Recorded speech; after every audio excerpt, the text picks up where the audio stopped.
Welcome back to Estoril. We are getting ready for round 3 of Porsche's Sprint Challenge Southern Europe 2026. And if this race is anything like either of the two races that we had on Sunday of last weekend, we are in for an absolute treat. We've already had drama. We've seen Milan Marchak continue his clean sweep of pole positions this year in Porsche Sprint Challenge Southern Europe. We've seen Walter Boerkamps qualifying in 3rd place. He wasn't especially happy with his push lap in qualifying, and we see championship leader Marco Giltrap down in 7th place. So he's got a bit of work to do there. You heard Piers talking to him during the lunch break, and he said, we just didn't get it together. The car's quick, but we just didn't get the lap together. So I think he is going to be pushing through from that 6th place starting position.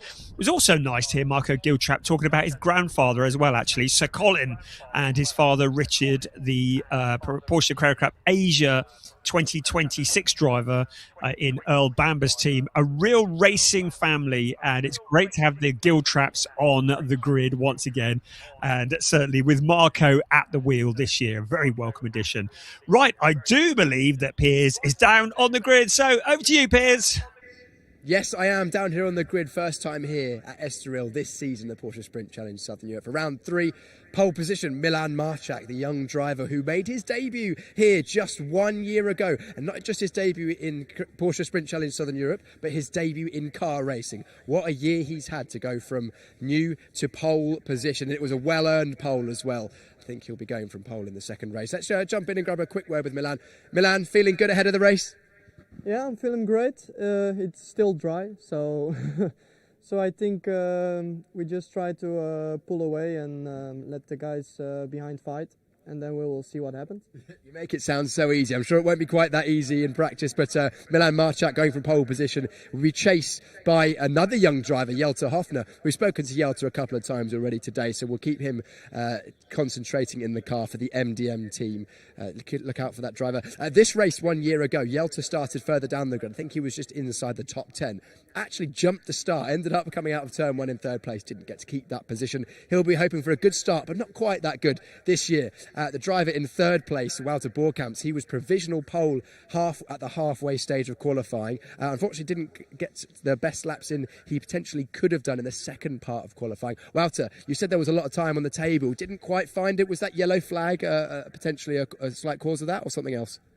It was mostly the yellow flag, and the car that spun was quite in the way afterwards. So and it was in the last corner, so it messed up that lap and the lap afterwards. So there was a lot on the table. It was certainly not a mistake-free lap, so there was a lot more on the table. So it's a challenge again. Still close though. I mean, the guys in front of you, you know them. You've raced against them. You know Jelte as well. You've coached him before. I remember you saying that you think because you've coached them and you've helped them that they're more predictable. Can you race your way to the front in this one? I'll let them do the hard work, I think, and I hope something opens up. But no, I won't take any risk. But the race, it's a long race. 30 minutes is long. We'll focus on having a good race car at the end, and every opportunity I get, I'll take, of course. But no risk, just proper racing. So what I hear is you're going to let the young guns fight and then pick up the pieces. Yes, and every opportunity I can take, I will take. But we'll see. I hope my reaction time is still good. So. Maybe I do something at the start already. You're not that old. You're not that old. You're only in, are you 30? Is it 30? 30, yeah, 30. That's not that old. You've still got quick reaction times. Walter Boerkamps talking down his chances there, but we know what a formidable racer he is. Nico, his teammate for GP Elite, teammates of Walter Boerkamps, going from P4. A better qualifying this time than in Portimao. You had to work your way from 8th on the grid there. 4th place this time, a view to the front. Much better starting position. Yeah, it's better than the last race, so let's see what we can do from here. You raced through well in the wet conditions. Of course, it's dry now, sun's out, very, very different race conditions. What's your best opportunity to get on the podium or even better? Those guys ahead will probably fight with each other. let's see if we can profit from them. I reckon you and Wouter have had a chat, because Wouter said exactly the same thing. Yeah, for sure. Let's work together. Work together. Team GP Elite filling out the second row of the grid. It's a one-by-one stagger here. Pole on the left-hand side for the driver, so it'll be right-hand shot as you look down towards turn number one. And actually, let's look towards turn number one. A very, very long downhill run there. So the start, whether it's a good start or a bad start, will be amplified here. Very, very long run down to the heavy braking at turn one as well. So if you have a bad start, you could expect to lose a fair few places. A good one, and you could be jumping a row. Teo Elenas, we spoke to briefly in the lunch break. He's going from P number 5. The sun is out. I can feel the heat. Do you think that the sun out now at the moment is going to make a difference to how the tyres react? Will you have to think about that? Yeah, it's going to be, I think, long 20 laps. So, yeah, at the beginning, I'll try to be a bit patient with the tires, and then mid-stint I will try to push a bit more. So yeah, depending on where I am and who I'm battling with, I will try to manage the race. Do you think a podium's doable from here? Yeah, I'm aiming for that. I'm aiming, if I can go P3 and make some ground at the beginning, then we'll see. It's a tight track, it's pretty narrow, very difficult to overtake, but we take it one step at a time, and we'll see. You haven't done a huge amount of racing here before, have you? Or have you? I never raced here again. I just tested here like 14 years ago, once in Formula 3, and that was it. So pretty new for me, everything with the car. So yeah, let's see how it goes. Let's see how it goes indeed. This is your first opportunity to feel how a race goes, because different circuits have different characteristics for racing, don't they? Yeah, for sure. So I just try my best at the beginning, and yeah, as I said, I'm keep on learning all the time, so I'm playing a little bit of a catch-up game from the guys in front, that they have so much experience last 2 years, so let's see how it goes.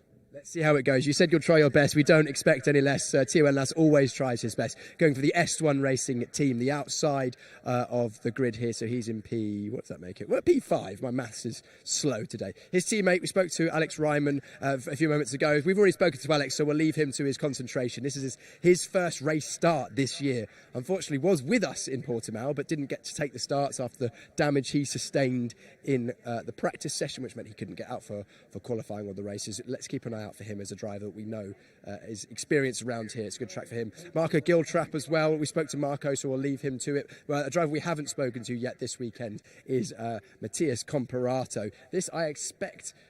Actually, I think Matthias Comparato has raced here before, because as far as I'm aware, the Porsche Carrera Cup Brazil, in which he raced last year, visits Estoril circuit, sharing the Portuguese language. Matthias, am I right in thinking you have actually raced here before, because it was part of the Carrera Cup Brazil? Is that right?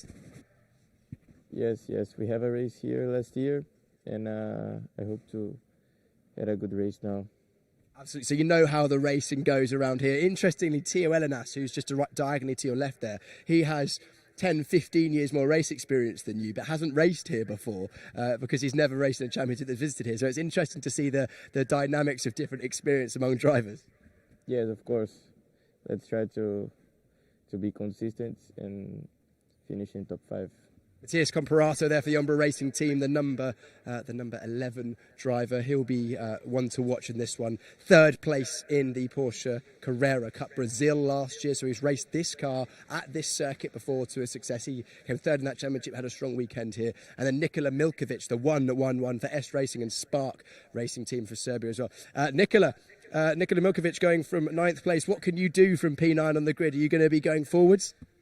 Yeah, first of all, we need to survive the first run, and after that to try to catch the guys in front and make the as good as possible place through the race. Do you have much racing experience here at Estoril before? No, it's my first time, and maybe the third session on the dry in the last two weeks, so we are still learning the car on the dry tarmac, but let's hope that we can improve through the race. It's going to be a very different race experience here this weekend. Of course, last weekend, very tricky, changeable conditions. You've got the sticky, slick tyres on. It's a very dry circuit out there now. Is it going to feel different to be on circuit in a dry race?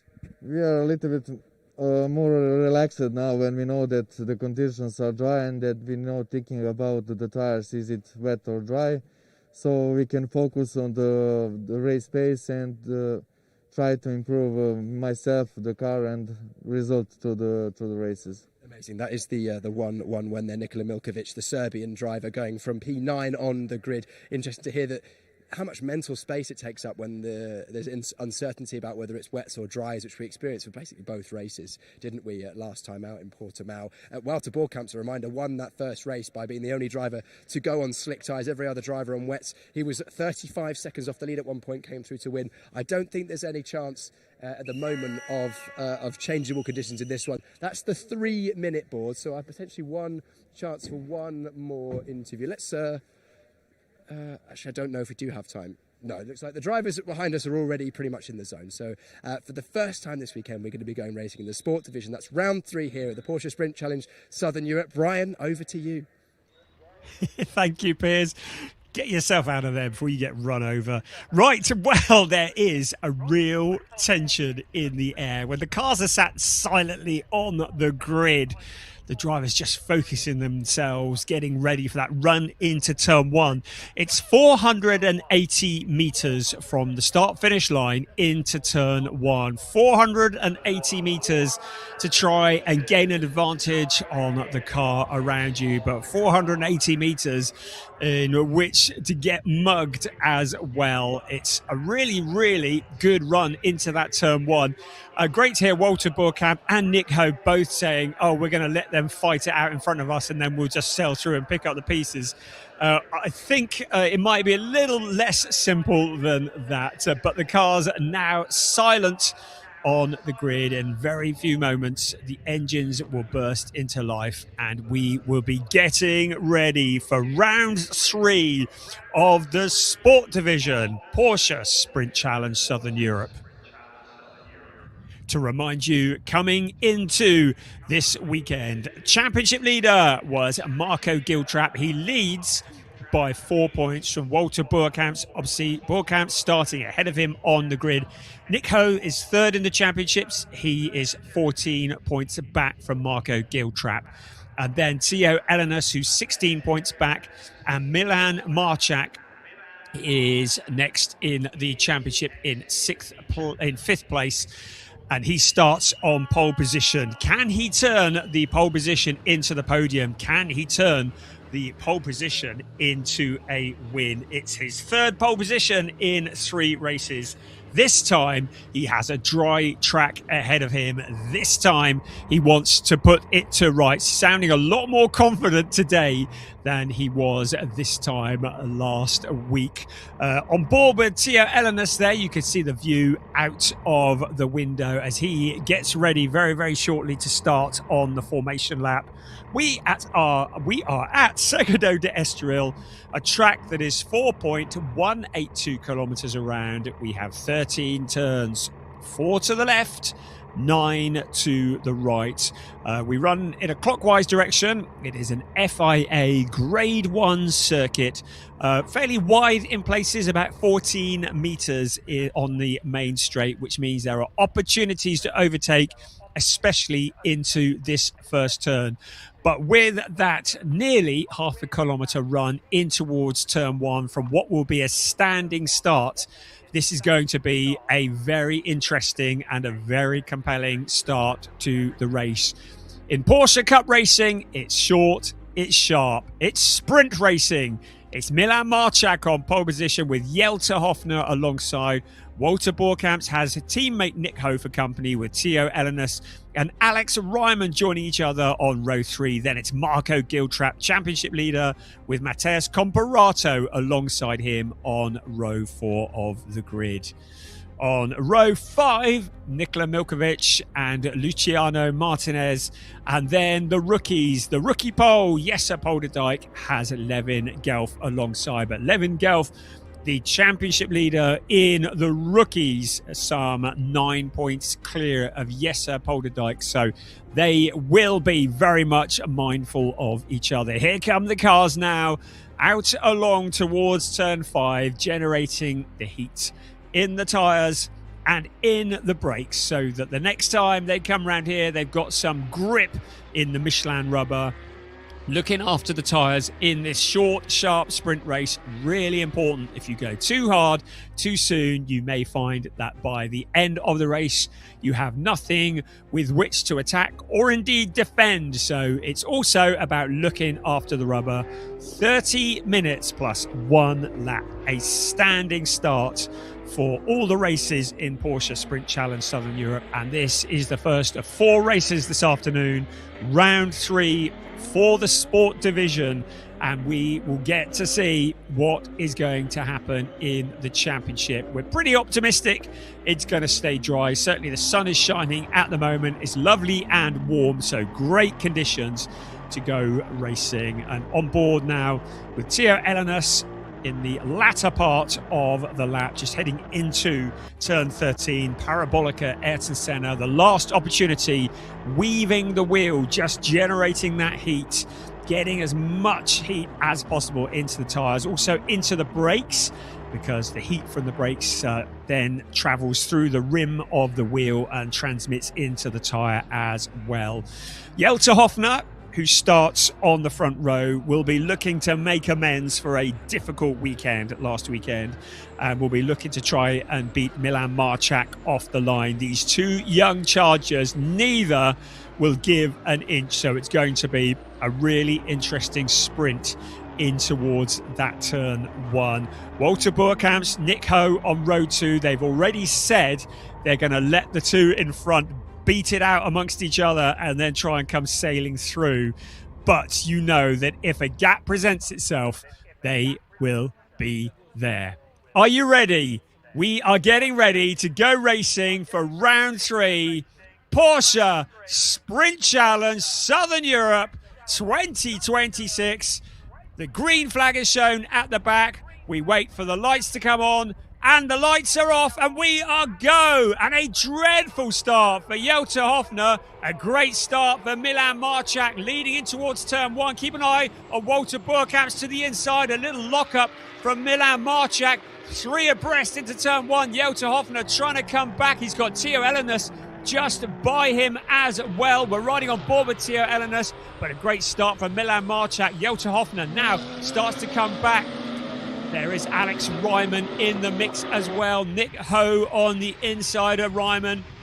But Milan Marchak, a great run into turn 1. There was a little lock-up, a little puff of smoke, but he held it all together. Jelte Hofner getting swallowed up by the pack, has managed to come back into that 3rd place now through turn 5, taken absolutely flat out. Here come the cars under braking in towards turn 6, the Parabolica interior, beg your pardon, and out they come single file at the moment, still trying to generate the heat in the tyres. Marchak in control at the moment, but Walter Boerkamps looking very dangerous in that 2nd place.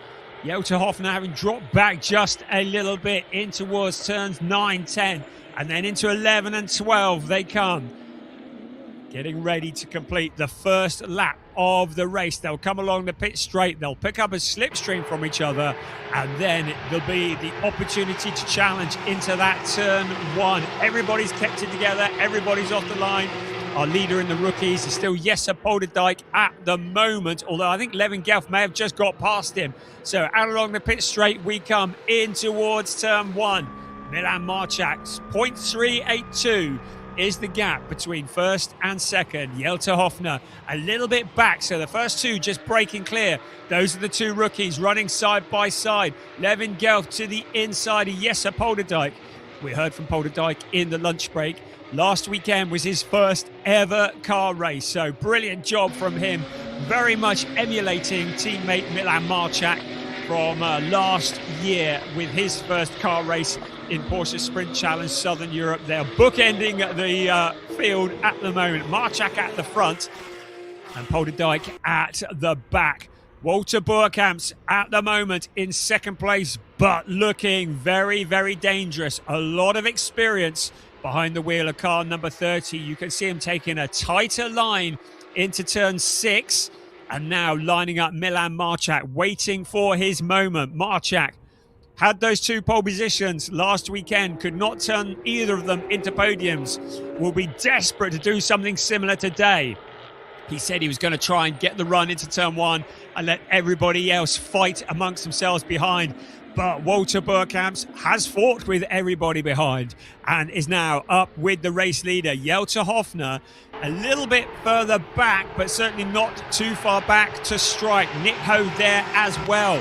Alex Ryman now starting his first race of the year. Marco Giltrap, though, on his back bumper. Keep an eye on Giltrap. He said he was disappointed with qualifying and he was going to try and move forwards. Theo Elenis in 7th place at the moment. Out across the line they come. The gap is down between first and second. Burkamps looks to the inside, under braking. Marchak, can he shut the door in front of him? He does on this occasion. Walter Burkamps with the fastest lap of the race. Meanwhile, Marco Giltrap is up into 5th place. He's found a route past Alex Ryman, picking him off one by one. But now Ryman is coming back and he's got Theo Elenis for company as well. The two S1 racing cars sandwiching Marco Giltrap in the Team 75 cars. So suddenly Ryman back into that 5th place. Giltrap's going to have to do it all again. They head towards the flat-out turn 5 once again. Look how tight through the corner comes Marco Giltrap. He ducks to the outside, then back to the inside, tries to sell the dummy. But Ryman has him covered off. Ryman goes to block the 66 car. Now Giltrap once again holding a tight line through the corner. But Ryman has anticipated it well. Giltrap to the outside. Into turn 6 they will come and around towards turn 7. Still Ryman holding off from Marco Giltrap, the driver from New Zealand, in 6th place at the moment, the championship leader coming into this race. But if things remain as they are now, it will be Walter Burkamps who jumps to the top of the championship lead. So Marco Giltrap is trying to get past the car in front as quickly as possible and set about after Nick Ho, who's currently in 4th place and pulling clear of this battle. Matheus Comparato rushes to join this fight as well. We're on board with Theo Elenis, the number 27 car. Out along the pit straight we come. In towards turn 1. Marchak has responded with the fastest lap of the race. Giltrap to the inside into turn 1. Alex Ryman this time unable to defend that position. Giltrap through into 5th place. Ryman now has his teammate Theo Elenis just behind him. There also Matheus Comparato ready to fight in this battle. Giltrap will try to put some space between himself and Ryman as quickly as possible. Nick Ho up the road from him, about 0.6 of a second ahead. So he's going to have a bit of work to catch up with him. He'll be trying to do that. Still plenty of time at the moment. A little over 24 minutes plus 1 lap. Ryman's not done yet, is he? Still menacing Marco Giltrap. So Ryman in 6th place, quite keen to get that 5th place back again. Meanwhile, Milan Marchak with the fastest lap of the race, a 1:39.226. He has clean air in front and he's a little under 0.6 of a second clear of Walter Burkamps. Jelte Hofner is about a second back from that battle. So round 3, Porsche Sprint Challenge, Southern Europe Sport Division. At the moment, the pole sitter leads the way, having fended off the close attentions of Walter Burkamps, the driver who stole the headlines last weekend in Portimao. But Burkamps will be waiting, will be picking his time. The experienced driver for Team GP Elite in 2nd place. Jelte Hofner started on the front row for MDM Motorsport. In 3rd place, Marco Giltrap now has dispatched Alex Ryman. Opens up a bit of a gap in that 5th place, closing down on Nick Ho. Out across the line they came. The gap between them was up to 2.383, so an awful lot of time left and on the table, just trying to get past Alex Ryman. So Marco Giltrap now will be trying to put in qualifying laps to catch the 4th place Nick Ho. Looking down from turn 5 once again. There goes our race leader, Milan Marchak, under control. Walter Burkamps in 2nd. Then a gap back to Jelte Hofner, looking a little bit vulnerable to Nick Ho.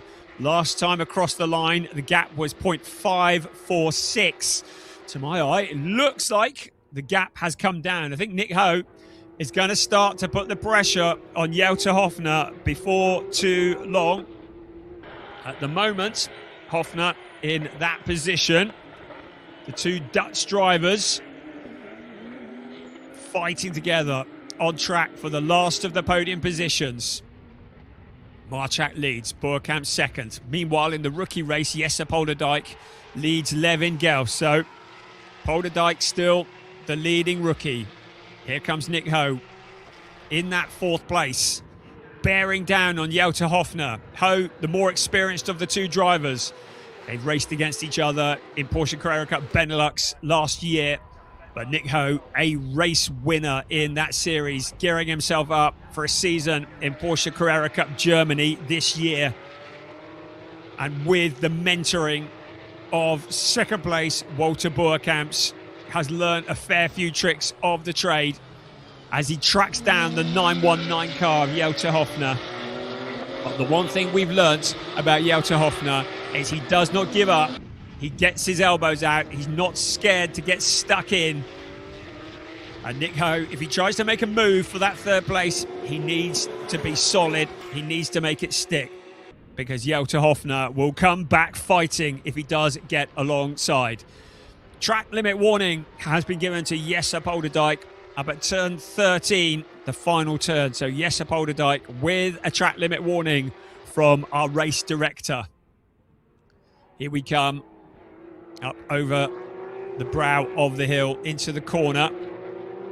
Jelte Hofner in the last of the podium positions. The lead two having broken clear. Milan Marchak up to 0.770, so has opened up the gap on Walter Boerkamps. His last lap was the quickest lap of the race, a 1:39.14. So in control at the moment. Remember though, the tyres have got to go the distance. He needs to have the grip at the end of the race. It may well be that Walter Boerkamps is just biding his time, waiting for his moment. And waiting for his moment out along the pit straight, Nick Ho has Jelte Hofner in his sights. The gap is down. They're heading towards turn one, flashing the lights, ducks to the inside, back to the outside, trying to get Jelte Hofner to take an unusual line into the corner. Hofner has it covered off. The gap between them, 0.244. So about 2.5 tenths of a second between these two cars, but that looks like it's closed up even more. 19.5 minutes remaining of this race. Around turns 3 and 4, they will come. Still, things remain as they are, but is there going to be a change for third place? Is Jelte Hofner going to get bumped off the podium? Nick Ho starting to look impatient. In towards turn 5 they come, flat out in 5th gear, reaching 240 kilometers an hour into 6th gear before the heavy braking of turn 6. A 2nd gear corner taken at about 88 kilometers an hour. Then back on the power towards turn 7. They will come up to about 200 kilometers an hour in 5th gear. Then heavy braking once again, back down to 2nd gear, about 90 kilometers an hour out of turn 7. And then this is the windy bit, the right, the left, the right of turns 8, 9 and 10. The S's up the hill they come, around towards turn 11 and 12, a fairly technical part of the circuit. Then into Parabolica, Ayrton Senna, named after the legendary Brazilian driver, turn 13. And then it'll be out onto the pit straight. And it'll be here that Nick Ho will have 985 meters to do something about the 919 car in front of him, but he's too far back. He might get something of a slipstream there, but he doesn't look to have the speed difference heading into turn 1 to make a challenge. Hofner has it covered off at the moment, but look who's in the background. Championship leader Marco Giltrap in 5th place has broken clear of Alex Ryman. So Giltrap closing in on this battle. Nick Ho may well be aware that if he doesn't dispatch Jelte Hofner soon, the 2-car fight may well become a 3-car fight for the last of the podium positions. The race leader at the moment, Milan Marchak, has opened the gap to 1.283, but this is a compelling battle here in Porsche's Sprint Challenge Southern Europe Sport Division. The fight for third place, the young new driver Jelte Hofner. Nick Ho climbing through the ranks, has been racing for a few years now in the McDonald's car, closing in on 919 under braking, but the driver who's come the furthest to be here is bearing down on him in his mirrors.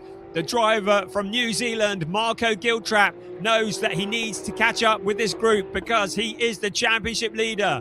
And after things remain as they are now, Walter Burkamps will jump to the top of the championship standings.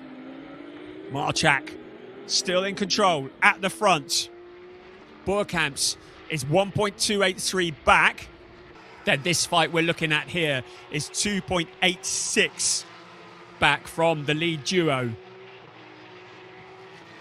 So there, Marco Giltrap, you can see how hard he is hustling that car. The car that is prepared by Team 75, Timo Bernhard's team.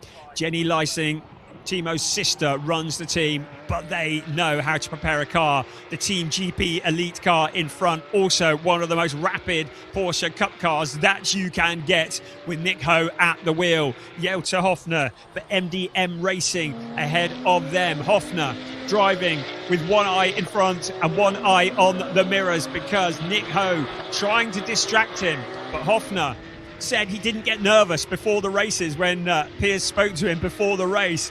Keeping it solid, not allowing nerves to come into the equation, just focused on what's ahead and trying to protect from what's behind. Out along turn 5 they come once again back into the hairpin turn, under braking. 3rd, 4th, 5th, all running together here. Giltrap continuing to close in on this battle. 1.2 seconds back from Nick Ho last time around, but you can see already that that gap has come down. So now Nick Ho is no longer just focused on trying to get past Jelte Hofner. He's going to have to defend. This may well be a gift for Jelte Hofner because now that Nick Ho has got his attention on the car behind, it will allow Jelte Hofner just to break clear a little bit. You can see the gap has opened up, maybe just a little, as we approach the halfway point of the race. Meanwhile, Walter Burkamps has responded to Milan Marchak's fastest lap. The gap is down. He's taken a couple of tenths out of the lead. So you get the feeling Walter Burkamps is just biding his time, waiting to make the challenge on the young Polish driver of the Red Ant Racing number 96 car. Into turn 1 once again. Marchak, Burkamps, Hofner, Ho, Giltrap, Ryman a little bit back from this battle. Theo Elenis in 7th place. So Ryman and Elenis, the two teammates running together. Right, Ho's back up with Jelte Hofner. He knows it's possibly now or never because Giltrap is into the equation. Giltrap's dropped back a little bit, so the urgency is on for Nick Ho to get past Milan Marchak just while there's that gap behind him. This is his opportunity into turn 5. If Ho doesn't get the job done soon, Giltrap may well be there and fighting as well. So for whatever reason, Giltrap had dropped back a little bit. He closes up under braking into turn 6. Out of 6 they come towards turn 7. Great racing here. Porsche Sprint Challenge, Southern Europe. Jelte Hofner, the last of the podium position, still holding on to that 3rd place. Suddenly Giltrap is back in the game again. Whatever happened to cause him to drop back, he's recovered from it. Ho did have an opportunity. He did have the gap behind, but now suddenly the hunter is becoming the hunted. He is the meat in the sandwich. And that once again allows Hofner to open up that gap. We've been here before. Giltrap starting to look impatient. The New Zealand driver putting the pressure on the Dutch driver just ahead of him. Track limits warnings have been given to Nikola Milkovic as well, and that's up at turn 4. So Nikola Milkovic in 111. He's currently in 9th place with a track limits warning. Nick Ho tucked up behind Jelte Hofner. What does he do? Does he make a challenge on that 3rd place and risk getting shuffled down the order? We're into the final 12 3/4 minutes plus 1 lap of this race. Milan Marchak continues his march forwards. He's opened up the gap again, about 6 tenths of Walter Burkamps in the last lap. So whether Burkamps had a problem or whether Marchak has just put in an absolute brilliant lap, whichever way, the gap is up to 1.638. So Marchak has this under control. The pole sitter has led every lap of the race. Needs to keep it there for another 12 minutes and 20 seconds, plus the 1 lap to take his first ever win in Porsche Sprint Challenge Southern Europe. Burkamps, if things remain as they are, will jump to the lead of the championship. But that all depends on what happens here with these cars that we're looking at. The three drivers running together. Hofner has held on to that third place since the opening lap. He started on the front row, had a poor start, got swallowed up by the pack, but came back into that third place. Nick Ho will be aware that Jälter Hofner can be fairly merciless when it comes to defending and attacking. He won't want to risk an impact. He won't want to risk damage. Right, out along the pit straight. Is this Nick Ho's opportunity? He's in the slipstream, running past the pits. In towards turn one they come. He looks to the inside. Hofner goes to block. He sells the dummy. To the outside goes Nick Ho. But Hofner moves back and blocks that position. Marco Giltrap senses the opportunity, closes in on the both of them, but still things remain exactly as they were. Into turn two they come, and then it'll be into turn three, the right-hander. Jälter Hofner holds on to that third place still. How much pressure can this young man hold on?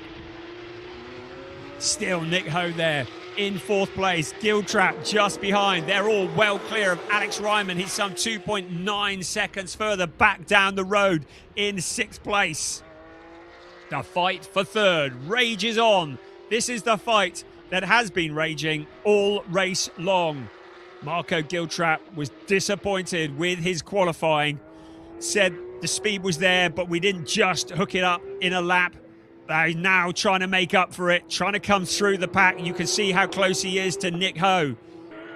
So now, once again, Nick Ho has that problem, because if he tries to make the challenge on Jälter Hofner, he will just open the door for Marco Giltrap to come sailing through. Around turn 12 they come, and into 13. Here we go, and then into 13 once again. Still, things remain as they are. Milan Marčak's opened the gap to just under 2 seconds over Walter Boerkamps. He looks to have this under control. We're at the 2/3 distance of this race. Still plenty more racing to come from Porsche Sprint Challenge Southern Europe here at Estoril in round 3 along the pit straight in towards turn 1. Once again, look at this. Third, fourth, fifth, nothing between them. In the background, Ryman and Elinus, the two teammates, too far back to challenge this trio at the moment, but if they get together, they will be there.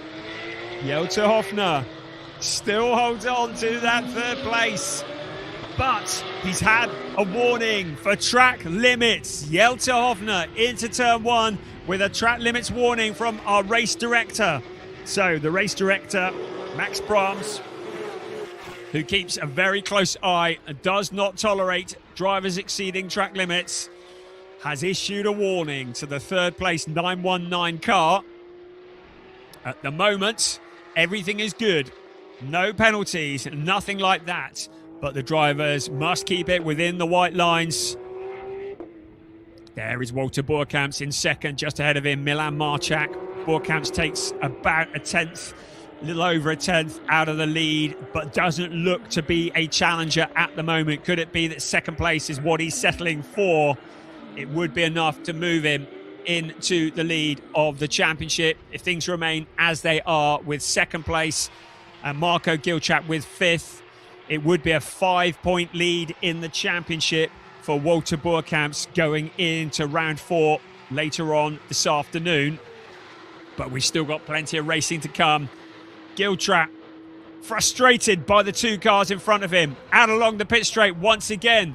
Third and fourth, break clear of Giltrap just a little bit. Ho to the outside. Is this the challenge? Under braking, can he get it slowed down? Hofner has it covered off. Is he going to try and duck back to the inside? No, he doesn't, but now Giltrap senses the opportunity. Ho looks to the outside of Jälter Hofner. Giltrap's in there as well. Third, fourth, fifth, all running as one. Ho looks to the inside, but now Giltrap moves to the outside of him. Is he going to get past? No, he doesn't. Everybody remains as they are. Brilliant racing. Loads of respect being shown from all of these drivers, giving each other the room. They remain as they were at the moment, but for a moment, Giltrap had his nose in front of Ho. Ho managed to work it back, though. You can see how quickly this can all turn around. And of course, while this trio are fighting alongside each other, they're running slower. It's allowing Alex Ryman and Theo Elinus to close in on this battle. You can see them in the background in the blue cars. So Jelter Hoffner's held it off. You can see he's 7.627 down from the race lead. So not a contender for first or second unless some tragedy befalls the first two runners. So this is the fight for the last of the podium positions. But for Marco Giltrap, this is the fight for the championship as well. Hoffner breaks clear again. Nick Ho, it just keeps seesawing, doesn't it? 1 minute, the lead two break clear of Giltrap. And then suddenly it's Giltrap who's there with them, and Hoffner has broken clear. It keeps changing every lap, every driver needing to put in perfect laps. Another warning flag has been issued to Jelter Hoffner, this time track limits at turn 13. So Jelter Hoffner with his second warning from the race director for track limits. His third place is solid on the track at the moment. He does not want to lose it in the steward's box at the moment. He is still in the last of the podium positions. He needs to hold it there for 6 minutes and 1 lap, but he also needs to not get any more track limit warnings for the next 6 minutes plus 1 lap either. Nick Ho may well be aware of that, maybe putting the pressure on. Giltrap still in 5th place, frustrated by the 2 cars in front. Towards turn 6, once again around 6, and then towards 7 they will come. Our race leader is still Milan Marchak, started from pole position, still about 2 seconds clear of Walter Boerkamps. Then it's this battle here, some 7 seconds back from the race leaders. A compelling battle that has raged on for the full 25 minutes of this race so far. Still another 5 minutes remaining, still all to play for. Jelter Hoffner holding on to that 3rd place for all he's worth. Nick Ho holding on to that 4th place, trying to challenge for that 3rd. But now Marco Giltrap looking even more impatient. Here we come again, out along the pit straight. Are we going to get a challenge? Everybody looks to be just a little bit too far separated to challenge this time around. In towards turn 1 we come, but in the background, Alex Ryman, Theo Elenas rushing to join this battle. Behind them, Mateusz Comparato, Nikola Milkovic, Luciano Martinez. Jesse Polderdijk continues to lead in the rookies ahead of Levin Gelf. Polderdijk looking for his first ever rookie win, which he will get if things remain as they are now.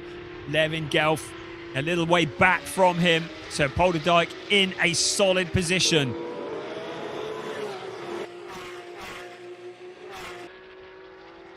Here we come again around turn 5. Is anything gonna change in the next 4 minutes plus 1 lap? Our race leader continues to stretch his legs. Now the gap 2.131 between first and second. Milan Marchak looking for his first ever win in Porsche Sprint Challenge Southern Europe. The driver who won the rookie championship in Porsche Carrera Cup Benelux last year. Such a competitive field to win the rookie championship there. Now looking to move up through the ranks, move up through the order. Leading this race by now over 2 seconds, 2.131. Walter Boerkamps, the winner in Porsche Mobile 1 Super Cup, a winner in Porsche 6 Carrera Cup Germany, in that 2nd place. Getting ready to jump to the lead of the championship if things remain as they are now. 3.25 minutes plus 1 lap as they head in towards turn 1 once again. Brilliant stuff. Such good racing, such clean racing. This is what we love to see. Drivers respecting each other, giving each other space, not beating the doors off. And still, Jelter Hoffner holds on to that 3rd place. I think Piers is going to try and grab a word with him after the race. It will be interesting to know how much pressure he has been under, how hard it's been holding off the mights of Nick Ho and Marco Giltrap combined, bearing down on him. 2.5 minutes. At the moment, Milan Marchak looking like he's heading towards his first ever win in Porsche Sprint Challenge Southern Europe. Walter Boerkamps 1.865 behind. But third place is still not done and dusted yet. Third, fourth, fifth, sixth, seventh, all running together in the same shot. Ryman and Elenus rushing to join this battle. So still, Jota Hofner, up the hill he comes once again, holding off despite all the pressure. In the rookies, Jesse Polderdijk is some 15 seconds clear of Levin Gelf. So looking good for a rookie win. And that would be his first rookie win in only his second ever weekend of car racing. Right, out along the pit straight. Once again, Jota Hofner, third place. And now Nick Ho has a little look to the inside, flashing the lights, trying to distract Hofner into missing his braking point. Look at Ryman and Elenus closing in on this battle in the background, but maybe a little bit too little too late here because time is starting to run out. 1 minute and 10 seconds plus 1 lap remaining in this race. Marchak Boerkamps, that's looking solid. The fight for third is still on. Jota Hofner has held on to that third place since lap 1. Under immense pressure, the combined might of Nick Ho and Marco Giltrap. And now he just breaks clear slightly, 45 seconds remaining. Our race leader's up at turn 7 at the moment. Once the clock strikes 0, it will be whatever remains of the lap that he is on, plus 1 more before we see the checkered flag. Marco Giltrap would really like to have a few more laps to try and get past Nick Ho. Ho now looking to defend hard. That's allowed Jota Hofner to break clear. Looking at our race leader out of the final turn. I think he's going to get to the line before the clock strikes 0, in which case it will be 2 more laps. It's going to be a close run thing. Out he comes across the line now with about 2 seconds remaining. He wanted to have backed off from that one because it means he's going to have to do an extra lap. Track limit warning has been given to Walter Boerkamps in second place. So he's clearly pushing, but the gap of 2.679. So as far as I can tell, I don't think Milan Marchak got to the line. I think he got to the line with about a second to spare on the track, on the clock, which means he's going to have to do that extra lap. It'll be what remains of this lap plus 1 more. And that's what Marco Giltrap wanted. Suddenly to the inside of Nick Ho, a big gap, but he can't get it slowed down into the corner. And Ho comes back at him. The 2 cars are running side by side. That's allowed Jota Hofner to break clear. It's brought Alex Ryman into the battle as well. So there was that gap on the inside. Momentarily, Marco Giltrap was passed, but he couldn't get it slowed down into the corner. Here they come again in towards turn 6 on the outside. Marco Giltrap, he needs to be careful because suddenly Alex Ryman is looking to relegate him. What looked like a certain 5th place now looking under threat, but Giltrap is not done. He looks to the outside of Nick Ho. Brilliant stuff from Nick Ho defending into the corner. Still, things remain as they are. This has allowed Jota Hofner to break completely clear of this battle. Meanwhile, our race leader is about to start the last lap of the race, which means it's going to be a little over 1 lap remaining for these 4 cars as they now fight over 4th place, 4th, 5th, 6th, 7th. There is nothing between them, glued together on the track. Suddenly, Jota Hofner has a gift because Nick Ho is having to defend. It's allowed Jota Hofner to break clear as we start the last lap of the race. Here we come across the line once again. Milan Marchak now less than 4 kilometers from home. In towards turn 1 we come. Look at this, almost 3 abreast in towards turn 1. Giltrap having to defend. This is allowing Nick Ho to break clear in that 4th place. Alex Ryman, Theo Eleanor sense an opportunity with less than a lap remaining. They sense a chance to get some points.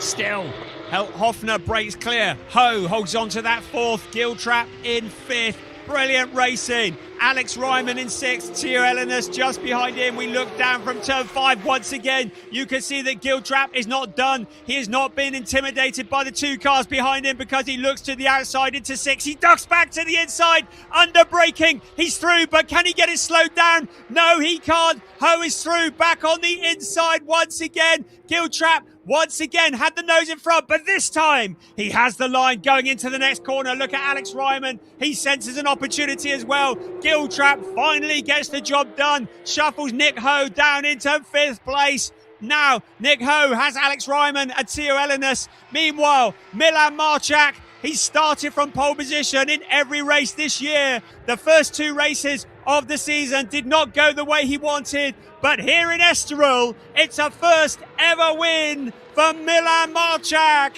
in Porsche Sprint Challenge Southern Europe. Second across the line, Walter Boerkamps. It's going to be Jota Hofner in 3rd. What a battle for 3rd, 4th, 5th, 6th, 7th. Out across the line we come. Hofner with the last of the podium positions. Giltrap somehow wrestling 4th place away from Nick Ho in the closing stages, ahead of Alex Ryman, Theo Elenis, Mateusz Comparato, Nikola Milkovic and Luciano Martinez rounding out the top 10. We're going to wait for Jesse Polderdijk to come home because that will signal his first ever win in the rookies for Jesse Polderdijk, number 29, his second ever weekend of car racing. And it'll be Levin Gelf who will come to bring the end to what has been a sensational round 3 Porsche Sprint Challenge Southern Europe Sport Division. In the end, Milan Marchak winning by 3.7 seconds over Walter Boerkamps. Jota Hofner breaking clear of Marco Giltrap and Nick Ho in the end to get the last of the podium positions. And Giltrap, championship leader, no longer in 4th place. I mean, it's not a total disaster. So that will mean that it will be a 3-point lead for Walter Boerkamps. Nick Ho in 5th did so much. Maybe 5th wasn't a just reward for the amount of effort he put in. Alex Ryman, his first race of the year, in 6th place ahead of Theo Elenis, his teammate. Mateusz Comparato for Umbra Racing, a fairly quiet race, in 8th ahead of Nikola Milkovic and Luciano Martinez, the other of the Umbra Racing cars, and then Jesse Polderdijk and Levin Gelf. Once again, Porsche Sprint Challenge Southern Europe Sport Division delivers the goods and provides us with a fantastic race. Good to see the rain holding off. A dry track. First time this year we've been able to see these drivers fighting with each other on a dry track. But Milan Marchak, I know Piers is going to try and have a word with him in a bit. I predict he will be as cool as anything and he'll go, oh yeah, all in a day's work. So into the pit lane he will come now in the number 96 Red Ant racing car. So a double win for Red Ant Racing. They take the win in the overall race and they take the win in the rookie race. The roar of the Porsche 911 992 generation car sounds like a dinosaur as it echoes around the grandstands here in Estoril. And here comes Milan Marchak. It's what he dreamt of last weekend. The weather put paid to that. But this weekend, he's put it right. Receives congratulations from friends, family and team. A first ever win in Porsche Sprint Challenge Southern Europe. We saw him win last year in Porsche Carrera Cup Benelux in the rookie category. This is his first overall race win that I'm aware of. Believe it might be his first ever overall race win in a car, period. Sure we'll find that out at some point. And there, his teammate, Jesse Polderdijk, who is only in his second ever race weekend driving a car. So they congratulate each other. And there's Jota Hofner's car. And there, Walter Boerkamps jumps to the top of the championship. Although it wasn't the win, it was exactly what he needed to do. Right, I can see Piers is there with Walter. Down to you, Piers. Yeah, I was going to grab a word with Milan Marchak, but he wants to make sure he consolidates the victory. He's already gone to Way. He'll be back in a second. I'll grab a word with our second place driver, Walter. You made a position on the start, not the best start for Jelta. You pushed Milan, but the pace was pretty strong from him. Yeah, he didn't make any mistake. So I put some pressure on him on the beginning, but from halfway the race I got some fuel pressure problems, so the car started holding back, especially in the last corner. So every time I wanted to attack, it held me back. So that was we need to analyze what happened. But for the rest, the pace was pretty consistent. It's really difficult to follow. So I torched my front tires, I think, early in the race already. And he didn't make any mistake. I put pressure on him, but fair play to him. Really good. Really good. Championship lead for yourself as well, going into the next race. Well, congratulations, Walter Borkamp's second place. I'm going to grab a word. Let's wander through the cars now, if we can, Luke, as we grab a word with our second and third place drivers. Let's go round. There's a lot of admin that needs to go on with the cars, the setup, and everything needs to be checked and make sure it's all legal. And I'm going to grab a word with our eventual winner, Milan Marchak. His first, as far as I'm aware, his first win, not only in this championship, but in car racing. Milan, congratulations. That must feel really, really good to get a win in the Porsche Sprint Challenge Southern Europe. It feels really good to to start from pole and finish in first with quite a large gap. So it's great, and we try to do the same in the second race. Amazing. You had to soak up a lot of pressure from Walter at the start of the race, especially. Yeah, on the start of the race, I had a lot of pressure, but when 10 minutes, and then I pulled a small gap, and then it was under control. Am I right in thinking this is your first car racing win, not only in the Sprint Challenge, but also ever? Yeah, I've won some rookie wins, but never overall. Amazing. That must be a great feeling, and your first podium in the Sprint Challenge as well. So congratulations, winner Milan Marchak. Thank you very much. And also I'll grab a quick word while he's here with Jelta Hoffner, if that's all right. I'm going to interrupt the conversation he's having with Lars and Jaap van Lagen. Jelta, good result for yourself. Not the start you would have wanted, but a podium still good nonetheless. For sure, yeah. The start was shit, but for the rest, I think the race was okay. So I got some track limits quite early in the race, so I really had to manage it. But overall, the result is okay. Pretty good. I'll let you go to the podium. Sorry if Jelta's language is a little colourful there. It's okay. The adrenaline of racing is still high there. We'll now hand over to Brian, who will talk us through the podium ceremony for the Sport Division Round 3. Thank you, Piers. Yes, the emotions run high. Pleased we didn't have Jelta mic'd up after the last weekend. Right, well, there we can see the track fall silent once again, and in just a few moments we'll be heading towards the podium. But let's have a look back on round 3 of Porsche Sprint Challenge Southern Europe Sports Division. And it was that start that Jelta beautifully described that saw him dropping back into the clutches of the cars behind. Milan Marchak, no such problems. He was out of the blocks like the rat up the drain pipe. Walter Borkamp's into that second place.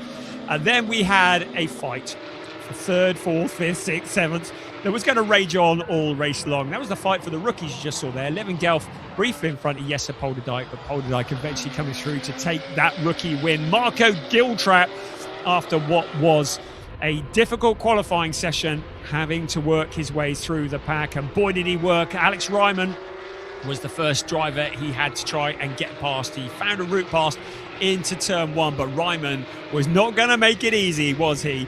Eventually he did find his way past. Nick Ho had just an empty track behind him while he was challenging Jelta Hoffner, but Marco Giltrap was reeling him in lap by lap, and eventually third, fourth and fifth were going to be running as one. Third, fourth and fifth, it was Hoffner who was defending from Nick Ho, but now with Marco Giltrap in the equation, suddenly the dynamic changed.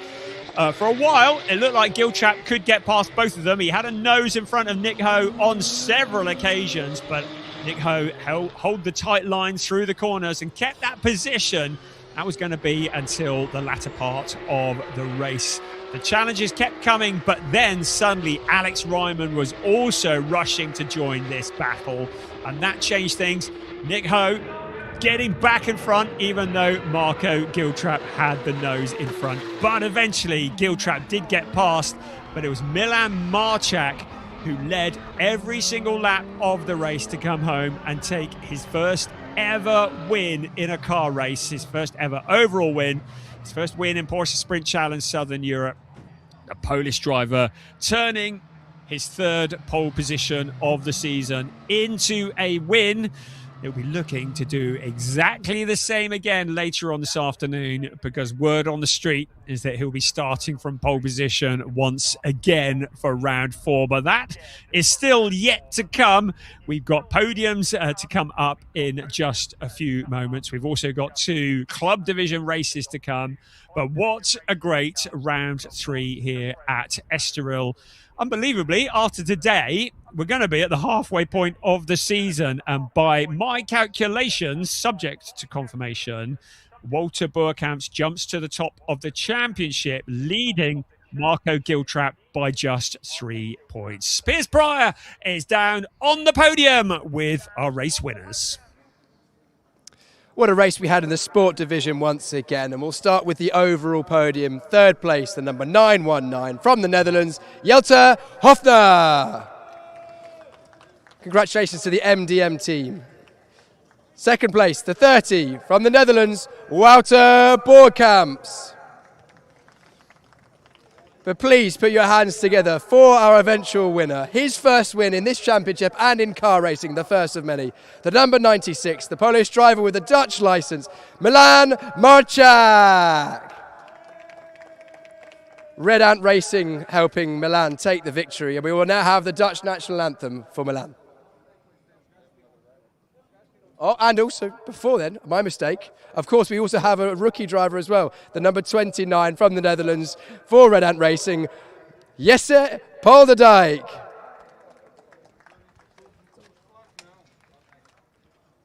Now we will have the Dutch national anthem for our winner.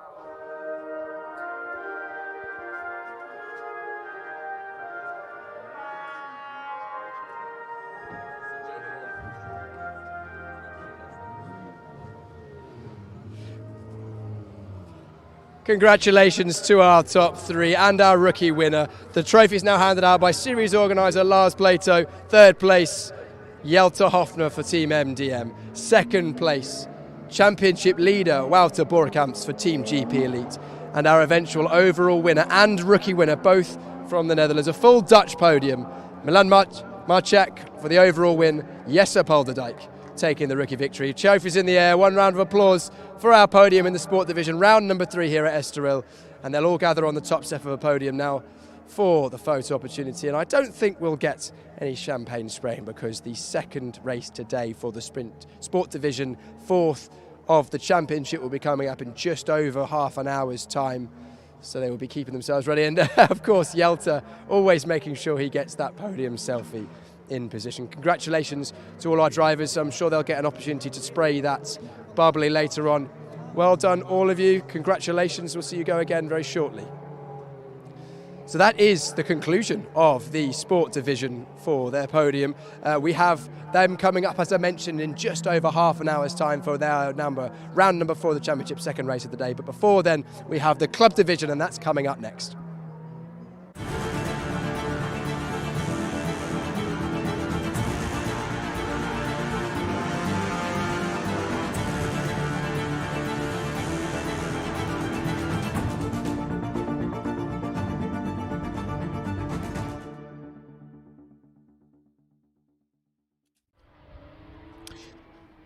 So, after a fantastic sport division race, we now get ready for our second of 4 races this afternoon for Porsche Sprint Challenge Southern Europe. Entertained by the sport division, now it's time for the club division to show us what they can do. Cars currently making their way out onto the grid. So while they're doing that, we'll have a quick look at the championship. And it has been a clean sweep in the overall championship for Joel Monegro. 100 points out of a possible 100 with those 2 wins in Portimao. But this morning in qualifying, we thought it was going to be a pole position, but Javier Ripoll Jr. really bided his time, picked his moment, and stuck the number 91 Est1 racing car on pole position. And that means that Joel Monegro is going to have to get past car 91 if he wants to keep his perfect record going. And Javier Ripoll Jr., not always an easy man to get past. So it's going to be an entertaining race. Javier comes into this race 34 points back in the overall championship in 4th place. In the Club Division Championship, he is currently 3rd, some 17 points adrift. In the GT4 Championship, we have just one runner, Dan Lewis. So we heard from him in the lunch break with Piers. We're going to call him Dan, not Daniel. Okay, Dan Lewis, for a race car consultant from the UK, has shown that you don't need a GT3 car to mix it with the superstars. So he's been doing a sterling job there. He will be starting this race from 10th position. Unlike the previous category, these cars not only have ABS but also traction control, apart from the fact Autotech cars, which are choosing not to run them. These cars also have a rolling start as opposed to a standing start, which we saw in the last race. So a slightly different dynamic. This category, racing for the Michelin Cup, and that is made up of AM drivers, and the GT4 Cup made up by the GT4 driver. There is Javier Ripoll Jr. just coming through, and there is Joel Monegro as well. Not starting staggered because, of course, it is the rolling start. Right, let's head back down to the grid with Piers Pryor. Thanks very much, Brian. Yep, down on the grid, the driver's just pulling up onto the pre-formation. We've got our pole sitter here, Javier Ripoll Jr. We spoke to him after qualifying, very happy with the lap he got in. And of course, it's a rolling start, as Brian just mentioned there. So inside of the grid for pole position, 2x2 rolling start. Javier, best view of anyone down towards turn number 1. Rolling start means you should have the advantage going into turn 1, but what are you expecting to happen? Well, hopefully people behind will behave. Try to get inside and just push as hard as I can to leave some gap to P2. That's it. We know that Joel especially has got some pretty blistering pace this year. You were best than him in qualifying. Do you have what it takes to do it in the race as well? Hopefully, yes. I mean, he's younger. Let's see if I can keep up with getting exhausted, pushing, and if I can get away, get away. Let's see what I can do. Age is just a number. Age is just a number. You've got the experience. It's true. Age is a number. Javier Ripoll Jr. for the S1 racing team, going from the inside of the first row, so pole position. Outside of the first row, who will be alongside him will be Joel Monegro, the driver that is leading the championship. An unblemished record this season so far, the 2 races we've had so far. He won this race 1 week ago by over 30 seconds. Very different conditions now, though. Very much dry on circuit. No threat of rain that I can feel in the air. He's getting a few words of advice from his race engineer, so we'll move on and leave Joel to his preparations as we head to the second row of the grid. His teammate, Eric Santos, in the 2-2-1 from Brazil, who we spoke to during the lunch break. He is going from 3rd place on the grid inside of row 2. And I'm hoping I can jump in and grab a quick word with Eric. Is that okay? Eric, are you okay for a chat? Quick word? Yep, amazing. Thumbs up from Eric. Eric, inside of row 2, what's your plan for the race? Well, the plan is to attack for the first corner, but try to do it in a clean way and try to stick with the guys in the front. I think we have a good pace in consistency, so that's a plan, and see how the race develops. Your pace in qualifying and in practice was very close to the 2 in front. Do you think you can stay with them during this 30-minute race? Yeah, I think so, because I think in quali my overall pace was improving, and I think I can manage to hit consistent laps, so that's why we're aiming for. It wasn't like a one hit lap, so I think we're excited to see how the opportunity develops. I'm excited to see how it unfolds. Eric Santos going from the inside of row number 2, 3rd place for the Track Experience by Manthey team. We've spoken many times about the experience that Track Experience by Manthey have. Alexander Dobic, can we have a quick chat, Alexander, from the 4th place on the grid for the Hideka Racing team? Alexander, 4th place, good qualifying. How are you feeling? Yeah, feeling good. Are you looking forward to the race? Can you get a podium? Yeah, I want. He wants Alexander Dobic going from the outside of row number 2, 4th place for the Hideka Racing team. Very easy to spot. One of the best liveries, I'd say. In fact, do you know what? My favourite livery, Hideka Racing. Black with the day glow yellow, easy to spot. Alexander, a big part of that team. I believe he's team manager actually, and racing as well in this championship this season. Great to have Hideka and himself on the grid. Hideka actually have had a really good couple of years. They had made their debut in the Porsche Mobile One Super Cup this season. Some great results from drivers like Michele Scona, who was in top 5s and top 10s in the pinnacle of Carrera Cup racing or Porsche Cup racing. Inside of row 3, this is 5th place for Levent Turkman. Levent, I would say, strong qualifying, P5, but we've seen you higher this year already. Can you move forward from here? Yeah, but I left at P5 then also, so you never know. That's a very good point. How do you expect the racing to be here at Estoril? It's a very different circuit to Portimao and different conditions 1 week ago.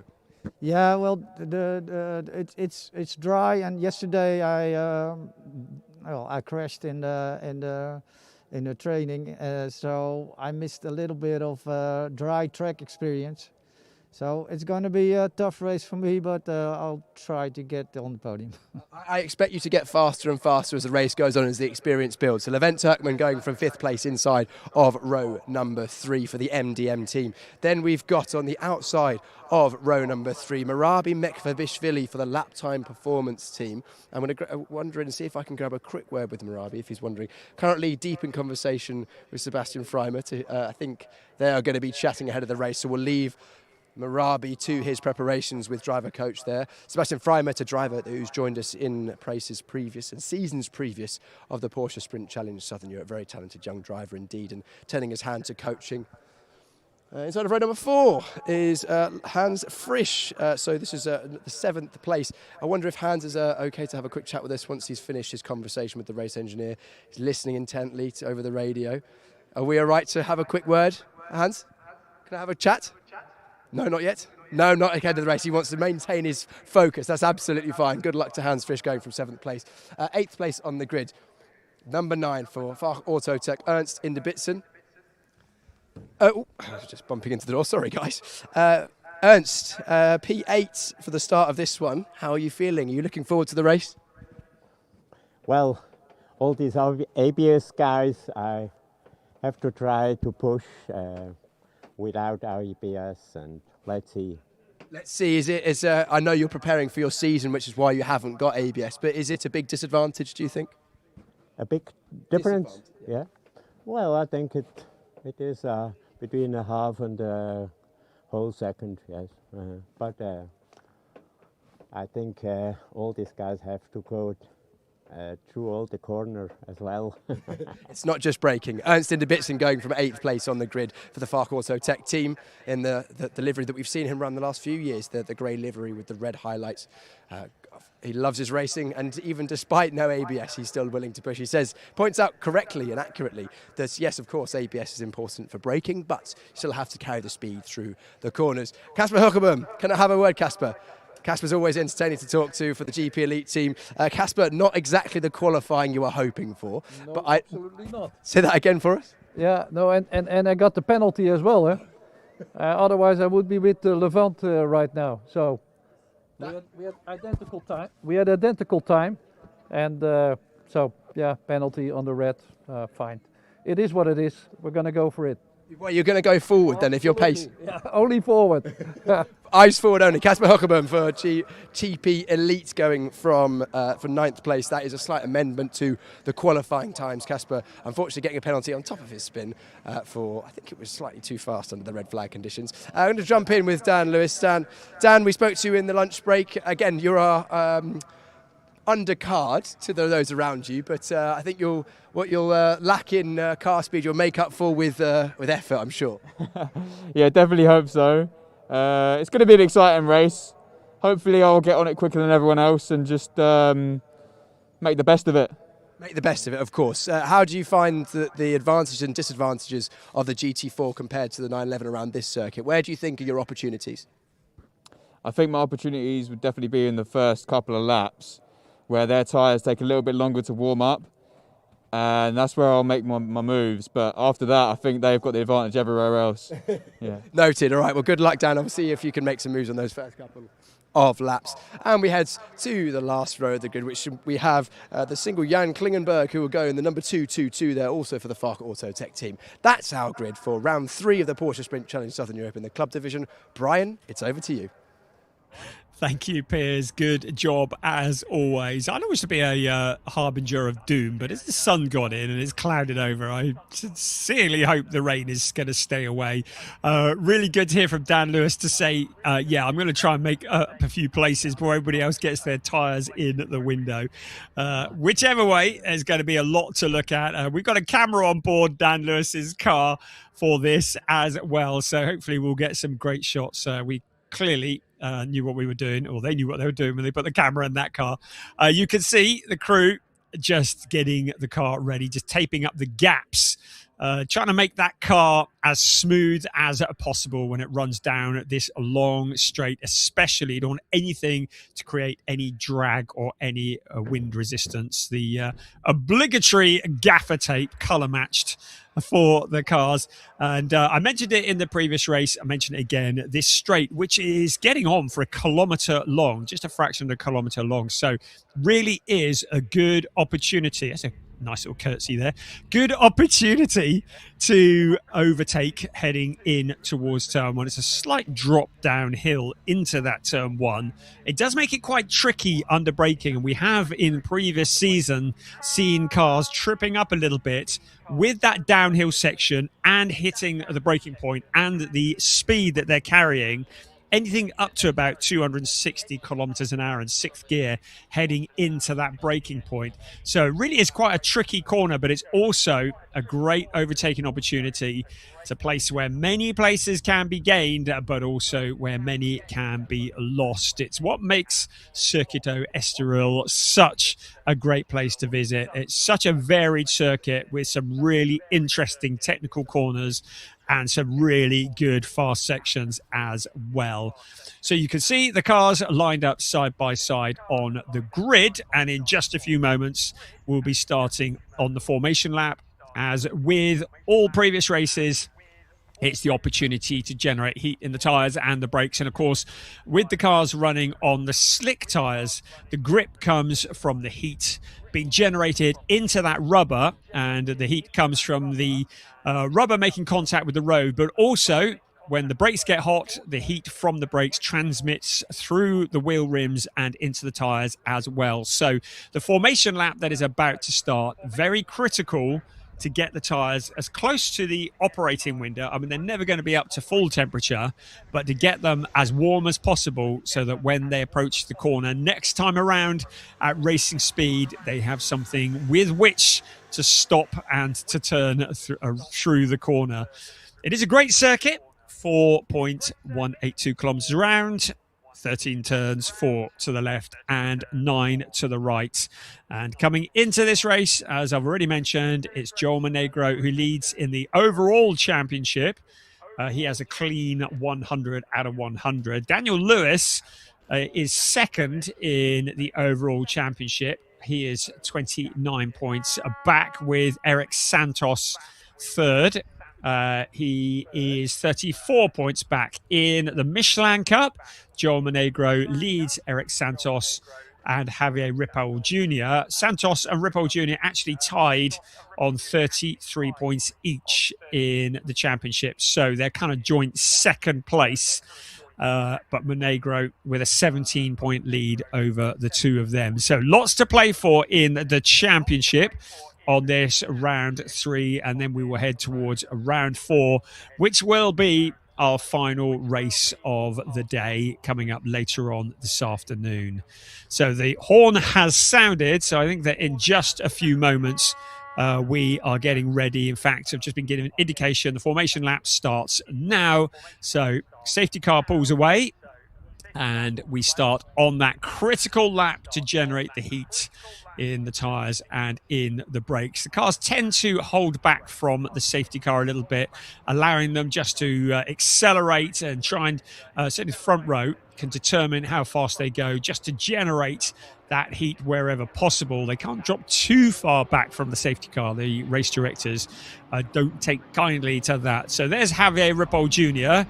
just leading the field around now. Headlights on, the light just starting to drop a little bit as we see Ripoll Jr. on pole position, Joel Monegro alongside Eric Santos and Alexander Dobik line up on row 2 of the grid. Then Levent Turkmen has Murabi Mekvabishvili for company, and then Hans Frisch and Ernst Inderbitsen minus ABS lines up next. Then Kasper Hockerboom trying to make up from a penalty in quali where he was caught for speeding under the red flag. Daniel Lewis, our sole GT4 racer, lines up 10th, and then Jan Klingenberg, also without ABS, lines up in 11th place.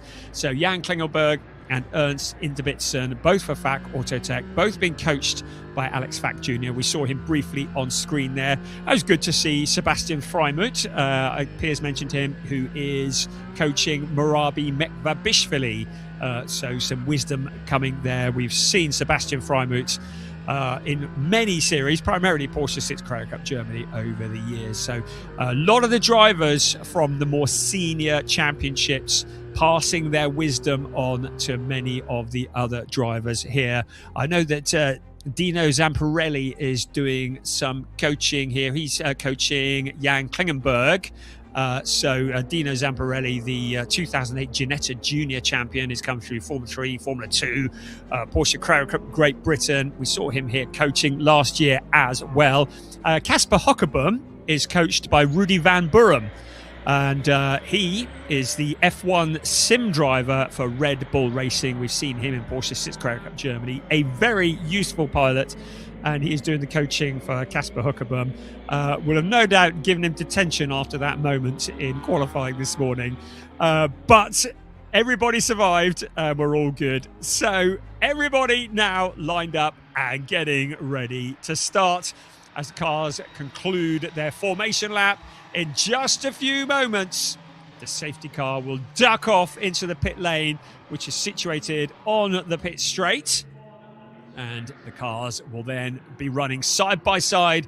And when the lights go out, the race will start. It's Javier Ripoll Jr. who will determine when to hit the accelerator. At the moment, Joel Monegro just wants to stay alongside him. And when the lights go out, we will be racing for round 3, Porsche Sprint Challenge Southern Europe Club Division. Javier Ripoll Jr. wants to get this drag race done into turn 1. He has that inside line. Joel Monegro had a look on the outside, left himself a little bit vulnerable to his teammate Eric Santos, but Santos has his own problems because he has Alexander Dobik challenging him. Look at Monegro trying to put a move on Javier Ripoll Jr. early doors in this race. And Santos looks like he's got problems. We see the 221 car dropping back through the pack. So has he had a problem? Has he got a puncture? Whatever it is, his teammate is challenging in that second place. Javier Ripoll Jr. holding on to the lead, but for how long? Joel Monegro has been devilishly quick in Porsche Sprint Challenge Southern Europe. Now along turn 5 they come. He looks to the outside into turn 6, trying to go the wide, long way around the corner. Ripoll Jr. has it covered off, and you can see that Santos has retired into the gravel. So clearly a problem for Santos. This may well bring out a safety car because they won't be able to leave the 221 car there. Monegro will want to try and get past before any kind of safety car might be shown. So Monegro putting the pressure on. Javier Ripoll Jr. doing exactly what he said he wanted to do, and that is to get in front and to stay in front. So heading up towards turn 11 and 12 they come. Javier Ripoll Jr. in front at the moment, but Joel Monegro challenging through turns 11, 12 and 13. Monegro gets a nose in front. How long can Javier Ripoll Jr. hold off this much pressure as they head into the Ayrton Senna Parabolica turn 13 and out onto the pit straight? Javier Ripoll Jr. may well feel the wrath of Joel Monegro as they head in towards turn 1 at the moment, but Ripoll has him covered off. Good stuff there. In the background, Levent Turkmen has made his way up into 3rd place. Murabi Mekvabishvili in 4th ahead of Alexander Dobik and Ernst Inderbitsen. So a lot of drama been going on further back. A bit of shuffling around. The yellow flag is still showing at turn 4. And I think, looking at the pace here, I've had, full course yellow. So full course yellow is out. So the drivers now having to drop their speed down to 80 kilometers an hour. And they all have a warning system on the dashboard, the Genioma warning system. They will have seen that before any of us did, certainly before I did, that the full course yellow is out. They need to then not hit the brakes, but just lift off and allow the car to drop down to 80 kilometers an hour. And then they will get from the Genioma system a countdown when it's time to go back to racing. But clearly the issue with Eric Santos, who we saw stranded at the side of the track, needs to be moved for safety reasons. So the car's now just circulating at that 80 kilometers an hour. The important part for the drivers is to keep the heat in the tyres. So whatever happened to Santos, well, you can see the front left wheel is pointing in a direction that appears to be different to the rear left wheel. So maybe there was contact in that first corner. We saw him dropping back through the pack. The fact that the car is pointing in the wrong direction would indicate that perhaps something eventually broke, but we can see that the steering on the left, and it may well have been contact with another car. It's always a bit of a scramble into that first corner, and a track rod, very easy to break one. Fortunately, doesn't look like there's been much else in the way of damage, so they'll haul that car to safety. As we look in the garage, some great shots there, reviewing the previous race, reviewing that race from the garage. Some great onboard shots there, and the team's obviously monitoring all the data. Right, we're back to racing already. So while we were looking at that, the full course yellow came to an end, and you saw Javier Ripoll Jr. just having a twitch under braking in turn 13. The back end just sliding slightly. He is on the knife edge. Joel Monegro senses something of a pass in the making here. He goes to the outside. Monegro under braking, tries to shut the door, but Javier Ripoll Jr. is having none of it. Comes squeezing back through. Great defense, but Ripoll Jr. looking nervous on the brakes. Monegro looking menacing. He made that move on the outside. It wasn't going to stick. And now Javier Ripoll Jr. goes deep into the corner. He's got the faster line, the momentum out of the corner. But Monegro tries to get through. This is for the lead of the race. Monegro to the inside as they head towards turn 5. Ripoll Jr. will try to give him the squeeze around turn 5, flat out. Javier Ripoll Jr. now with a disadvantage because Monegro has the line into turn 6. On the inside they come, under braking. And it's a change of lead. Javier Ripoll Jr. very tempted to maybe give him a punt through the corner. He doesn't do that, but Monegro jumps to the lead of the race. He took the advantage out of turn 4 into turn 5. He got that line through turn 5, so that he had the racing line into turn 6 and was able to steal the lead away. But it's not all over yet. Javier Ripoll Jr. will not just lie over, turn over and play dead. He will be ready to jump if he gets an opportunity. We're on board there briefly with Levent Turkman in the number 77 car, who had a grandstand view of that all unfolding in front of him, but he will be more interested in what's happening behind because Alexander Dobik is bearing down on him for that third place. The last of the podium positions. Levent Turkman is there. Now Joel Monegro opens up a gap about 0.6 of a second. Can Javier Ripoll Jr. come back? Alexander Dobik has closed in on Levent Turkman, and as was the way in the Sport Division race earlier on, it's starting to look like this could be a race-long scrap for third place that's going to be going on here. The rest of the cars running behind. Marabi Mekvabishvili is there a couple of seconds back. Hans Frisch is in there. Daniel Lewis has done a great job, up to 7th place in the GT4 car against the big brother GT3s. So he said he was going to try and take advantage before everybody's tyres got in the window. He's done exactly that. So up into 7th place for Dan Lewis. Kasper Hockerboom in 8th. And then it's Ernst Inderbitzen and Jan Klingenberg, the two cars that are running without ABS.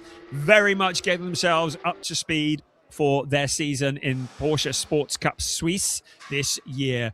In the garages, the teams look on intently as their drivers do the business. These teams that work so hard preparing, repairing, building these cars so these drivers can race, and track experience by Manthey certainly know what they're doing as the lead car, Joel Monegro, at the wheel of one of their cars. We're on board with the MDM Motorsport Levent Turkmen car, the driver who impressed so much last time out with a third place and then another third place. Is it going to be 3 third places from 3 races? His first 3 races ever in this series for Levent Turkmen. He's in that third place at the moment, but Alexander Dobik is not going to make it easy. Dobik, who is less than 0.3 of a second behind, at least he was last time they crossed the start-finish line, is not going to let him get too far ahead.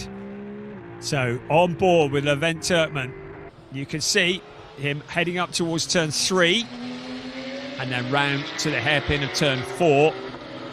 And there is Alexander Dobik in the very pretty yellow and black livery. Alexander Dobik, the owner of Hadeka Racing, the Ukrainian driver who we've seen over the last few seasons competing. So here he comes again in towards turn 5. This is the fight for third place at the moment. At the front, Monegro has only opened up a little under 0.4 from Javier Ripoll Jr., who now has the fastest lap of the race. So anyone who thought Monegro was going to disappear off into the distance are very much mistaken. That's a bit of a wobble under braking for Turkmen, but I don't think Dobik was close enough to take advantage there. So Turkmen clearly under pressure. Right, this is for the lead. So if you thought that Monegro was going to get in front and clear off, you are much mistaken. Javier Ripoll Jr. is keeping him very much within his sights. It was 0.339 last time across the start-finish line. Ripoll Jr. has the fastest lap. Could he put one over Monegro? Right, across the line they come. The gap reasonably similar to what it was. In towards turn 1. Monegro having to keep an eye on his mirrors. Any mistake at all, and Javier Ripoll Jr. could well be through. Monegro now takes the fastest lap. So he's stolen it back from Javier Ripoll Jr. Javier Ripoll Jr., when Pierce spoke to him on the grid earlier, said that age was not on his side and that Joel Monegro might have an advantage there. But when you're racing, when the adrenaline's flowing, we know how good Javier Ripoll Jr. is. There's Levent Turkmen in third place. Alexander Dobik for Hadeka Racing. Behind him in fourth place. Keeping him within his sights. Heading towards turn 5 once again, and then into turn 6.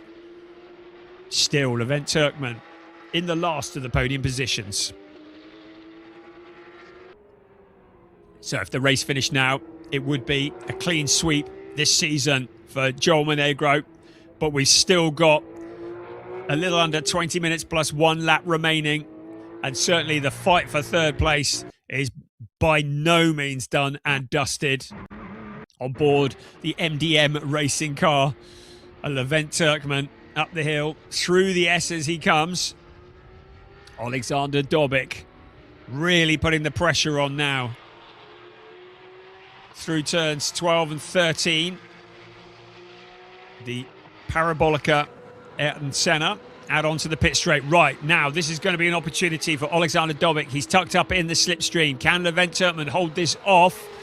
He's opened up a bit of a gap as they head in towards turn 1. Will we see a challenge from Dobik? He looks to the inside. He ducks back behind Turkmen. So no challenge this time around. He's still got plenty of time to try and work his way up into third place. Anything more than that might be a bit of a stretch, because this battle is now some 4.4 seconds back from second place.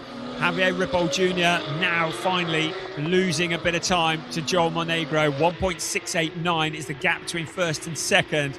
So Ripoll Jr. having put the pressure on, now just starting to drop back a little, but still very solid in that second place.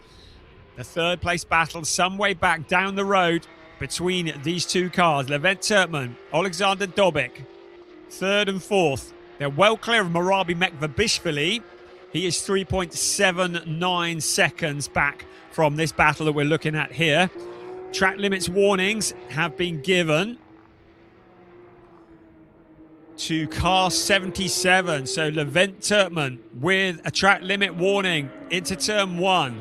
So he's got to be careful, because again, the race director's starting to get involved. They've issued a warning to car 77 in 3rd place, especially into turn 1. At the moment, it is just a warning, so no penalties have been issued. But Alexander Dobic doing what he needs to do, putting the pressure on, trying to force number 77 wide. So apparently, Javier Ripoll Jr., I'm told by Piers, got a wheel in the gravel in the last sector. So that is why we got a gap. But look at this to the inside, into turn 3. Alexander Dobic shows his nose. Levent Turkman has it covered off, but Dobic now senses the last of the podium positions. The two cars almost running side by side. It's still advantage Levent Turkman at the moment. So just to go back to the original point, we saw the gap suddenly opening up between 1st and 2nd. It was a wheel in the gravel for Javier Ripoll Jr. that caused him to drop back. So 1.289 between 1st and 2nd. Can Javier Ripoll Jr. find a way back onto the leader? This is close for 3rd. Levent Turkman with Alexander Dobic. I don't need to tell you what the gap is. You can see it. Dobic almost got a nose in front at one point. Turkman under braking into 6. Dobic taking a wider line around the corner, then in towards 7 they will come. Still, Levent Turkman holding on to the last of the podium positions. 16 minutes plus 1 lap remaining of this race.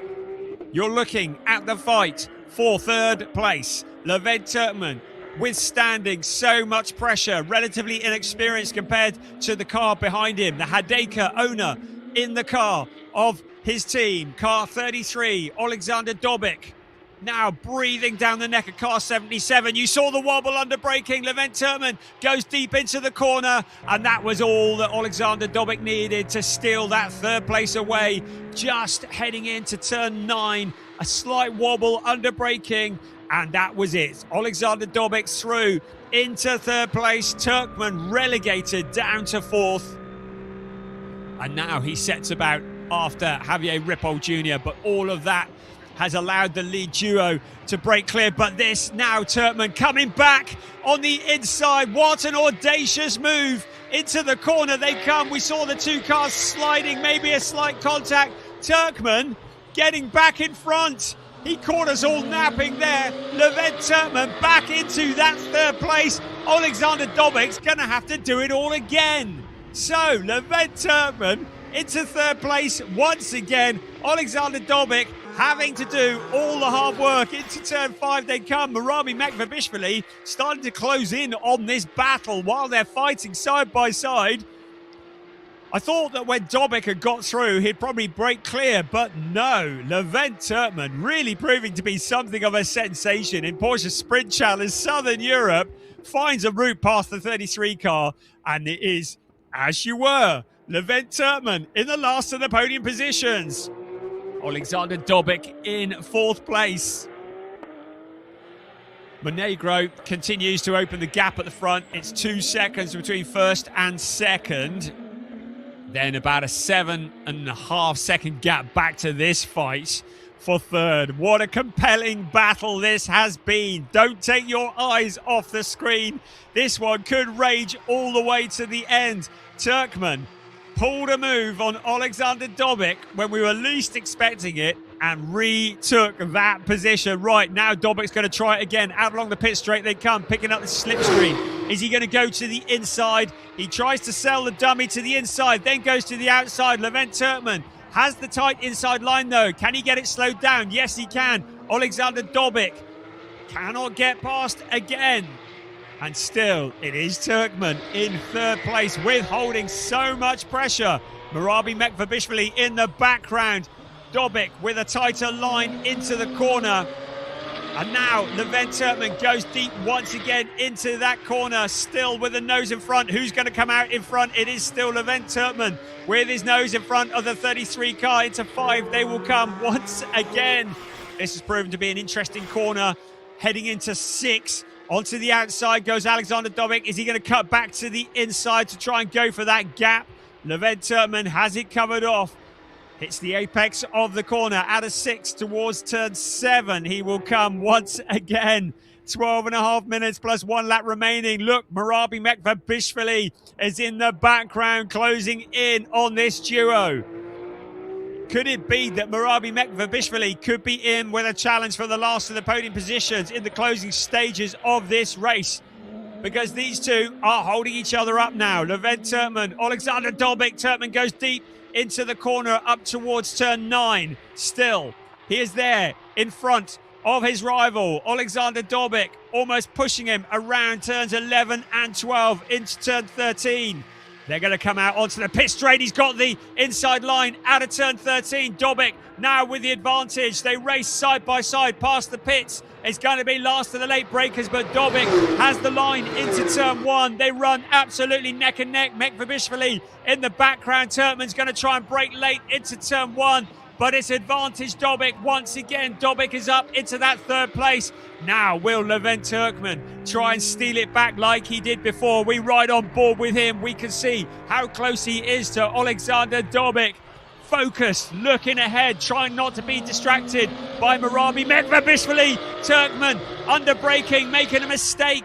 The back end of the car sliding out. That's allowed him to fall into the clutches of Marabi Mekvabishvili. It's allowed Alexander Dobic to break clear. So now Marabi Mekvabishvili is going to put the pressure on for 4th place around the flat out turn 5. 11 minutes plus 1 lap remaining of this race. Great stuff here. Porsche Sprint Challenge Southern Europe Club Division. Levent Turkmen is not giving up on 3rd place. Alexander Dobic is going to have to watch what he does. He's going to have to make sure he hits every breaking point, every apex exactly right, because Levent Turkmen wants revenge. He wants that 3rd place back, but Marabi Mekvabishvili has now joined the battle. He's made it more complicated for Levent Turkmen to get past, because if Turkmen makes a move and it doesn't stick, Mekvabishvili will be through. Turkmen picking up an awful lot of curb, the back end of the car jumping up into the air. That allows him to fall back into the clutches, and Marabi Mekvabishvili, Dobic goes deep, and both of them go through. Alexander Dobic with a mistake into the corner, and then Levent Turkmen retakes 3rd place, but this time Marabi Mekvabishvili is through as well. Alexander Dobic is now going to have to overtake 2 cars if he wants to get on the podium. In towards turn 1 we come. Turkmen never say die. Marabi Mekvabishvili in 4th place. Alexander Dobic there now behind him. He's got a mountain to climb to get himself onto the podium in the next 9 3/4 minutes. Our leader is Joel Monegro. He is 2.6 clear of Javier Ripoll Jr. And they are well clear, some 13 seconds clear of this battle, but this is going to rage on. Can it be that Marabi Mekvabishvili will make it onto the podium? Alexander Dobic twice had got into that 3rd place, and twice he has lost it. It was a mistake that allowed Levent Turkmen and Marabi Mekvabishvili to come through and shuffle him down into 5th place. Hans Frisch is some 4 seconds back from this battle. So Alexander Dobic at the moment not looking vulnerable, but Hans Frisch in 6th place. He's ahead of Daniel Lewis, the leading GT4 driver, in 7th place. There is 3rd place Levent Turkmen. What a drive. I remind you, this is the driver who arrived in Portimao just to do a little bit of practice and a bit of testing last weekend. He got persuaded to race, and he did a sterling job coming home with 2 3rd places. He's now looking to make it 3 3rd places in 3 races, but Marabi Mekvabishvili wants to break the pattern. Meanwhile, at the front, Javier Ripoll Jr. records the fastest lap. The gap is 2 seconds between himself and race leader Joel Monegro. Out along the start-finish straight they come in towards turn 1. Levent Turkmen has put and withheld so much pressure in that 3rd place. Marabi Mekvabishvili, the next one, queuing up. They've broken clear of Alexander Dobic. Dobic in that 5th place, having run 3rd for so long.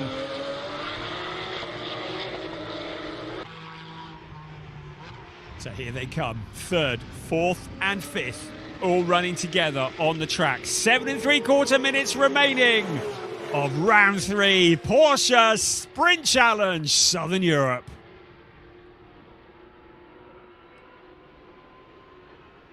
So as we approach the last 7.5 minutes of the race, Joel Monegro leads the way. Javier Ripoll Jr. 2 seconds back, but with the fastest lap of the race. Then this fight for third place. Levent Turkman in that third place at the moment. Murabi Mekvabishvili, who's worked his way forwards on the grid, started in 6th, so has picked off car after car. Alexander Dobik started 4th, currently in 5th. Levent Turkman, who started in 5th, currently in 3rd.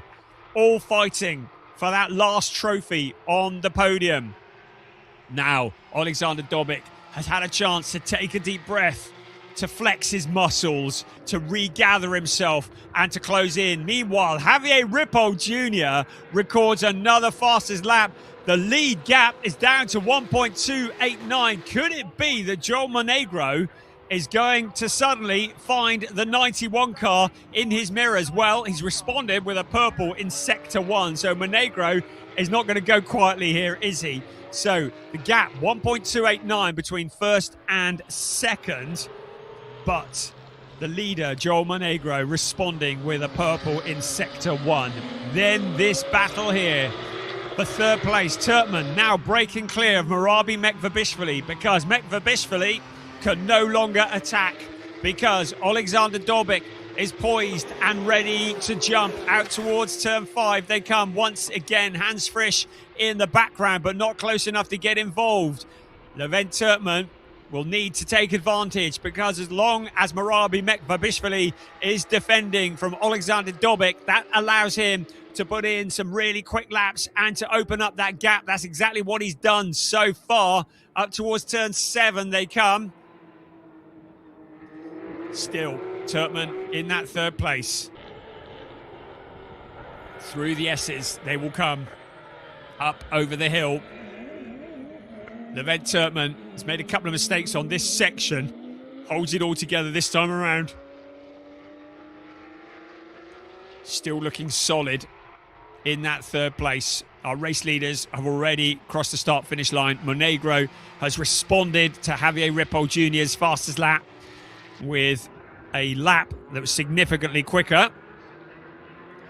Interestingly, Eric Santos is back in the pits. He's absolutely fine. His car has front suspension damage, and not sure if he's going to be out for race 2. But hey, look at this. Murabi Mekvabishvili looking to the inside for third place.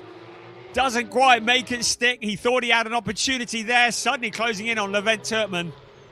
But thanks to Piers for information on Eric Santos in the pit. So it was suspension damage, and the team will get to work on that. Hopefully we'll see him out in the next race. Meanwhile, third, fourth, fifth, glued together, nothing between them. One of these 3 drivers is going to finish on the podium, surely. Through turn 5 they come. Levent Turkman had opened up a gap, but now Murabi Mekvabishvili has closed it down. Dare he make a challenge and risk losing the position to Alexander Dobik? Dobik fancies doing exactly what Murabi Mekvabishvili did and jumping past both of the cars in front of him. They've got less than 4 minutes plus 1 lap to do it. Hans Frisch is rushing to join this battle. He is getting closer, but time is starting to run out. 3 3/4 minutes remaining. Turkman breaks clear just a little in towards turn 9. But that gap seems to close down when they come into the last few corners and out on towards the pit straight. Murabi Mekvabishvili has Alexander Dobik. He goes wide. Murabi Mekvabishvili somehow holds on to the back end of that car. Somehow holds on to 4th place. Brilliant stuff. A nice bit of drifting. That's given Levent Turkman real breathing room here. Now Dobik sees this as his opportunity. While Mekvabishvili gets back into the rhythm. This is the opportunity for Dobik to challenge into turn 1. He ducks to the inside. Mekvabishvili thinks about defending, but he stays on that outside line. He gathers it up. He hits the braking point exactly right. And the 218 car still remains in that position for lap time performance. And that's all allowed Levent Turkman to break clear. Maybe that's the gap that he needs to secure that third place. The fight appears to be now for fourth. Dobic looks to the inside of Turkman. Once again, Turkman to the inside of Murabi Mekvabishvili, beg your pardon. Mekvabishvili holds on to that position. Turkman well clear in the background. Hans Frisch is there as well. 2.5 minutes remaining to turn 5 and into turn 6 we go once again. Dobic on the inside of Murabi Mekvabishvili under braking. Can he slow it down? Yes, he can. And Dobic is through back into fourth place, where he was some 20 minutes ago. Now he tries to set about Levent Turkman. Hans Frisch joining the battle in the closing stages of this race, but has time run out for Alexander Dobic to get onto the podium, because Levent Turkman is clear at the moment in the number 77 car. Less than 2 minutes remaining. A track limit warning has been given, and a penalty has been given to car 77 for track limits. I just have a message that says penalty on my screen for third place Levent Turkman for disrespecting track limits. I don't know what that penalty is. I'll let you know when I find out, but it does mean that potentially Levent Turkman cannot finish in third place. We'll keep on top of that one. But as things stand at the moment, Alexander Dobic, suddenly, having looked to be out of the equation, is back in again, challenging into turn 1. Having been in 5th place, I thought that Levent Turkman was secure to cross the line in 3rd, but maybe the tyres on the number 77 car have cried enough.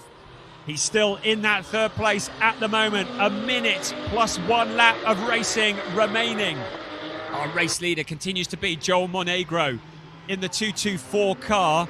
Now he's up at turn 7, so depending on how quickly he can get back to the start-finish line will determine how many more laps are remaining of this race.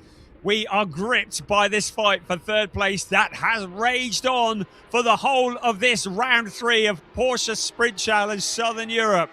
At the moment, Levent Turkman, but with a penalty hanging over him. Also a penalty for Murabi Mekvabishvili. Again, it says penalty for track limits on the timing screen. Now, what that penalty will be will remain to be seen. We'll find that out in a bit. But at the moment, we're racing on track.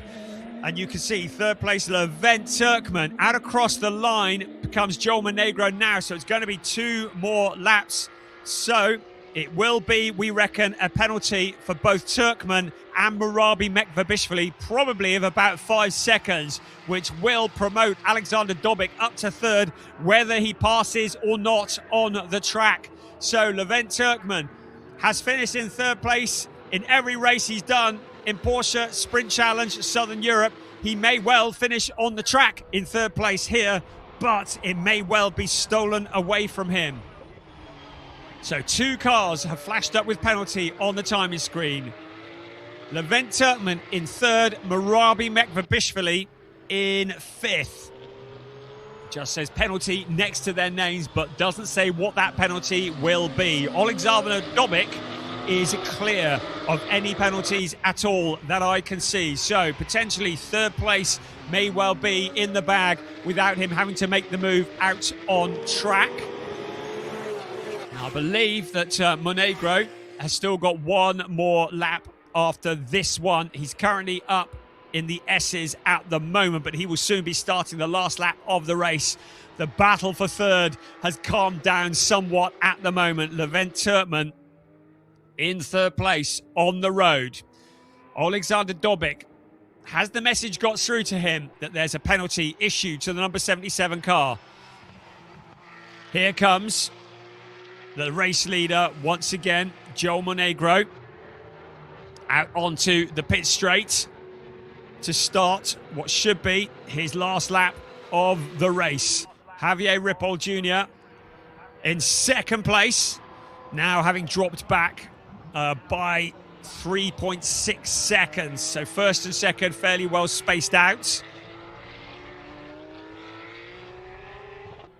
So here comes our race leader once again, Joel Monegro. 3.617.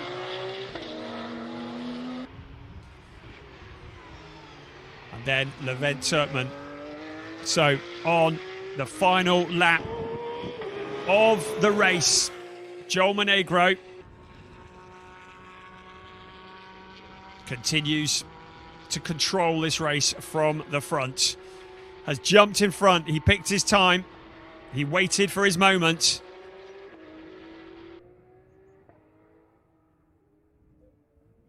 Here he comes once again out towards turn 7. Joel Monegro, Javier Ripoll Jr. behind him.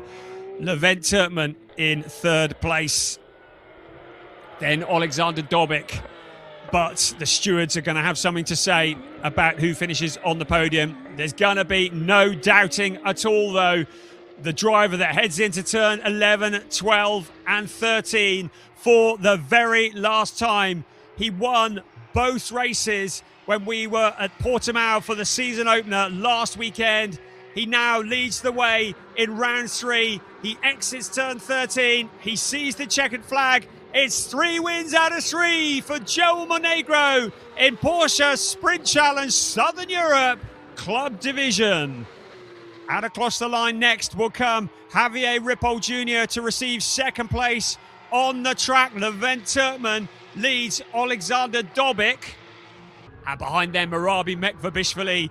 Dobic has a wide line out of the far last corner, just showing his face, but I think he's probably going to get the podium.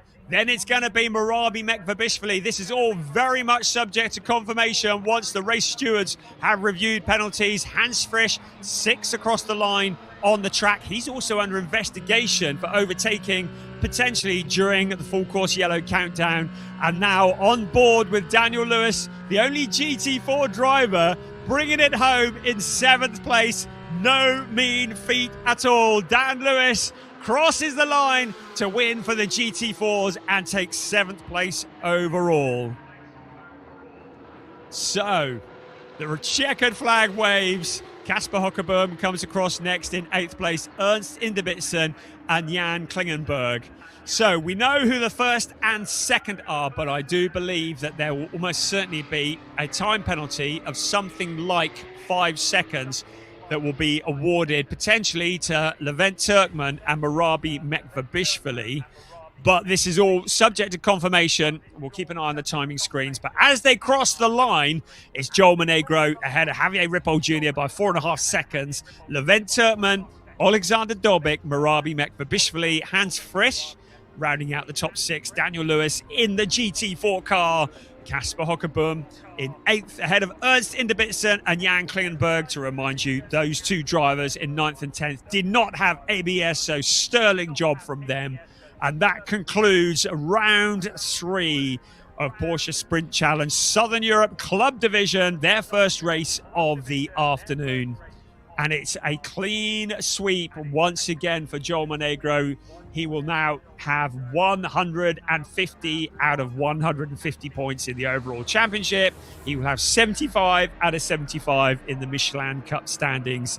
A brilliant score, but Javier Ripoll Jr.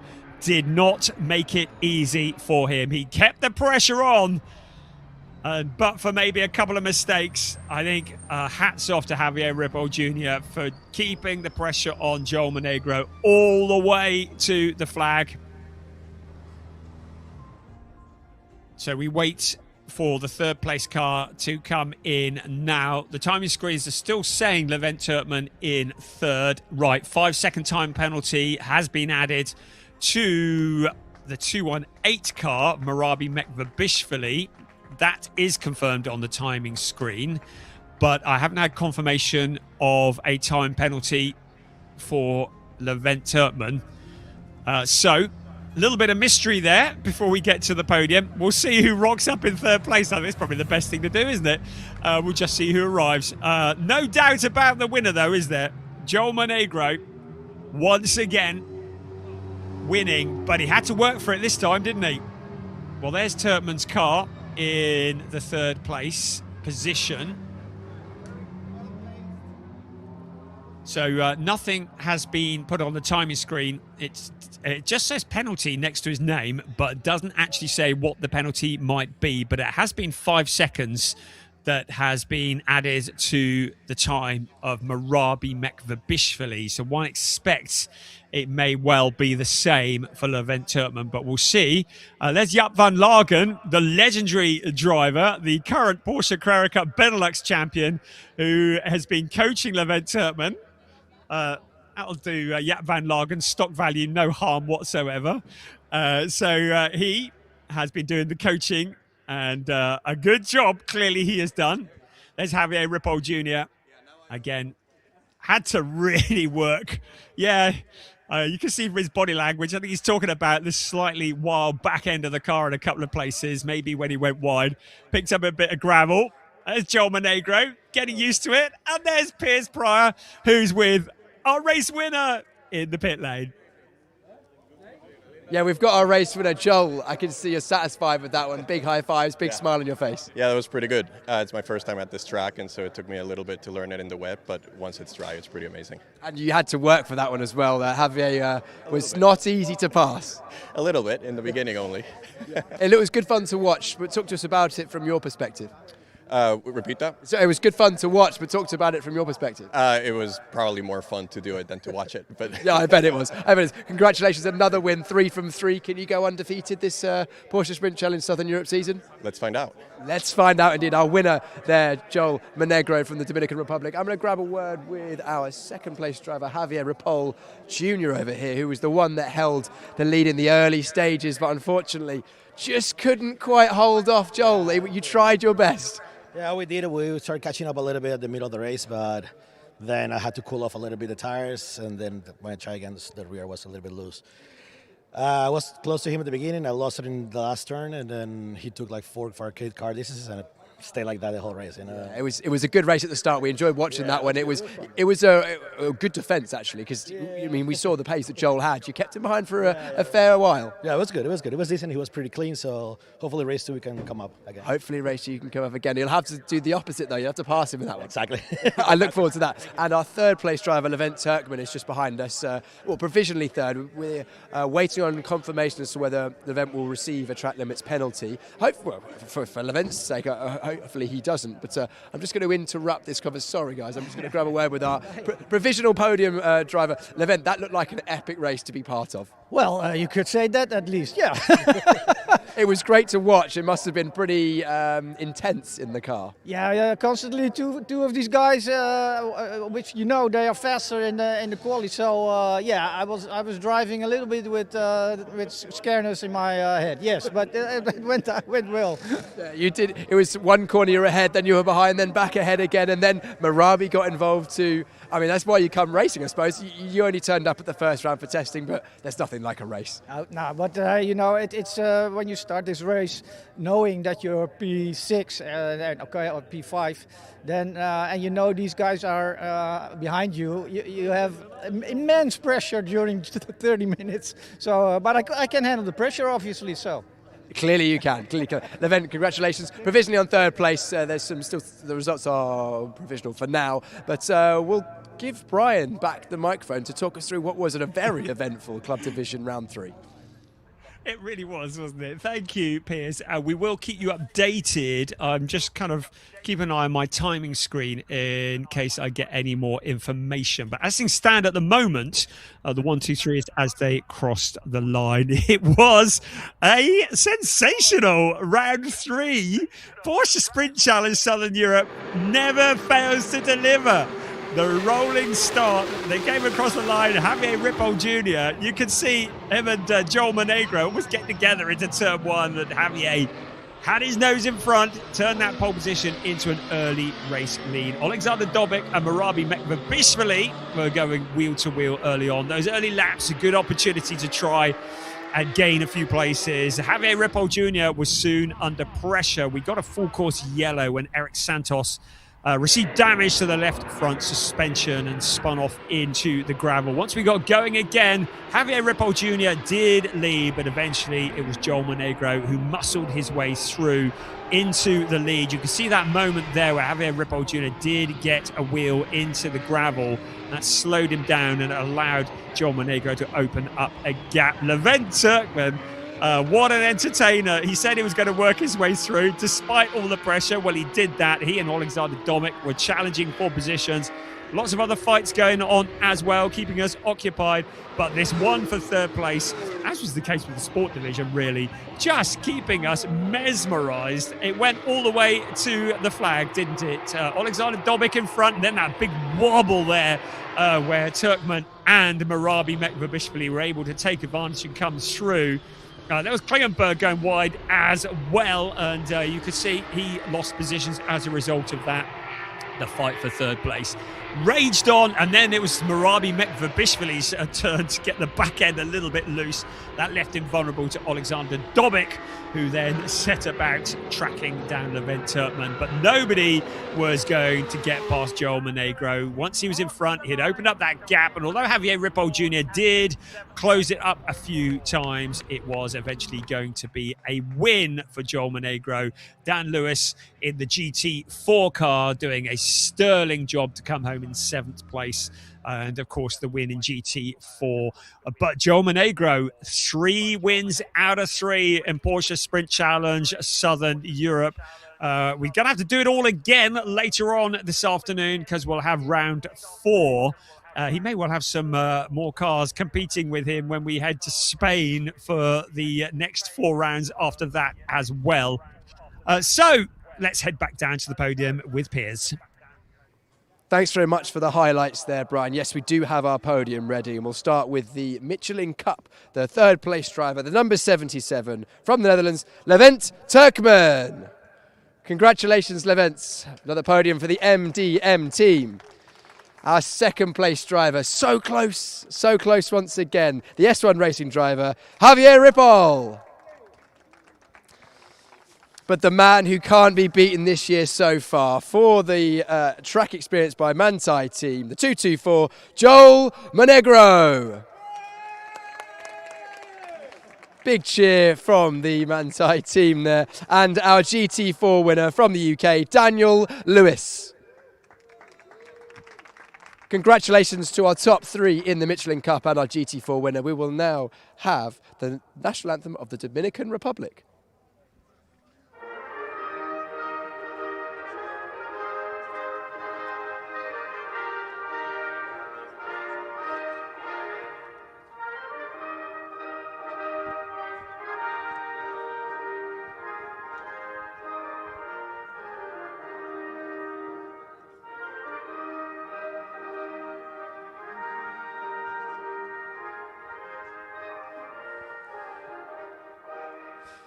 I must say, I've never heard the Dominican Republic national anthem before this year. However, we're going to get pretty used to that as Lars Plato hands out the trophies for our Michelin Cup drivers. Third place, once again, Levent Turkmen for MDM Motorsport. Second place, the S1 driver, Javier Ripoll Jr. So close to a race win once again. And then our winners over in the Michelin Cup, Joel Monegro and Daniel Lewis in GT4. Our top 3 in the Michelin Cup and our winner in GT4 on the podium now getting their photographs. As I mentioned, Dominican Republic, one that hasn't got the biggest history in motorsport in recent times. However, that may be about to change with the dominance of Joel Monegro representing the Dominican Republic in the best light possible. Great to see such good sportsmanship between our drivers. There was a handshake shared between all of our Michelin Cup drivers after that race, and once again on the podium. We'll see them going again for round 4, their final race today, in just over half an hour's time. But before then, we will have the 4th round and final race of the day for the sports division. That's coming up in just a few moments' time. Very much looking forward to the sport division race. We've had 2 brilliant races in Portimao. We've had 1 good race this morning. The second race of the day always throws up a bit more action because it's the last one. But we have a bit of a break before we head to Spain. So I'm going to hand back to Brian to get us in the mood for that round 4 of the sport division.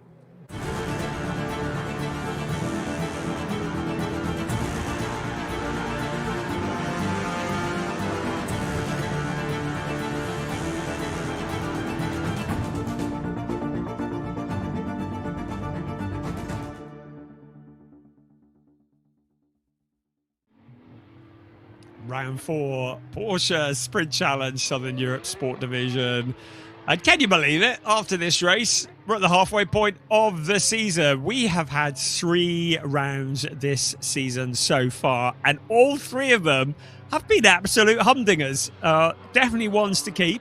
Just goes to show you don't need a grid of 30 plus cars to have entertaining racing, because this has been fantastic. We have loved every lap that these cars have turned here, both Portimao and in Estoril, and this is shaping up to be a great one as well, because we have the pole sitter and winner from the last race, Milan Marchak, who starts on pole position. He has new championship leader Walter Boerkamps alongside him. And Jelte Hofner and Nick Ho directly behind them, and Marco Giltrap and Alex Ryman just behind them. So it's set to be very much a continuation of what we've been seeing so far. As things stand coming into this race, Walter Boerkamps leads Marco Giltrap by 3 points.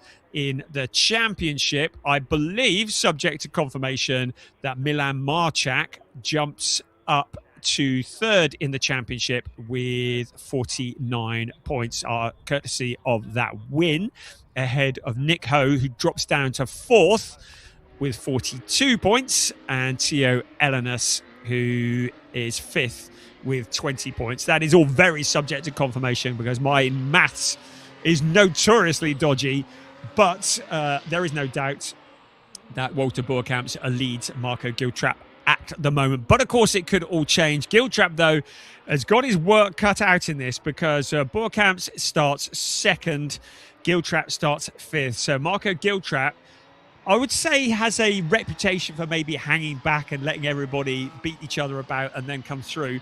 Will probably need to have a little bit more urgency about him in this race to try and wind in Walter Boerkamps, maybe as much as he can in the opening couple of laps of the race. We'll see how that one shakes out, but it's going to be fascinating. Milan Marchak, though, sits on pole position, his 4th pole position in 4 races. Right, I can see Piers down there, ready for his grid walk. Thanks very much, Brian. Yes, we are down here on the grid once again as the drivers go finish their reconnaissance lap to the grid. Once again, the familiar sight of the grey Red Ant Racing car, number 96 Milan Marchak, the 17-year-old that took pole position in race, or the event, the 3rd round of the championship, the first race we had today. Oh, I'm in the way, because currently Milan's doing his grid spot marking. We featured this in Portimao, but the same again, tape going down on the white line to show, to give Milan Marchak a reference point as to where he needs to put his car on the grid, so he can be as far forward as possible in the grid box without going beyond where he needs to. Milan just getting a last moment or last word of advice ahead of the race. I'm going to jump in again. I know we've spoken to Milan a lot today already, both after qualifying the first race but also in the lunch break, but it's worth grabbing a word with our pole sitter, because he was under a lot of pressure at the start of the last race from the driver in 2nd place, which is Walter Boerkamps. But this time, Walter is going to be starting, I was about to say alongside. Technically, it's a 1-by-1 grid stagger, so it's not alongside, but on the same row, 1 position closer. Milan, pole position once again. What have you learned from the first start that you can take into this one? The start in the first race was perfect, so we'll try to do the same now, and we'll see where we end up. And hopefully, we can get away after the first 1 or 2 corners, so will be great. Walter was the driver that was challenging you the hardest in the first couple of laps in that last one, going from 3rd on the grid. He's 2nd now alongside you. Does that change your approach? No, not really. I'll try to not force anything, try to keep myself calm, and we'll see where we end up. It seems like you've taken a step forward, both yourself and the team. I mean, the conditions are different, granted, but in Portimao, it seemed like your qualifying pace was electric, and then you didn't quite match it in the race. But the race this morning, or the first race today, your pace seemed to get almost stronger as the race went on. Yeah, in Portimao, we made some mistakes as the team and as me. So now it's been all perfect, and we'll try to forget Portimao and focus on this. I think that's for the best. Milan Marchak going from pole position once again, a very promising young talent, as we've said many times. Walter Boerkamps, 2nd place, his 2nd fastest lap. A reminder, the grid for this 2nd race of the day set from the driver's 2nd fastest lap in qualifying. The 2nd fastest lap from Walter Boerkamps was slightly faster than the driver in third place of Jelter Hofner. Just said to Milan, the last race you were the driver that challenged Milan the most on the first couple of laps. You had to go from third place. Now you've got a clear view down towards turn 1 on the inside. I suppose that's your goal, is to put this new livery at the inside at turn 1? Yes, that's the plan, especially if you see that he doesn't make any mistakes. I want to be in front as fast as possible. If you do get in front, do you still think that you'll then have the pace to hold him back? Yeah, I think then we're in clear air, and the team did an amazing job fixing the fuel issue. So if the car will stay in one piece and the engine stays in one piece, then I think I can manage. I think you can as well. Wouter Boerkamps, again, a reminder, Wouter, very experienced driver. 13 years nearly the senior of our pole sitter. The second fastest lap of Jelter Hofner wasn't quite as good as his fastest lap, which means that he goes from third place, 1 place lower than he started this morning. Let's grab a quick word with Jelter. Jelter, your second fast lap, only good enough for third. I say only. Third is still a good position, but what's your plan for this race? Just maximum push, see where we end up. I will see whatever happens. I will just try to get the best result possible. Now, I can see something in the cockpit here that no one else can. Over the left air vent, there's something in a language I don't speak. It says, am I allowed to read that? Is that Yeah, you are. good for TV? It says My mechanic did it. It says gasolina papa toel. Doof. Sorry? Doof. Doof. Tell us about that. Yes, well, in where I am from, there's a guy, he's getting famous now, and he always says these lines. And my mechanic wrote this down as my motivation to push. So. What does it mean? Does it just mean go like hell? Yeah, there's not really a meaning. He just always says it, the guy. So I like the quote. Jelter, doof to you. Doof to you. There you go. Jelter Hofner, the young driver going from third place on the grid. I don't know whether, I just had to check whether that was PC, because you never know. I'm not fluent in any language other than English, which is unfortunately why all these grid interviews are in English. Nick Ho, fourth place again on the grid. That last race was quite entertaining. Yeah, it was definitely entertaining. I struggled getting past Jelter, but he did an amazing job defending. But now it's another race, so let's see what we can do from here. I must say, from my point of view, it's really cool to see so many of you young drivers fighting like veterans. You know, the racing has been so good this season, close, hard, generally avoiding contact. It's been really good to watch. I suppose it's been fun from the car as well, from the seat. Yeah, for sure. I enjoy driving these races. So far, everyone is driving really fair and close. So let's keep it like that. Let's keep it like that. Podium in this one? We'll do our best. You always do, Nick. You always do. Nick Ho going from fourth place will be hoping for a podium. Jelter Hofner didn't get the best start in that last one. Actually dropped a position. He's starting in third in this one. Nick Ho's there. Let's grab a word with our outgoing championship. Actually, before we do, I'm just going to jump in here. There's a story behind the shoes and the lipstick, isn't there? Tell everyone at home. What? Your shoes and the lipstick. You've got a collection of the sketches, haven't you? Yeah, I got a collection because on race day I wear nice shoes and nice lipstick. The red lipstick brought us every time good luck. So I hope it's still today. So the red shoes and the red lips. Amazing. And remind us, of course, your name and who you are for those who don't know you at home. Yeah, my name is Jenny. I'm the team boss of the Team 75 with a Porsche Sprint Challenge Southern Europe, also in Carrera Cup Germany. So the team owners, my brother Timo Bernhard, and I could be the team boss on the races. And Marco's been doing a brilliant job so far. Unfortunately, today not as well as it went in Portimao, but pushing on still. That was racing hard in that last one. Yeah, it was hard racing. It was a good race. He started from P7 and finished on P4. So I'm quite happy because the championship, it's not a sprint. It's it takes a little bit longer. It's like endurance. So we have now the fourth race. We will see what happened. And I think he can make also the fourth round a good race. I think so too. And I'm going to go and talk to Marco Giltrap as well and see if he thinks so too. I'm sure he does. Marco's got a lot of confidence. Marco, your team manager, Jenny, she thinks you can get on the podium in this one. Do you reckon so? Yeah, I think we can. We actually had quite good pace in the race earlier. Made a few passes, but just couldn't quite get there. It's difficult to pass around here, but you somehow made it work. It was entertaining for us watching at home anyway, so can we have more of the same, please? Yeah, I'll give it my best shot. I mean, hopefully I can get past them early and get gone. But yeah, I think it could be a pretty hard battle. How was the start in the last one for you, off the line? Yeah, actually really good. I think we made up one position and then another one in the later laps, and then just caught up to the two in front and made some passes work. Marco, good luck in this one. Hopefully you have a good start in this one. I'd like to see some more moves that we had in round 3, in round 4 as well. I mean, it's a sprint. The sport division, we always have good races, especially this season. The 2 sport division races in Portimao were excellent. The one we had this morning, also great. I didn't grab a word with Alex Ryman. Could we jump in and have a quick word?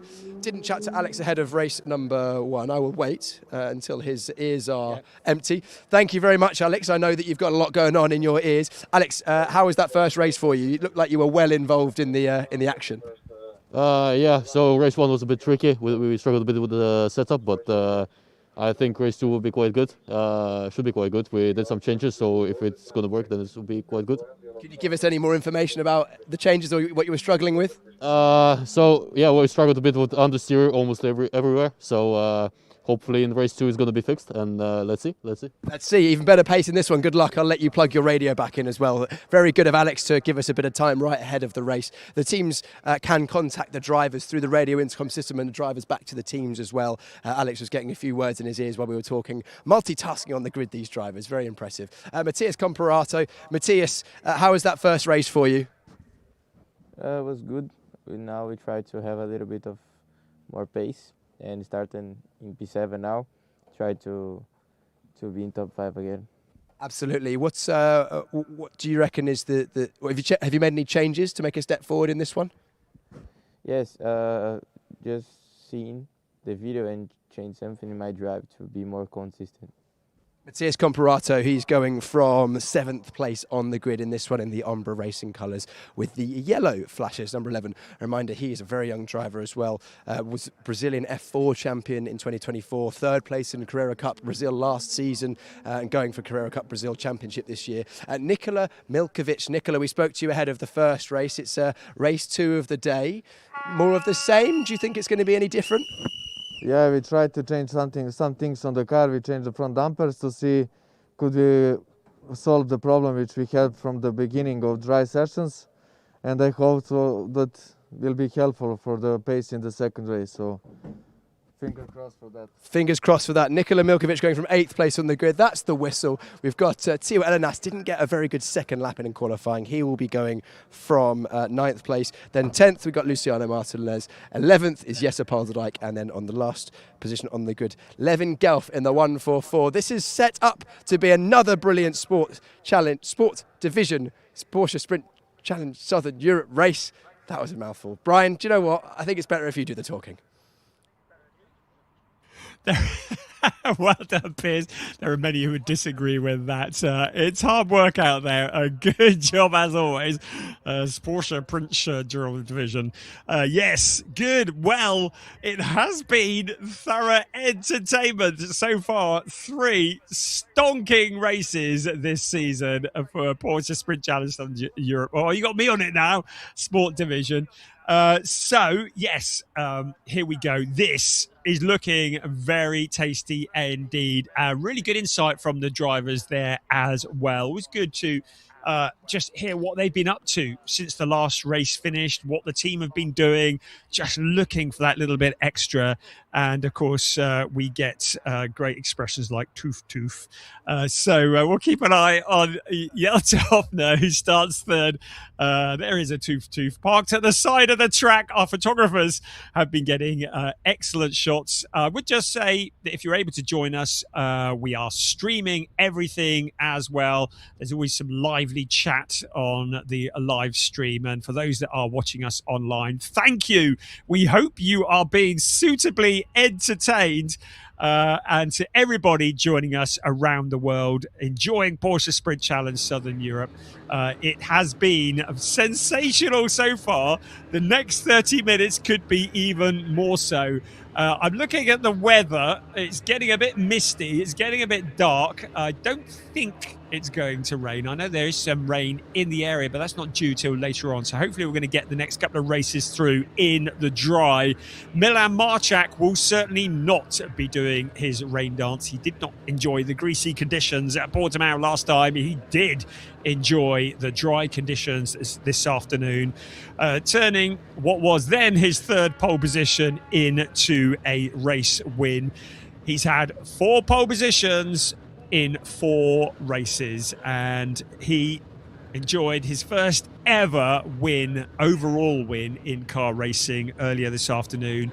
Would now love to make that 2 out of 2. You get the feeling that Walter Burkamps is going to spare nothing. He has no mercy at all as he tries to wrestle his way past the number 96 Red Ant Racing car. The cars start on their formation lap. Oh, spring is in the air here in Estoril as Milan Marchak starts on pole position with Walter Burkamps alongside. Jelte Hofner will be doing from 3rd place with Nick Ho for company. Marco Giltrap and Alex Ryman on row 3. Mateus Comparato and Nikola Milkovic, they've done a lot of work on that car, starting in 8th place. Then it's Teo Elenos, a little bit far back than he would prefer, with Luciano Martinez, Jesse Polderdijk and Levin Gelso. It's another pole in the rookies for Jesse Polderdijk. We saw him take his first ever rookie win earlier today. He's looking to make that 2 out of 2 as well. Heading into this race, we know that Walter Burkamps has jumped to the top of the championship by just 3 points. Marco Giltrap certainly sounding confident leading into this race. And Jenny Lysing from Team 75 with the red lipstick and the red shoes will be hoping it brings the good luck for Marco Giltrap, because he would very much like to take some silverware back to New Zealand in his suitcase. He has room in his luggage for another trophy, and it would be one of many that have been earned by Team 75 Motorsport over the years. Of course, Timo Bernhard, the owner of the team, his sister Jenny Lysing, who manages so very well that team, also in Porsche Mobil 1 Super Cup and Porsche 6 Carrera Cup Germany. So we'll keep an eye on that, as certainly Marco Giltrap tries to fight his way through the pack. But what we lack in quantity, we certainly have in quality. Every single driver, when you look at them, you're like, wow, these are potential champions. They're all getting up to speed, because summer wins are made in the winter. And all these drivers will be competing in their respective championships around the world once we head into March and April, and all the hard work done now. You can see Walter Burkamps lighting up the rear tyres, bit of drifting almost down the pit straight. Remember, it is a 480-metre run into turn 1, so it's a fair old length for the drivers to get a bit of a slipstream to try and challenge into turn 1. So getting a good getaway is very important, and Jelte Hofner will be mindful of the fact that he did not get a good getaway in the first race. Will be keen to make amends for that in this race. The cars are in position. We have clearance from the back. This is the view from Marco Giltrap as we get ready to go for round 4 Porsche Sprint Challenge Southern Europe here in Estoril. A good start for Milan Marchak and for Walter Burkamps. Again, not a great start from Jelte Hofner, but look at Marco Giltrap up into 3rd place on the inside of Jelte Hofner. Hofner now coming back round the outside to retake that 3rd place. Everybody around turn 1. So briefly, Giltrap did have his nose in front. Behind him, though, there is Nick Ho having a little look to the inside as well. Teo Elenos keen to get stuck in and move his way forwards after a difficult qualifying session. On board with Teo Elenos now. We're on the wide outside, muscling through Luciano Martinez in the number 12 car. Out towards turn 5 we come once again, and heading in towards turn 6. So, into 6 they come. Our race leader, Milan Marchak, everybody jostling for positions. Piers was looking down on the start line. He reckoned that Ryman's launch was fantastic. So Ryman made a great start, and he's now challenging Nick Ho further back.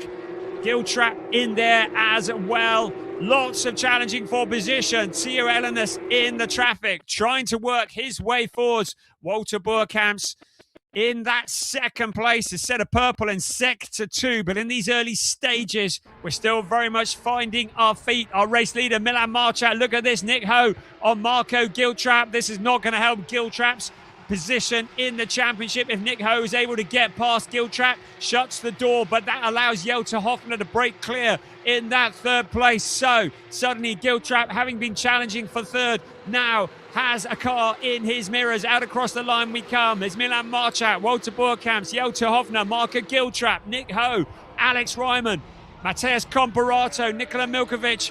Into turn 1 they come.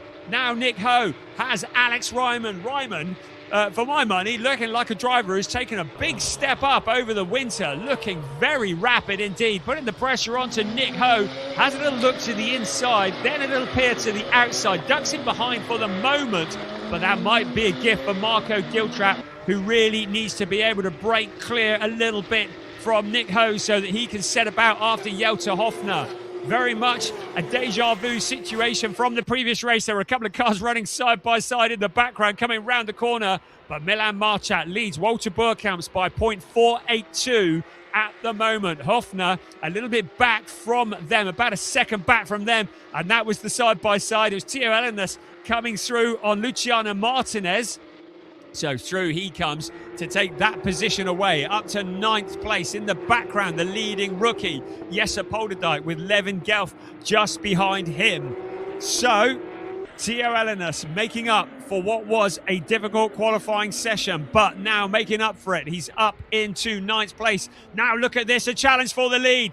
Milan Marchak has Walter Boerkamps. Boerkamps just waiting for his moment. Now he is shadowing every move in the Red Ant Racing car. The GP Elite number 30 car in second place, tucked up behind. He's going to get a slipstream. Out along past the pits they come. Surely this is going to be a challenge into turn 1. Milan Marchak will be aware that Walter Boerkamps is there. He goes to defend the inside line. Boerkamps ducks to the outside into turn 1. Under braking, Marchak has him covered off at the moment, but Marchak cannot afford to make any mistakes at all. Walter Boerkamps looking very quick, the fastest man on the track with a new fastest lap. He looks to the inside, then to the outside, trying to distract the Polish driver in the number 96 car. He goes deep into the corner. Jelter Hoffner too far back to challenge at the moment, but what a fight for the lead. Milan Marchak having to draw on all the experience, all the wisdom that he can muster to hold off the might of Walter Boerkamps in turn 5.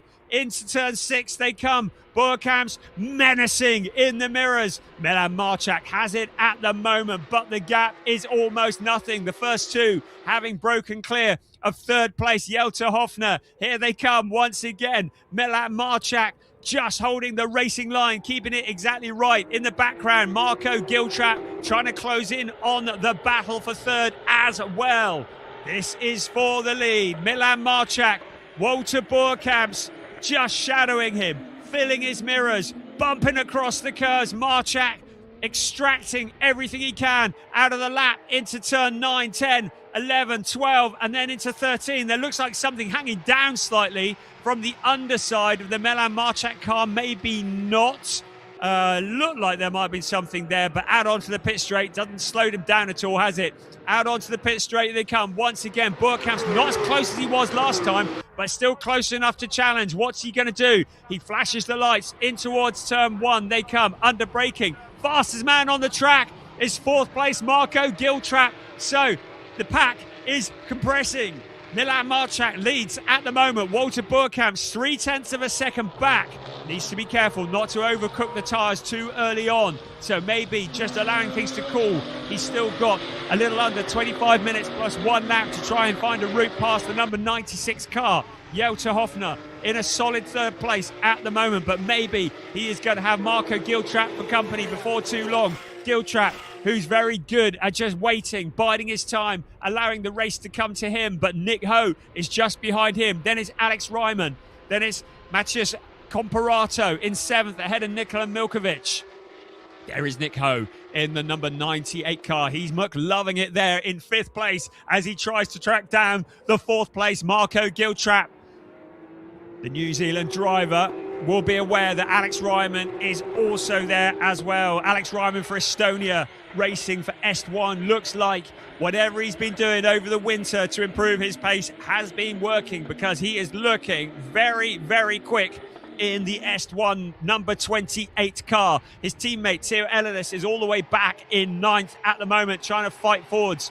Marco Giltrap just taking his time, being patient, waiting to wind in. Jelte Hofner came into this weekend as the championship leader, currently in second, 3 points back. Jelte Hofner in third place. Giltrap's main championship rival, Walter Burkamps, in second place, leading the championship. Milan Marchak with the fastest lap, so Marchak responding to Giltrap's fastest lap, opening up the gap. Has Walter Burkamps got anything else he can bring to the table in the next 23 minutes plus one lap? There's our race leader, first, second, third, fourth, fifth, sixth, almost all running together. This is great racing here. Porsche Sprint Challenge, Southern Europe Sport Division. Marchak in control. Giltrap looking vulnerable to Nick Ho at the moment, but Alex Ryman is there, ready to pounce. Then a gap back to Nikola Milkovic. Here they come once again into turn 6. All these cars identical. It's all down to setup and driving skill, looking after the tyres. Milan Marchak on top of the pile at the moment. Walter Burkamps almost got in front, couldn't make it stick. In that second place now. Here's Marco Giltrap continuing to march in that fourth place. Has he got anything for Jelte Hofner? There's a gap between them. Last time across the line, it was 9/10 of a second. So Hofner having broken clear. And while Giltrap is trying to defend, that can allow Hofner to break even further clear. Out onto the start-finish line they come once again. Across the start-finish line, past the pits. Milan Marchak, the gap, 0.478, so very much holding station at the moment. Burkamps just looks quick. Now he has the fastest lap, so he's closed it in just a little bit. Jelte Hofner in third. So here's our race leader, the 96 car into turn 3. Second place, Walter Burkamps, keeping him in sight. 0.478, so a little under half a second. That could be gone in just a moment with a mistake, with a lockup, with a wheel in the gravel. Marchak having to drive with his head, thinking about everything, hitting all the breaking points. Walter Burkamps will not need a second invitation. If a gap opens up in front of him, he will be there. In the newly liveried, fresh sponsored car, Walter Burkamps in second place. Things finish as they are now. He will extend his lead in the championship, but Milan Marchak is not that far behind in the championship hunt. Here they come through turns 9 again and 10. Marco Giltrap in the number 66 car, named, numbered after the year that his grandfather set up. Giltrap Racing Team. And just behind him, Nick Ho in that 5th place.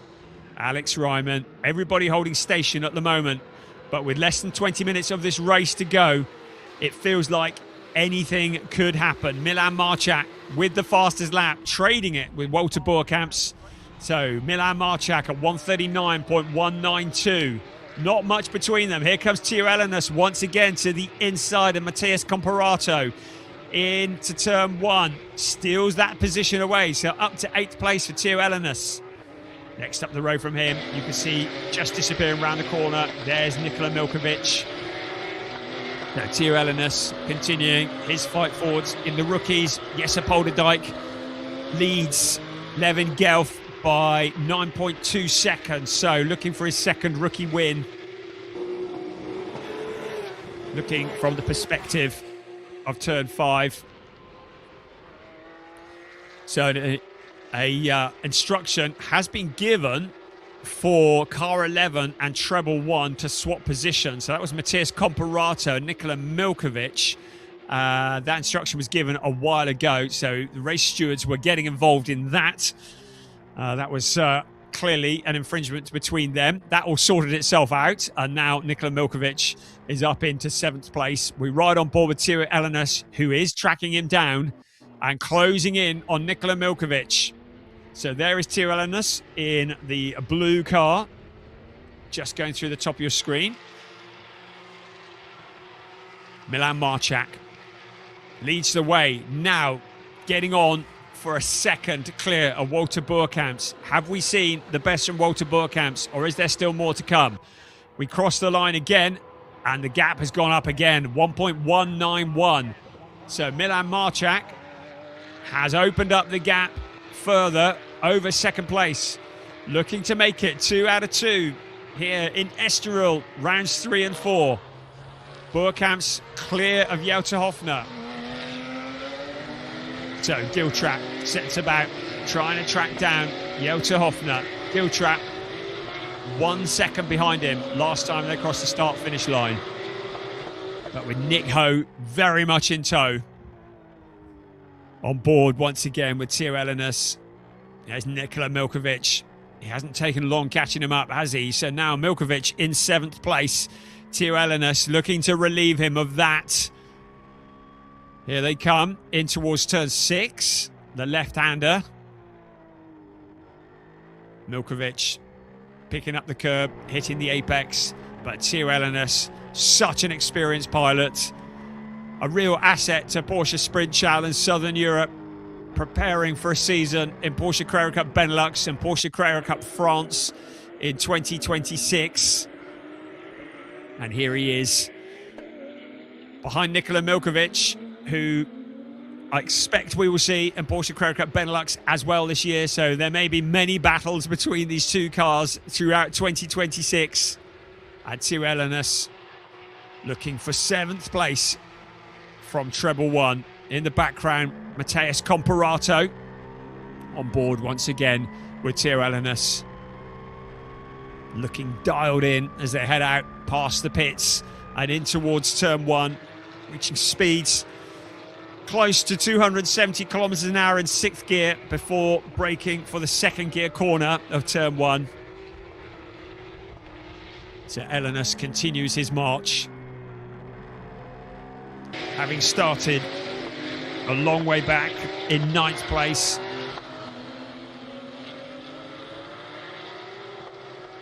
Our leader, Milan Marchak, 1.5 seconds clear of Walter Boerkamps. Then Jutta Hofner, then Marco Giltrap, then Nick Ho, Alex Ryman, and then that battle there, Nikola Milkovic, Teo Elenas, and now closing in on them, Matthias Comparato. Teo Elenas will want to dispatch Nikola Milkovic as soon as possible, because Matthias Comparato may well be on the back of this battle before too long. They continue towards turn 7. So Teo Elenas will want to get as close as he can through the S's as they come up the hill, so that he can maybe pick up a slipstream out of turn 13. And as they come past the pits, you see the back end sliding on the Elenas car. Maybe he's taken a bit of life out of those tyres, working his way through the pack. But this is going to be where we want to be as close as possible on the exit of the Parabolica Ayrton Senna turn 13. Out onto the pit straight they will come. Is he close enough to get a slipstream and to make a move? Running directly behind at the moment, maybe not quite close enough as they head in towards turn 1.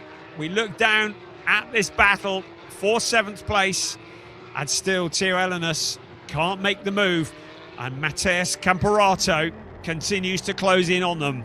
Again with Teo Elenas on board, you can see his perspective, you can see the car in front, you can see exactly when Nikola Milkovic is hitting those brakes. Into turn 5 they will come in just a few moments. There's a gap on the inside, doesn't make it stick. Right, now into turn 5 they come, the flat out part of the track. Nobody touches the brakes, nobody lifts off. It's called turn 5, but it's taken absolutely flat. But then the heavy braking into turn 6, taken in 6th gear at about 240 kilometers an hour before they hit the brakes. And then the second gear corner of turn 6. Out of turn 6 they will come, and then into 7. And then up here towards turn 8. Now, closer than he's been at any point, almost pushing the car. Nikola Milkovic knows that Teo Ellenis is there. He's impatient. He doesn't want to wait for the pit straight. He has a look to the outside, trying to unsettle him through turns 11 and 12 and into 13. But now he has a car behind in the shape of Matthias Comparato, getting very close and now wanting to challenge as well. This is time running out for Teo Ellenis. If he wants to get past Nikola Milkovic, he needs to try and get this done as soon as possible. In towards turn 1 they come once again, but still not close enough when it really counts. Is he going to have a look to the inside? Not really the opportunity to dive bomb or anything like that. Car 29 has been shown a track limits warning. That's Jesse Polderdijk. Still, Nikola Milkovic holds on despite the immense pressure from Teo Ellenis. 7th place remains in his clutches.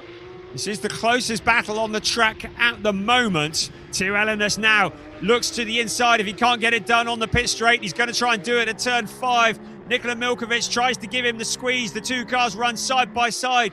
But now Ellenis will have the line into turn 6. Under braking they will come. And now, as long as he can slow it down, Ellenis will have the job done.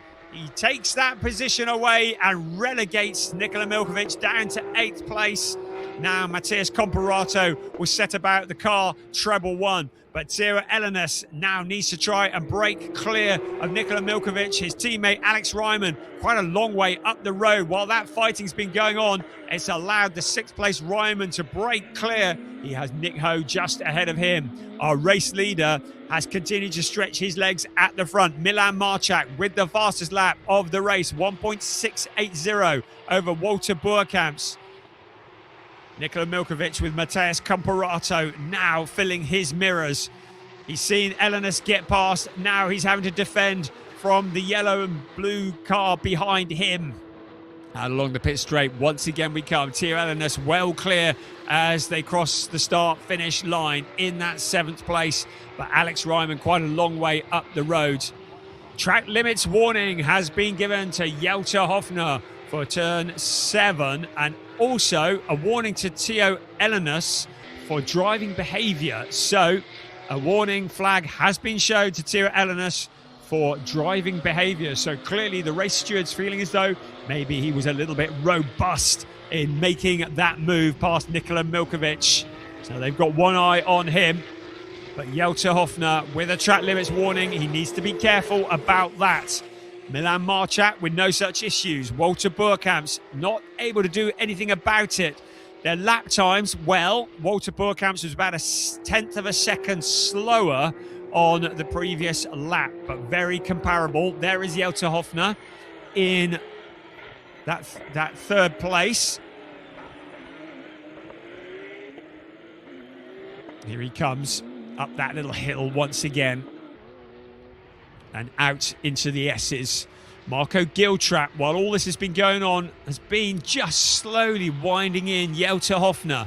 Could it be that Marco Giltrap can get a podium? It was 1.394 last time they crossed the start-finish line. We'll see what the gap is between them this time around. Across the line they come, and the gap is 1.7. No, it isn't. It's 0.7. Sorry, beg your pardon. 0.7 of a second. So Marco Giltrap has halved the space between himself and Jelte Hofner on the previous lap. So Marco Giltrap now starting to make inroads into 3rd place. Jelte Hofner is possibly going to feel the might of Marco Giltrap very shortly. Time's starting to run out a little bit. We're into less than 9.5 minutes plus 1 lap of this race remaining.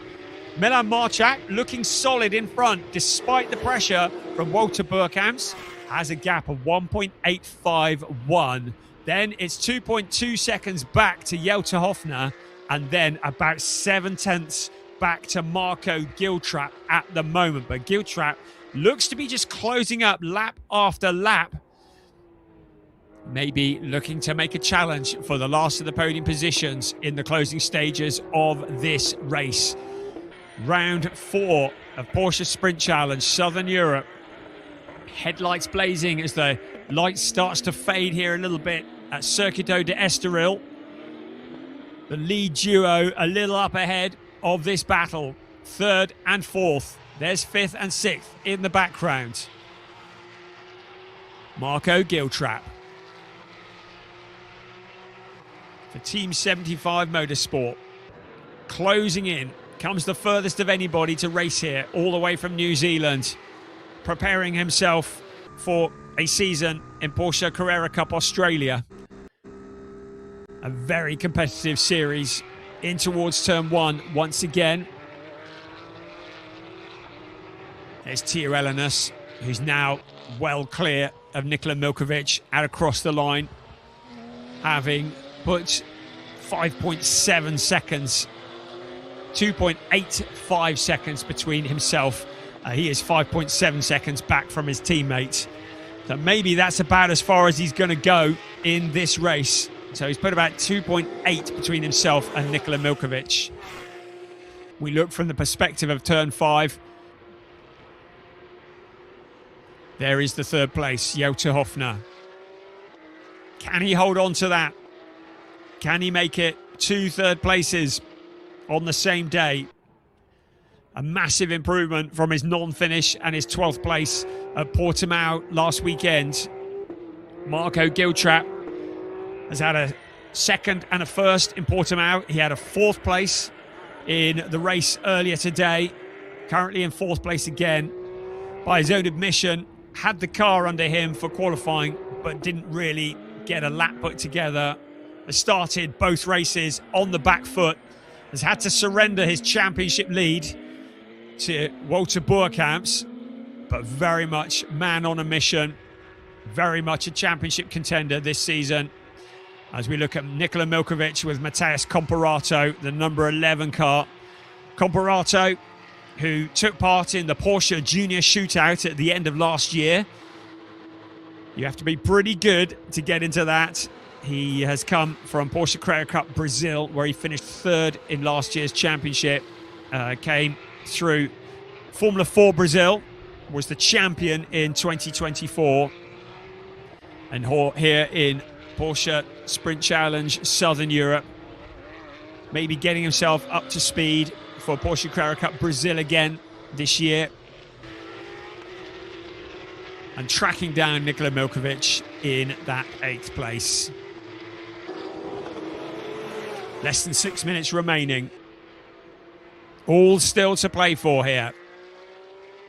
Nick Ho in the number 98 car in 5th place. Has had Alex Ryman breathing down his neck for pretty well the whole race. Ryman maybe not done yet. Nick Ho in 5th place. Came into this weekend 3rd in the championship, but suddenly looking a little bit vulnerable to Alex Ryman. So Nick Ho in the 98 car. Alex Ryman for Est1 Motorsport in the number 28 car. It's turn 8 and 9 they come, and up to turn 10 and 11. So Nick Ho with a problem. So Nick Ho suddenly slowing. It looked like he might have been struggling. You saw him indicating. Suddenly Alex Ryman is past, and Nick Ho clearly with an issue. The 98 car going slowly. I get the feeling he may be about to pull off to the side of the circuit. So what has gone on with the Nick Ho car? Is there a tyre down? Doesn't look like it, but I think he's going to peel off into the pit lane. And it looks like the weekend is over for Nick Ho. Having looked so quick, and suddenly the number 98 car slows. He peels off into the pit lane and into retirement. And Alex Ryman is promoted up into 5th place. So Nick Ho bringing the car into the garage. His day is done. 4 minutes and 20 seconds remaining. Such a shame for Nick Ho coming into this weekend, 3rd in the championship. He dropped down to 4th coming into this race. He's going to drop down further now. Jota Hofner in 3rd place. Marco Giltrap now with nobody immediately behind him has got 4 minutes to catch and pass the 919 car. That is easier said than done. Walter Burkamps is well clear of Jolter Hofner. Milan Marchak has opened his lead up to something over 3 seconds. So with fastest lap after fastest lap, Milan Marchak looking very solid at the front of this field in the Red Ant Racing car.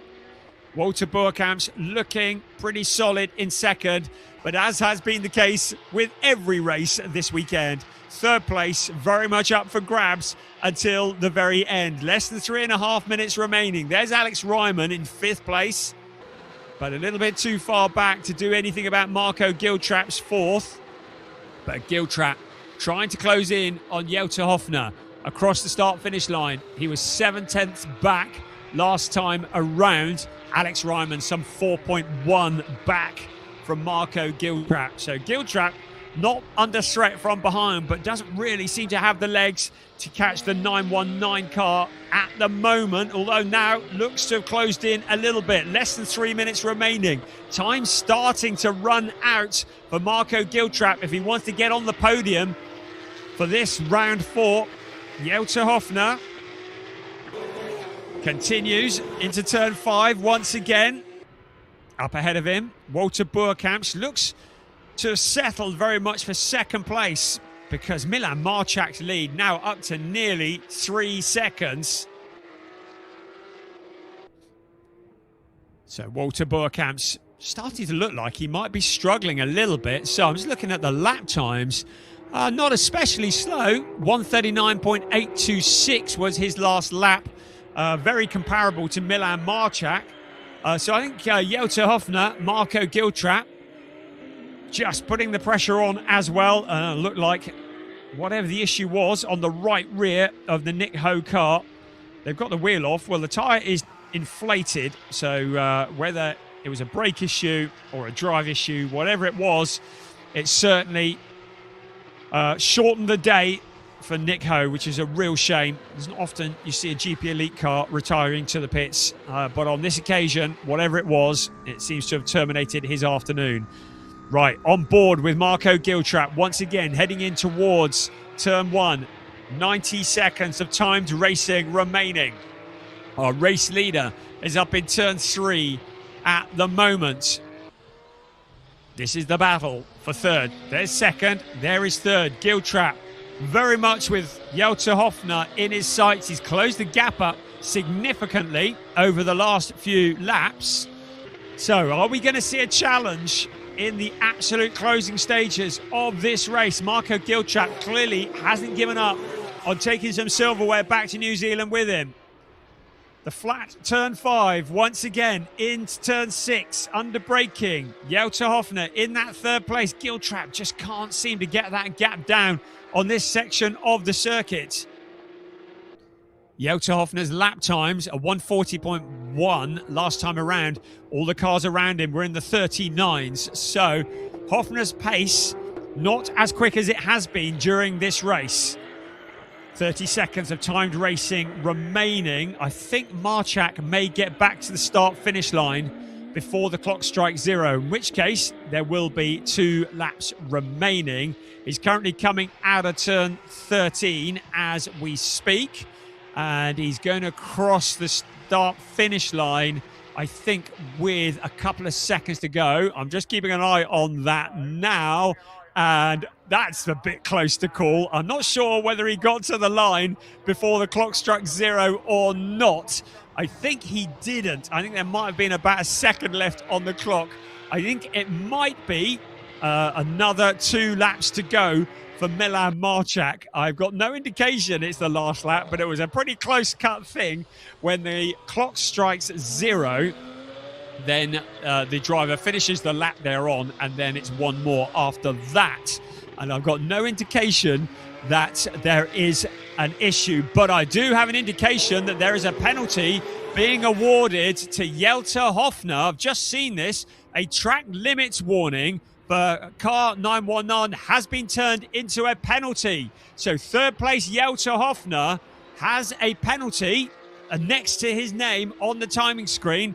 Now, whether that turns into a 5-second penalty or not, but it could be that Marco Giltrap does not need to overtake him, as we see another car going slow in the picture there, and that is Matthias Comparato, also in trouble. So Comparato coming to a stop at the side of the track. So it's drama in the closing stages of this race. Milan Marchak's up to turn 13 at the moment. I haven't had indication that this is the last lap. It was about 0 when he crossed the start-finish line last time around. I think we've got one more. But look at this now. Jutta Hoffner with Marco Giltrap challenging him, but a potential penalty for Jutta Hoffner. Right, out across the line comes Milan Marchak to start his last lap now. Walter Boerkamps staying out of the dramas in second place. Just a token flash of the lights as he comes across the line, more out of frustration. Giltrap looks to the inside of Jutta Hoffner into turn 1. Hoffner covers it off, but Hoffner goes deep into turn 1. Now Marco Giltrap pulls alongside into turn 2. Giltrap has the line and he's through. He squeezes Jutta Hoffner. Hoffner off the podium. Giltrap up into third place. So Marco Giltrap not waiting for the stewards to decide. So on the last lap of the race, Marco Giltrap, I told you he was patient, didn't I? Finds a route past Jutta Hoffner into third place, dispatches him. Alex Ryman in the background, not able to get involved in this battle. And there may yet be more trauma coming for Jutta Hoffner if the stewards do award a 5-second time penalty. We'll wait and see what happens there. But at the moment, it's Milan Marchak who leads the way into turn 8 on this, the last lap, ahead of Walter Boerkamps. The battle for third, as has been the case in every race today, settled in the closing stages of the race. No doubt at all about our race leader. No doubt at all about who is coming through to take 2 wins out of 2 here at Estoril this weekend, because Milan Marchak has been in a league of his own here around for Porsche Sprint Challenge Southern Europe Sport Division. Milan Marchak started on pole position and he takes his second win of the weekend here in Estoril. Second across the line will be Walter Boerkamps at the top of the championship, but Marco Giltrap up to third place. It's going to be very, very tight at the top of the championship. A 5-second time penalty has been awarded to Jutta Hoffner. So a 5-second time penalty. I'm just looking at the timing screen and he is going to get relegated behind Alex Ryman, because Ryman has crossed the line 3.5 seconds behind. So I think it will be just 1 place that he will lose. But having been in that podium position for so long, I think it's going to be potentially a 6th place for Jutta Hoffner. The race directors getting involved as well. But what a dramatic finish to the race. It was a slow burner, but it kicked off at the end. Marco Giltrap didn't want to risk waiting for the stewards to get involved. He made that move on the last lap and moved through into third place, the last of the podium positions. But what a great race that was. Once again, Porsche Sprint Challenge Southern Europe Sport Division delivers. It's Milan Marchak with a dominant win in the end. Walter Boerkamps in second, Marco Giltrap third, ahead of Jutta Hoffner, Alex Ryman, Theo Elenis, Nikola Milkovic in 7th, ahead of Luciano Martinez. Jesse Polderdijk winning in the rookies, ahead of Levin Gelf rounding out the top 10. And we saw retirements from Matthias Comparato and Nick Ho. But remember, Jutta Hoffner will be shuffled down potentially a couple of places as a result of that penalty. So Alex Ryman will inherit that 4th place. What a race once again. Porsche Sprint Challenge Southern Europe Sport Division.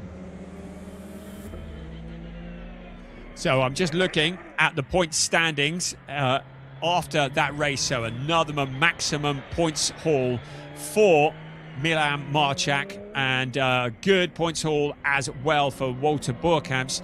So by my reckoning, Marco Giltrap and Milan Marchak will be tied in second place in the points, 7 points adrift. That's just my dodgy maths, so definitely subject to confirmation. But I believe that heading into the halfway point of the season, that Walter Burkamp leads both Marco Giltrap and Milan Marchak by just 7 points. What a comeback for Milan Marchak after what was a tough weekend in Portimao.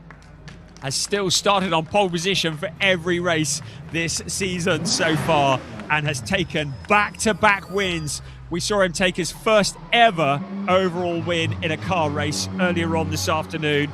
You've now witnessed him taking his second ever overall win. He climbs onto the roof of the Red Ant racing car and clenches his fist in delight, and now receives the congratulations from the team, from his family.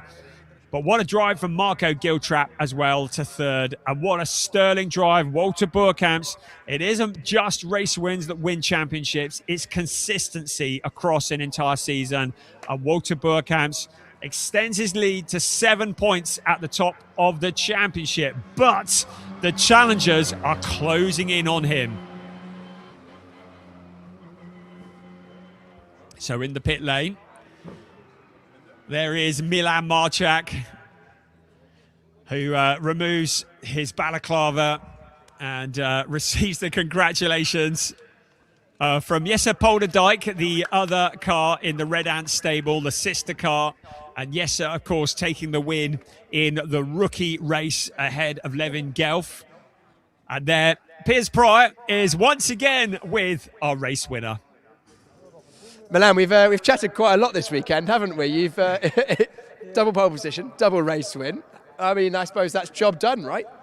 Yeah, it's a perfect weekend. I can't ask for more. And great job by the team, the engineers, the mechanics, and the whole crew. I'm really, really, really happy with the result we did this weekend. And let's get ready for Valencia. You haven't really put a foot wrong this weekend. No, we made not a lot of mistakes, small ones maybe here and there in the race, but as I said, the team did a perfect job, and I can't ask for more. Can you replicate this at Valencia? Have you been to Valencia since we were there last year? I hope, I hope, but we'll see from the first test day, and we'll see what we're capable of. Milan Marchak, your double race winner here in the sport division of the Porsche Sprint Challenge Southern Europe. We've got Marco Giltrap behind me. Marco, let's come and grab you. We chatted to you ahead of the race. Jenny said you could get a podium. You reckoned you could. Here you are.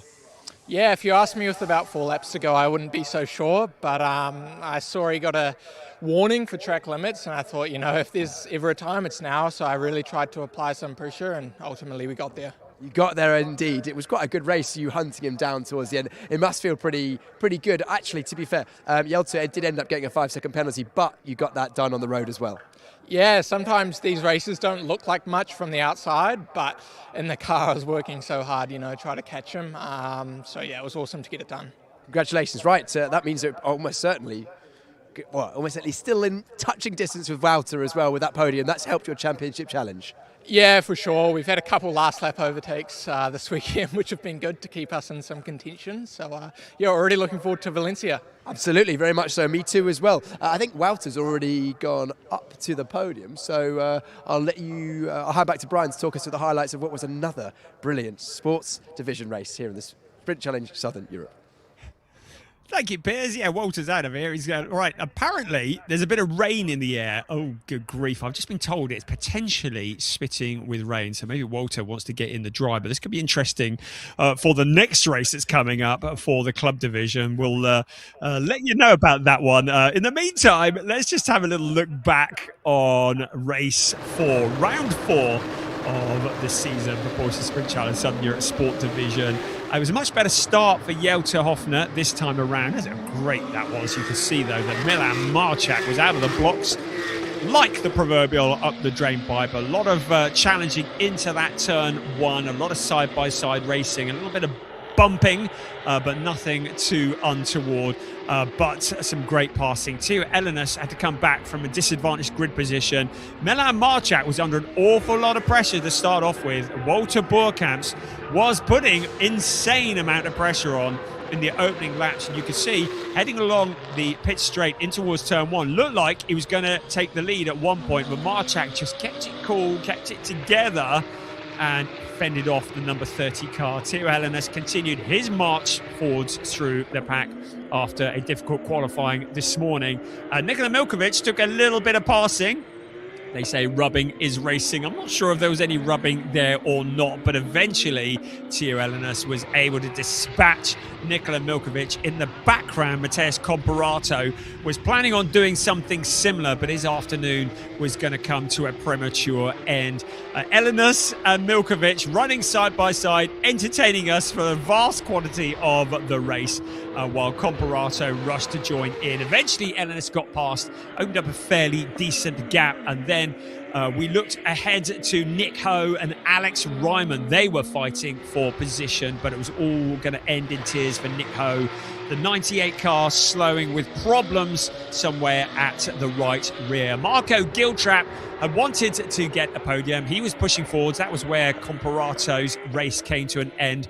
Giltrap closing in on Jelter Hofner, was aware, we've heard from him, was aware that Hofner had track limit warnings and so decided to put the pressure on.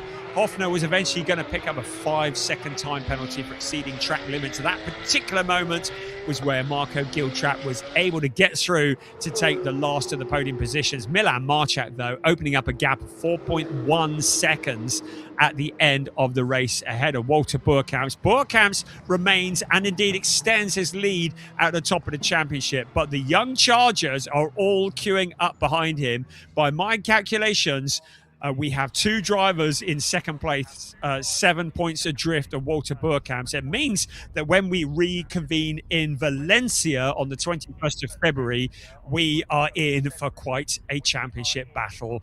Let's head back down to Piers, who's on the podium.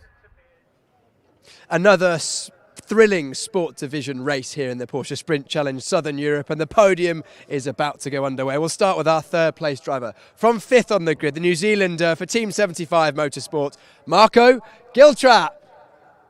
Congratulations, Marco. Second place, the number 30 from the Netherlands, so close once again, but couldn't do it. Wouter Boerkamps. Team GP Elite helping Wouter in that one. And the winner, the man that no one could beat today, Milan Marchak. Congratulations, Milan and Red Ant Racing Team. Unbeatable today. And also our rookie winner from the Netherlands also, Jesse Polderdijk. Congratulations, Jesse. Milan, Wouter and Marco will now have the Dutch national anthem.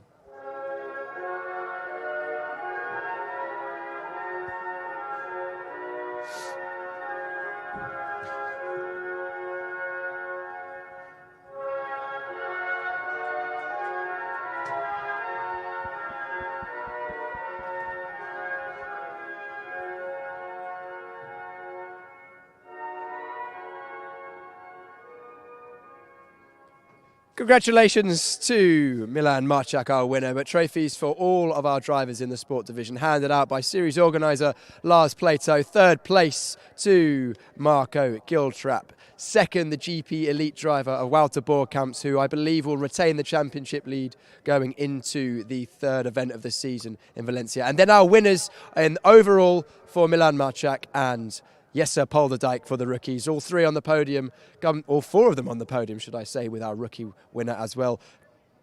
Getting together for their photos. And now the champagne celebrations for all four of our drivers.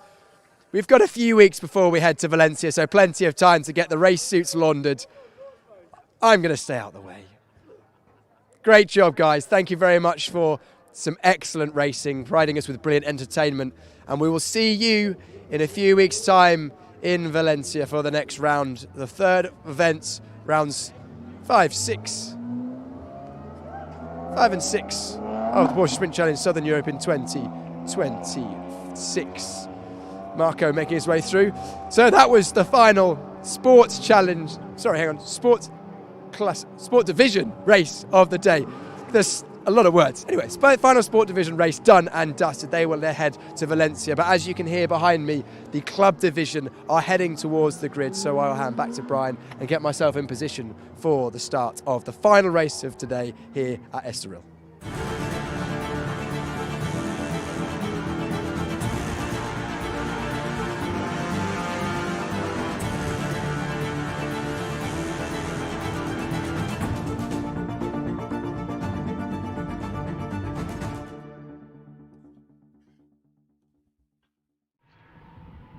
Porsche Sprint Challenge, Southern Europe Club Division. Yeah, it is a lot of words, isn't it, Piers?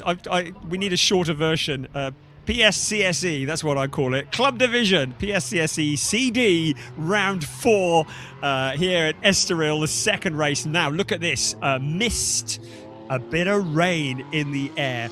My producer did message me to say that there was a bit of rain in the air, and it started to look a little bit like that. So, this could be interesting. I don't think we are about to get a kind of torrential downpour like we had in Portimao, but it is just with the temperatures dropping. I think keeping tyres in the window or getting them in the window might be an issue.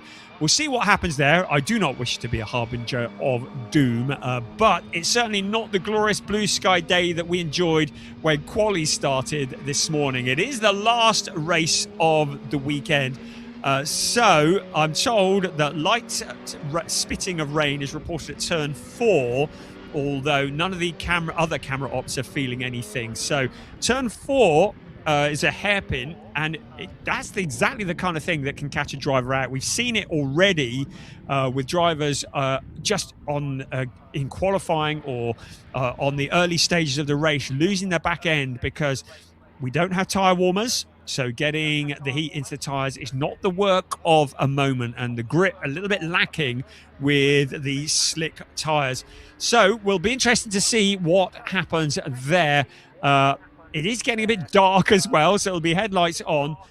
It's going to be interesting to see whether Joel Monegro can make this 4 out of 4. He's going to be starting on pole position for the second time this season. But Javier Ripoll Jr.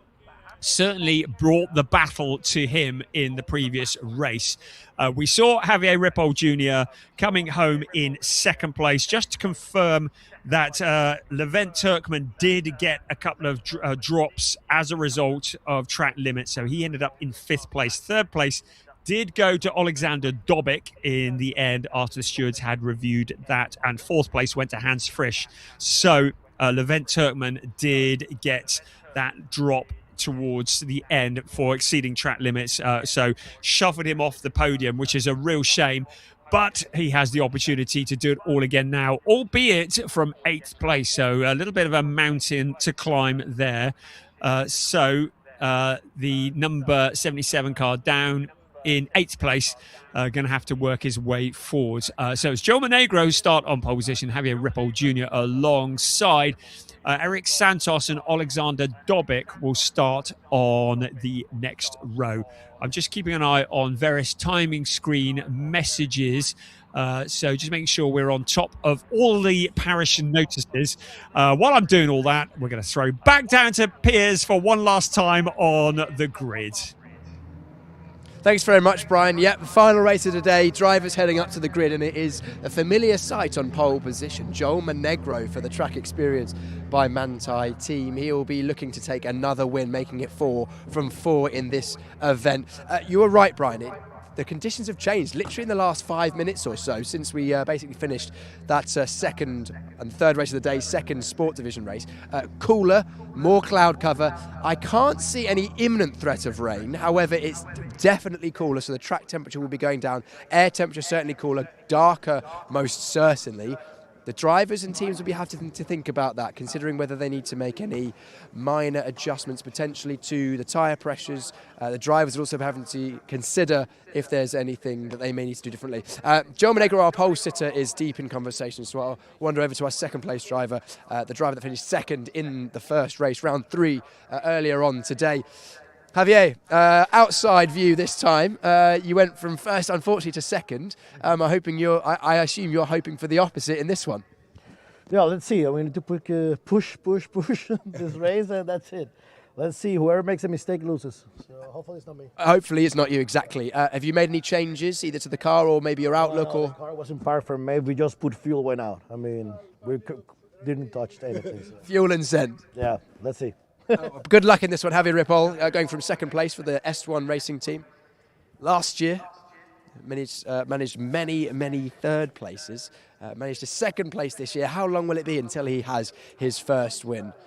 who knows, maybe sooner rather than later. John Monegro is still very much deep in conversation with engineer and driver coach, so not any chance to chat to him in this one. There's a good chance we'll get to chat to him after this race if he continues the form that he has been in. Can I jump in and have a quick word with Eric? Eric, unfortunate end to that race earlier on. Didn't make it past the first couple of corners. Great job by the team to get the car up and running, though. Yeah, I'm so thankful to them for the great work. Glad to be back here to try to make up for that. Is the car all exactly as it should be? Is there anything you're carrying that might hamper you? Didn't feel anything different, so they did a perfect job, I guess. What's your hope for this one? What's your outlook? Try not to get taken out this time, yeah. And I think that the start was good, and try to keep things in line. That's basically the main job here. Eric Santos going from third place, also for the track experience by Manthey team. We mentioned, as he mentioned, a great job by the team to get that car up and running. It had suspension damage among some other cosmetic damage. Alexander Dobic, the driver that eventually ended up, I think, coming in third place. Yes, after the post-race amendments, Alexander Dobic managed to get home in third place in that one. So a podium, well, he wasn't on the podium, but a retrospective podium for him. He'll be looking to replicate that. Track limits certainly playing a part this weekend. We just seen in the sport division race, Jelte Hofner, who nearly got on the podium, fourth place, did receive a time penalty. Of course, in the race that we had earlier on today, Levent Turkman in the 77, just over my shoulder there, he received a time penalty for track limits infringements. Ernst Indebitzen for the Fach Autotech team here on the inside of row 3 will be going alongside Mirabi Mekvabishvili, who, I don't know if Mirabi actually received a time penalty in that one. Yeah, I think he also received a time penalty on the last couple of laps for track limits also. So Mirabi for lap time performance will be looking to keep all four wheels, no, keep at least one wheel inside the white lines at all times. Hans Frisch on the inside of row number 4, which puts him in 7th place. Hans, can we come and have a word? It's a reluctant yes, I think. Reluctant yes. Hans, how was the race earlier today? Yeah, it's very challenging for me, and different conditions. So now it's dry. I hope that it gets till the end. We will see. We will see, but you've still got a smile on your face. Please? You've got a smile on your face. That's the important thing. Have fun. Absolutely. Hans Frisch going from the inside of row 4, 7th place. And then Levent Turkman, the driver that did finish on the podium, but then unfortunately post-race received that time penalty. The driver that has been very, very fast at points this year so far. Levent, unfortunate post-race taking that podium away from you. Track limits being a factor this weekend. Are you going to approach things differently in this race? Well, it seems I have to regain the 3rd place again, so I want to go home with the trophy, right? Absolutely. Well, that's the attitude to have, isn't it? What are you going to do to try and get that trophy in your hands? Well, it's difficult to say. I'm going to try to catch up with the guys top 5 immediately after start, if that's possible. Otherwise, I cannot reach them anymore, I'm afraid. Well, you did it in the first race. You can use that as a, should we say, a dress rehearsal for this one. Oh, that's good that you remind me. Thank you. Amazing. Levent Turkman going from the inside of row number 4. So that's 8th to outside of row 4. Wow, my maths is really falling off at the end of the day. 8th place, but his pace certainly is better than 8th pace. So that's one of the drivers I'm looking for who's going to be moving forward in this race. Should everything go as, well, I expect. I mean, what's my expectation really mean? Not much. I can see a relax by the looks of it. Daniel Lewis, you're looking to have a nice little chin wag with the team there. What are you talking about ahead of this race? Is that not airable? I don't think so, no. I don't think so. Do you know what? I won't ask any more questions. What are you thinking about ahead of this race now in terms of, the final race of the weekend? You mentioned that the first race, the first laps were going to be your biggest opportunity. I don't think it was the cleanest first lap, was it? Because you had to run wide at turn 2, I think, wasn't it? Was that an avoidance or just not quite getting the start right? What was going on there? I think that was just a little bit of a mistake from me there, really. It was just tyres weren't warm enough. I understeered, just about kept it on. And but my main goal is to just do the same thing again, will not go off. And try and take advantage of the first couple of laps. First couple of laps is your opportunity. Daniel Lewis, the only GT4 driver. Casper Huckerboom going from the outside of row number 5 in 10th place. Casper, How are you doing? I don't know if it's much better than the previous one. I think I actually moved one place forward. But what gives me, I would say, confidence is that 4 cars ahead of me, they were behind me at the last race. So yeah, let's go. You've got chances to go forward, that's for certain, and also you should be able to. I must. You must. I wouldn't say that, but you can say that to yourself. Casper, it's going to be fun. Good luck, Casper Huckerboom. Casper is going on the outside of row number 5, and then our last driver on the grid in the number 222, Jan Klingelberg, brings up our rear for Fark Auto Tech. That rounds out our 11-car grid. Back to you, Brian, for the final time this weekend. We're going racing. Thank you so much, Piers. Great job as always. So yes, our final race of the weekend, our final race before we head into the halfway break of this short, sharp season of Porsche Sprint Challenge Southern Europe. The summer wins are made in the winter. This series fitting very much into the Porsche pyramid, which is a great thing to check out online. Really, the whole structure of the road to professional racing. We have the Porsche Experience Center events, which is very much an entry point into Porsche racing. We have track experience, where we've seen Rennsport Academy. We've already mentioned that today, with mentoring and various track days. Then we're into the One Make series. Next up on the pyramid, we have Porsche Mobil 1 Super Cup, Porsche Carrera Cup, the various challenges like this one, and the various trophy races.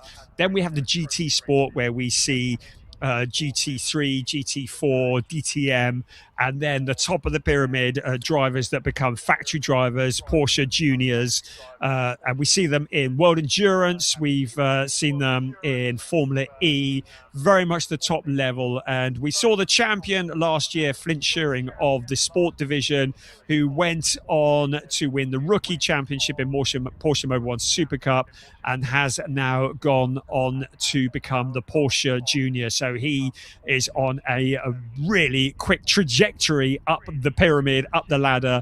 We'd expect to see Flint Schuring. I'm hoping we're going to see him in Porsche 6 Carrera Cup Germany this year, Porsche Mobil 1 Super Cup. But we'd expect to see him maybe in possibly even World Endurance before too long, as indeed his brother Morris has done. His brother Morris, a winner at the Mans 24-hour race and a DTM racer. So very much part of the Porsche pyramid is a Porsche Sprint Challenge Southern Europe. And as already mentioned, haven't quite got the number of cars we've expected in the past, but that's purely because we are between models. We've got the new GT3 Cup car coming out, currently in manufacture, and certainly Carrera Cup Germany, Asia, North America and Super Cup are going to be running it this year. So it does mean that we're a little bit short on cars this year. We hopefully that will rectify next year. But what we have lacked in quantity, we've certainly not lacked in quality. We've had some great racing, some of the best racing ever in all the 4 seasons of Porsche Sprint Challenge Southern Europe so far, I would say. And we have one more left today. And there is a David and Goliath story, if ever I saw one. Dan Lewis, the only GT4 car against the mighty GT3 cars all around him. He's done a sterling job so far, coming into this weekend second in the overall standings. Of course, as the only GT4 driver, he is the leader of the GT4 Championship. Scant consolation. He got a 7th place in the last race. He had a 6th and a 5th at Portimao. Well, let's hope this is not an 8th.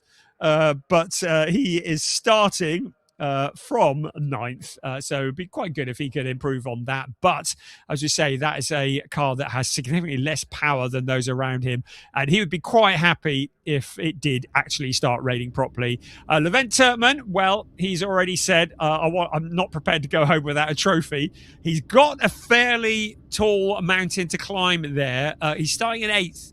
So he's going to have to overtake 5 cars if he wants to take a trophy home. But we've already seen how good he is. We've already seen Jaap van Lagen beaming in the background because he's been involved in coaching. So Levent Turkman, let's keep an eye on him. I'm pleased we've got a camera on board this car because he might be one who comes through the pack and through the traffic. as he tries to fight his way forwards and get to that silverware. It is Joel Monegro who starts on pole position, but Javier Ripoll Jr. has proven that he is nobody's fool. He is not prepared to lie down and let somebody else win. So we are now getting ready for the start of the rolling lap. I think somebody say to me there's a bit of rain in the air still. Turn 3. So I'm being told there's a bit of rain in turn 3 and 4. Oh, this could be exciting, couldn't it? So just when we thought we were going to get an entire weekend in the dry, potentially the weather might yet have a say in the outcome of this weekend. We're getting ready to start round 4 of the club division, Porsche Sprint Challenge Southern Europe. The formation lap is about to start now. So safety car will pull away and the cars will start on that important lap. This is going to be very important because into 3 and 4, the drivers will be very keen this time around to check quite how much grip there is going to be when they come around at racing speed next time around. So the headlights are on, the mist is descending. It's spring in Portugal as the cars start on their formation lap, and it is Joel Monegro who leads them around with Javier Ripoll Jr. on the front row alongside him. You can see the wind picking up a little bit as well. On row 2, it's Joel Monegro's sister car, Eric Santos, both for track experience by Manthey, with Alexander Dobik, who was looking very useful in that last race. He will be challenging from there. Ernst Inderbitzen, minus ABS, has Marabi Mekvabishvili for company. And Hans Frisch has Leventerman, who wants a trophy, from 8th on the grid.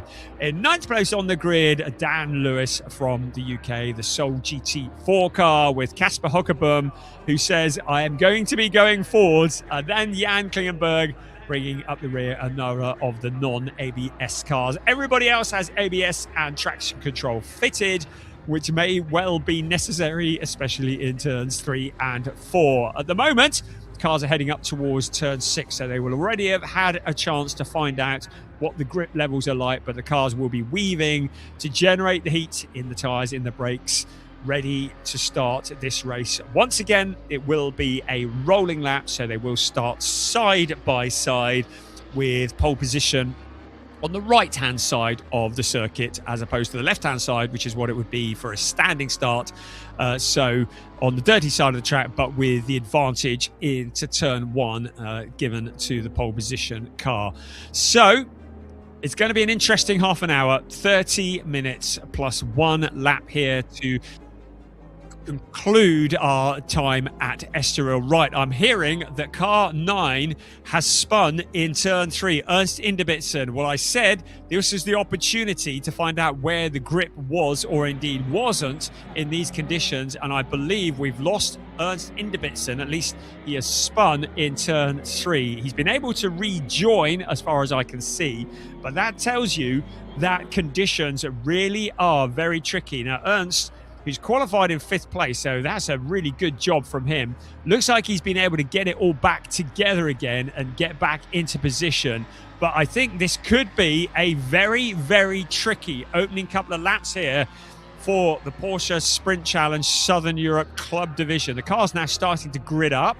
We wait for the safety car to duck off into the pit lane on the right-hand side of the circuit. There's the pit lane, and there goes the safety car.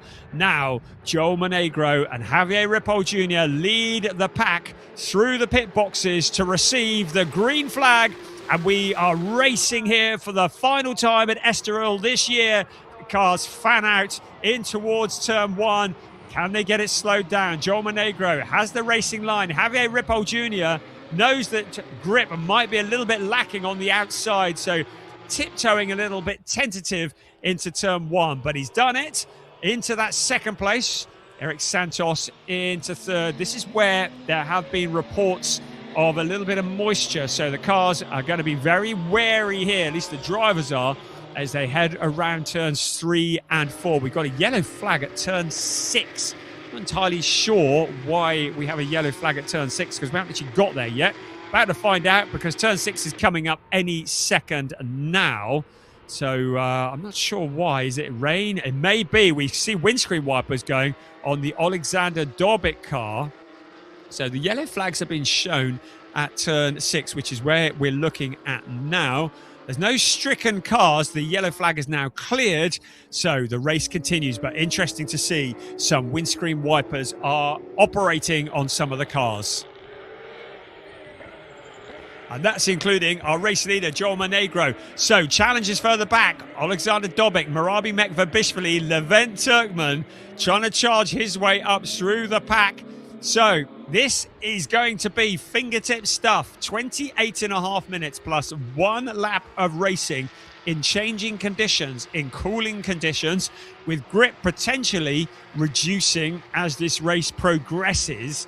So Alexander Dobic has Marabi Mekvabishvili covered off at the moment. It's Joel Monegro who leads the way, 1.1 clear of Javier Ripoll Jr., then Eric Santos, then the car you're looking at there, Alexander Dobic with the windscreen wipers running, Marabi Mekvabishvili and Levent Turkmen. Turkmen challenging already, Marabi Mekvabishvili. So up into 5th place for Levent Turkmen. Great stuff. He started 8th and he's already made up 3 places. So Levent Turkmen, what a move from him. Now he's going to set about after Alexander Dobic. He wasn't joking when he said he wanted to take a trophy home with him, was he? So he is tracking down the number 33 car, Marabi Mekvabishvili, who has proven to be very useful and was very quick in the previous race with that 6th place after a penalty. Will be wanting to come back at him, but that is going to be a challenge. Turkmen certainly looking on rails, on board with Dan Lewis. You can see the windscreen wipers are on intermittent, which means there's a little bit of moisture in the air, but not enough to cause a problem at the moment. But the GT4 driver would be happy if it rained a bit harder. He's in 9th place at the moment, 8 seconds back from the leaders. Up ahead of him, Ernst Inderbitzen, who's already discovered how little traction there can be out there. You can see a bit of rain on the lens of the camera as well. So conditions starting to become a little bit more challenging. Marabi Mekvabishvili, I think he might have been caught napping a bit by Levent Turkmen and fancies trying to get back at him. Alexander Dobic up ahead in that 4th place. So Turkmen certainly fairly audacious as he charges his way through the pack. Here comes Alexander Dobic in 4th place, out along the start finish straight. And out towards turn 1 we come. Joel Monegro continues to stretch his legs. A fastest lap of the race, a 1:43.774, which is quite a lot slower, a couple of seconds slower than we had in the previous race. So the track is definitely a bit slower. 26 minutes remaining. It is Monegro who leads from Ripoll Jr., Santos in 3rd, and then this fight here for 4th place. Alexander Dobic, Levent Turkmen, and Marabi Mekvabishvili. A little bit of a gap back to Hans Frisch. So the drivers need to keep it within track limits. We're looking down as the cars head into turn 5. Jacob once again flat out. And then towards turn 6, that's the flat out turn 5. Then into turn 6 we will come. The left-hander under braking once again. There's Daniel Lewis in the GT4 car, the Porsche Cayman. Beautiful little car, but a bit of a minnow amongst these cars around him. And looking to try and put a move on Kasper Hockerboom if he can. If he can get past a Team GP Elite car in a GT4 car, he really will feel like he's done a good day's work. He's closing in on him. Up into turn 8, 9, 10, 11, sweeping left, right, left, right. Then into the Parabolica Ayrton Senna, turn 13. So Marabi Mekvabishvili, we just saw him briefly on camera there. He's fighting.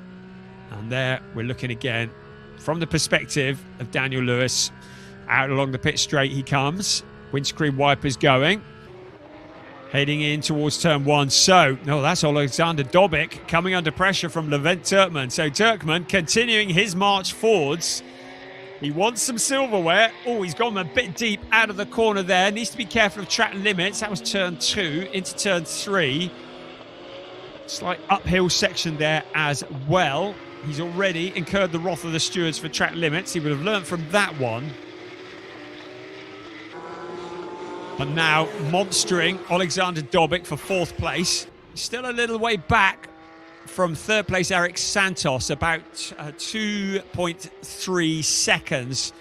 Well, that's what Alexander Dobic is from Eric Santos. So if Turkman can get past Alexander Dobic, he will have to make up about, as things stand at the moment, 2.3 seconds to Santos. There's Santos disappearing through your picture there. Then here's Dobic, Turkman, Mekvabishvili and Hans Frisch, who just quietly gets on with it, does Hans Frisch in the number 92 car. Got a 4th place in the previous race. No dramas, just always there. And there he is, joining the back of this queue. Now, Hans Frisch may well be a factor in this race before too long. 23 minutes remaining. So still plenty of time for Levent Turkman to get past Dobic. You see rubber thrown up in the air. A lot of marbles off the racing line here. Just shows you how much tyre degradation there is here, even in cooling conditions. There's Dobic along the pit straight in towards turn 1. Turkman having a look to the outside. The 2 cars make contact. Turkman into the barriers and out of the race into the gravel trap. He went for the challenge of Alexander Dobic. The 2 cars made contact. Dobic defending that position. He's got damage as well. The 2 cars getting together, both of them out of the race. We're going to get a very least a full course yellow, probably a safety car for Levent Turkman. And that's the car rising up into the air. A fair bit of damage there, a fairly large impact with the barrier, and into the gravel track he comes. So full course yellow at the moment. So we've lost 2 cars as a result of that. Alexander Dobic defending the position into turn 1. Turkman looking like he was on rails, looked like he was going to challenge for that position. Heading into turn 1, the 2 cars made contact and it's taken both of them out of the race. Dobic is going to, well, looks like he's going to try and crawl back to the pits, but his afternoon is most certainly over, as indeed is the case for Levent Turkman. So there is the Levent Turkman's car in the gravel trap. There is our hard-working race marshals just working to get the car towed away. And just checking in with Levent Turkman. Right, let's have a look here. So into turn 1, and whether Dobic didn't see Turkman there or not remains to be seen. But the stewards will no doubt take a look at that. But the net result is both cars out of the race.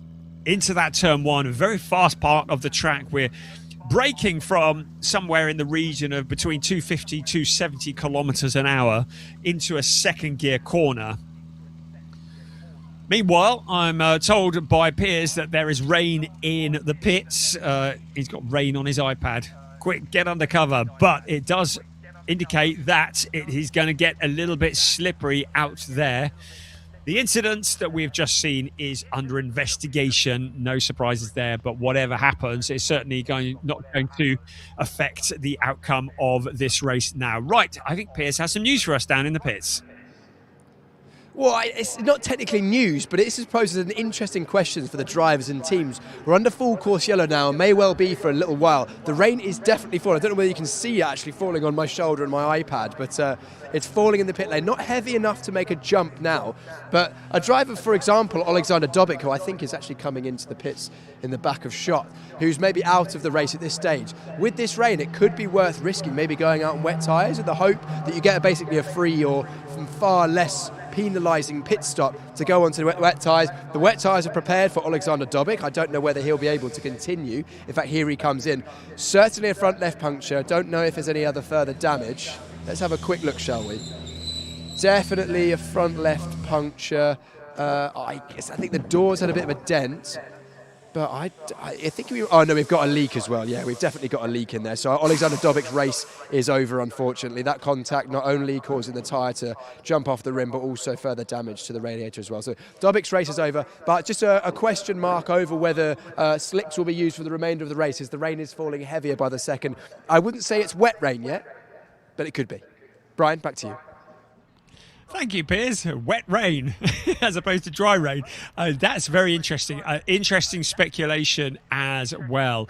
Of course, it could all change. We've got less than 19 minutes remaining. We're still trying to get the Turkmen car removed from the circuit. And of course, while the cars are circulating under full course yellow, the tyres are cooling down. So they say safety cars breed safety cars. Well, potentially full course yellows breed full course yellows, because the tyres cool down, the brakes cool down.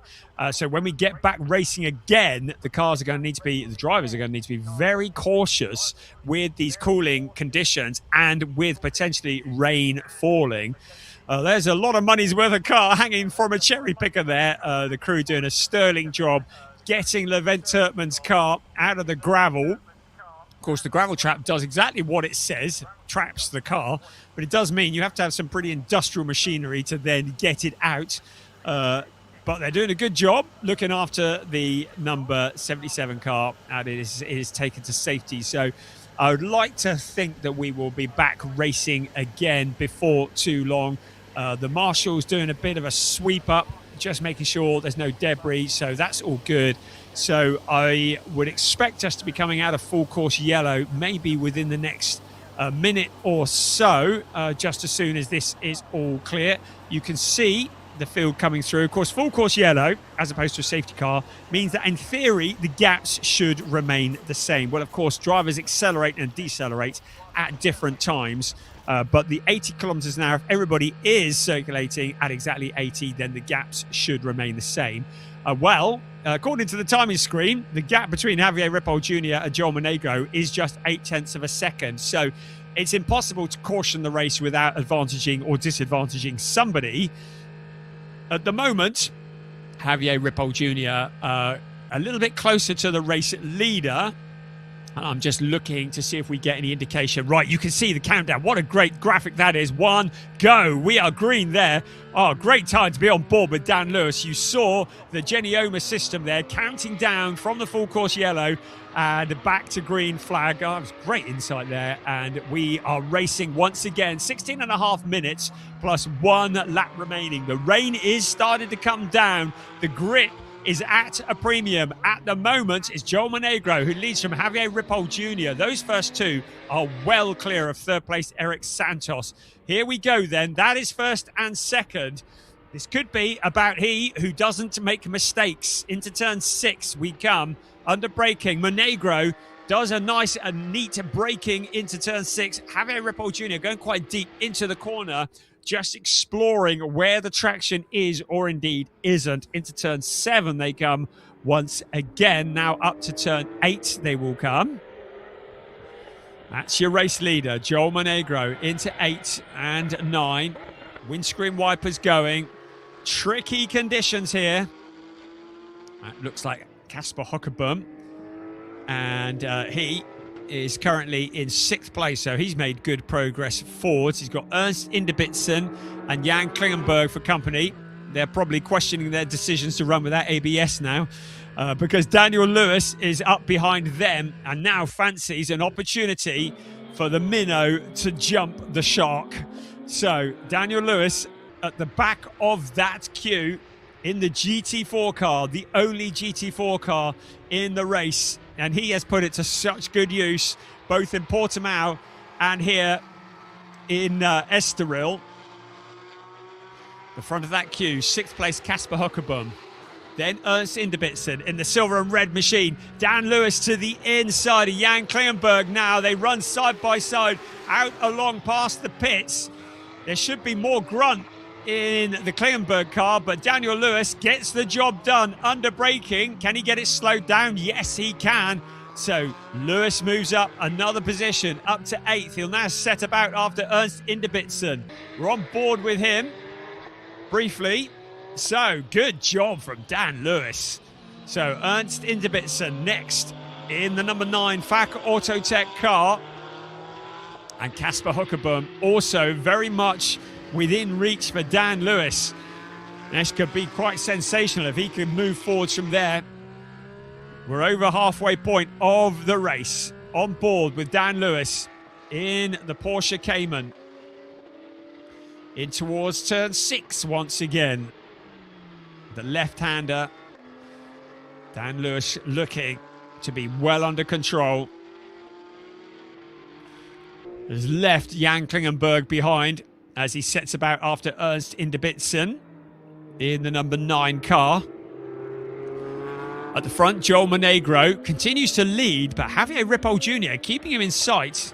Just keeping one eye on that, just 6.5 tenths between first and second place.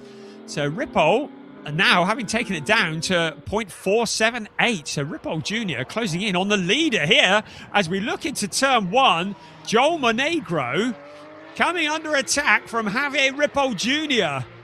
Now that really is something. So Monegro with the fastest lap of the race, but Javier Ripoll Jr. has closed in on the race leader and is looking potentially to make a challenge for the position at the front of the field. Remember, Joel Monegro has won every race this season so far.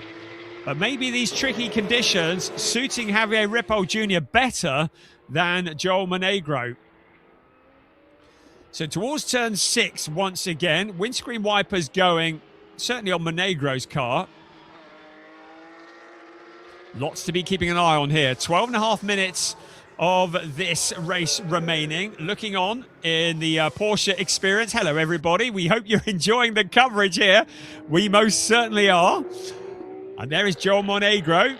Javier Ripoll Jr. putting the pressure on.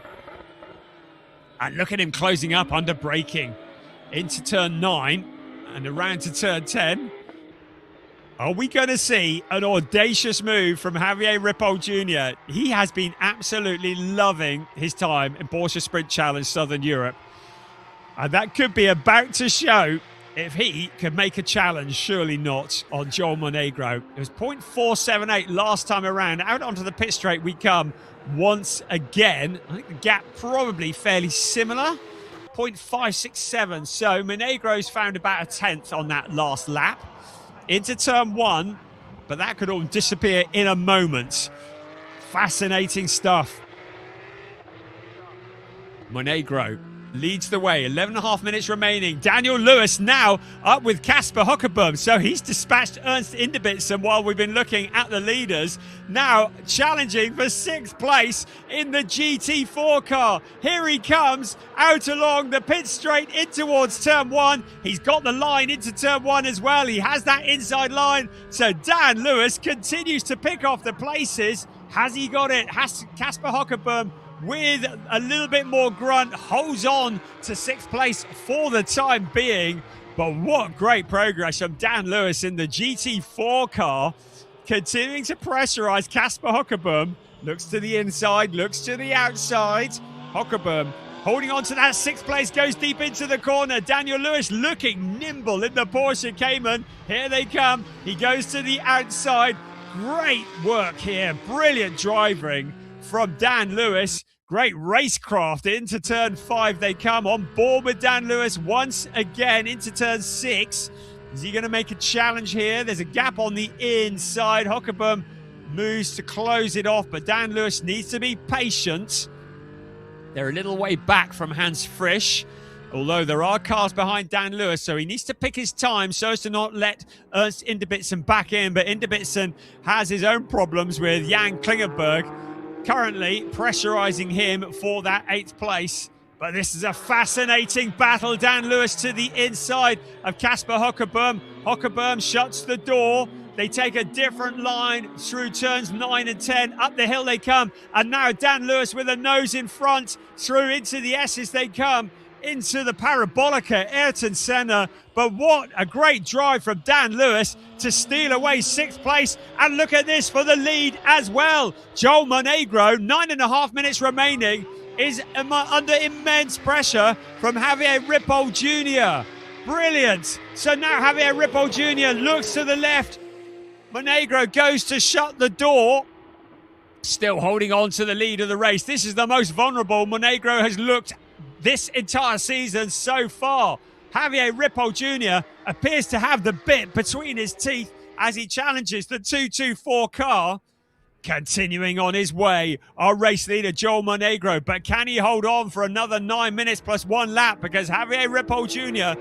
has looked the quicker of the two and indeed has the fastest lap of the race. Javier Ripoll Jr. senses an opportunity to take the top step of the podium. Joel Monegro, who has won every race this season, suddenly looking vulnerable with 8 3/4 minutes remaining.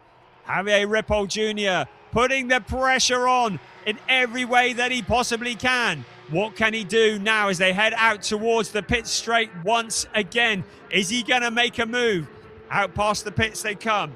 It is 985 meters flat out in towards turn 1. Javier Ripoll Jr. continues to set fastest lap after fastest lap into turn 1. You can see Monegro a little bit wobbly on the brakes in towards turn 1, but not being challenged this time around. Javier Ripoll Jr. been shown as half a second back, maybe just getting a bit of temperature into the tyres, maybe cooling the car slightly, maybe just waiting for the right moment to pounce on the race leader, Joel Monegro. Monegro still very much in the lead of this race, but has not looked this much under threat at any point so far this season. Into turn 5, again in towards turn 6. Now, Monegro responds with a purple in Sector 1. So, setting the fastest Sector 1 of anybody so far in this race. But Ripoll is not letting him get away. Less than 7.5 minutes remaining. Monegro has responded a bit to the attack from behind. A penalty has been awarded to car 218. So Marabi Mekvabishvili has a penalty for disrespecting track limits. So the car that is in 5th place will have 5 seconds added onto his time at the end of this race. So Marabi Mekvabishvili once again falling foul of the stewards. That will advantage Daniel Lewis, who well, it won't really, because he's a little bit too far back from Marabi Mekvabishvili to take advantage of that. So I think Mekvabishvili will hold on to that position despite the 5-second penalty. Our attention turns back to the leaders. Another 10th to Joel Monegro. He sets a fastest lap again. So Javier Ripoll Jr., have we seen the best of him? Is there any more to come? 0.644, the gap between first and second. Javier Ripoll Jr. getting so close to getting in front of Joel Monegro. But now with 6 minutes and 10 seconds remaining, Monegro looks to have responded. 3rd place, Eric Santos, running a couple of seconds clear of Hans Frisch, who once again has been quietly getting on with it in the number 92 A-Works by Katana Tools car. He's 1.6 seconds back from Eric Santos. So maybe Hans Frisch making a challenge for a podium position. It could yet happen because we've still got 5 3/4 minutes remaining. Everybody is transfixed by what we're seeing here in Estoril here for Porsche Sprint Challenge Southern Europe Club Division, round 4 of an 8-round season. The windscreen wipers are going still on the cars, so the rain is coming down, but not enough to make that much difference to lap times at the moment. But we've still got to hold on for another 5 1/4 minutes plus 1 lap. Monegro, after some sketchy laps where it looked like Javier Ripoll Jr. might well get past, looks to have regathered himself for the time being, but there's still 5 minutes remaining. It was 0.644 last time across the line. The gap now 0.999, so 1 second between first and second. Maybe Javier Ripoll Jr. has done all that he can do. He brakes as late as he can into turn 1. But Joel Monegro has this now back under control. Our focus is also on the battle for 3rd place. Eric Santos in the 221 car has Hans Frisch closing in on him. The gap between Santos and Frisch, 1.293. So there may well yet be a change to the podium before this race is done. Hans Frisch in the number 92 car. He got a 4th place in the earlier race this afternoon. It would be 4th place again, but can he get on the podium and demote Eric Santos? A 5-second time penalty just confirmed, and it looks, no, it is the same one for Murabi Mekvabishvili. I thought he'd got a second one for one moment, but that was just confirmation on the timing screen. So Murabi Mekvabishvili with a 5-second time penalty. Unfortunately, Daniel Lewis just a little bit too far back to be able to gain from that. So Mekvabishvili will hold on to that 5th place if things remain as they are now. I think 6th is about as far forwards as Dan Lewis is going to be able to get in this race, but it's still a monumental job done in the GT4 car. But podium not done and dusted yet. That is Eric Santos in the sister car to the car that is leading the race. Javier Ripoll Jr. in the middle of a sandwich made up of track experience by Manthey cars. Out across the line we come once again. Let's have a look. The gap down by about a 10th. So Javier Ripoll Jr. continuing to keep the pressure on all the way to the end of the race. Just 3 minutes of timed racing remaining. Joel Monegro looked to be a little bit vulnerable for several laps, but has responded. Now Javier Ripoll Jr.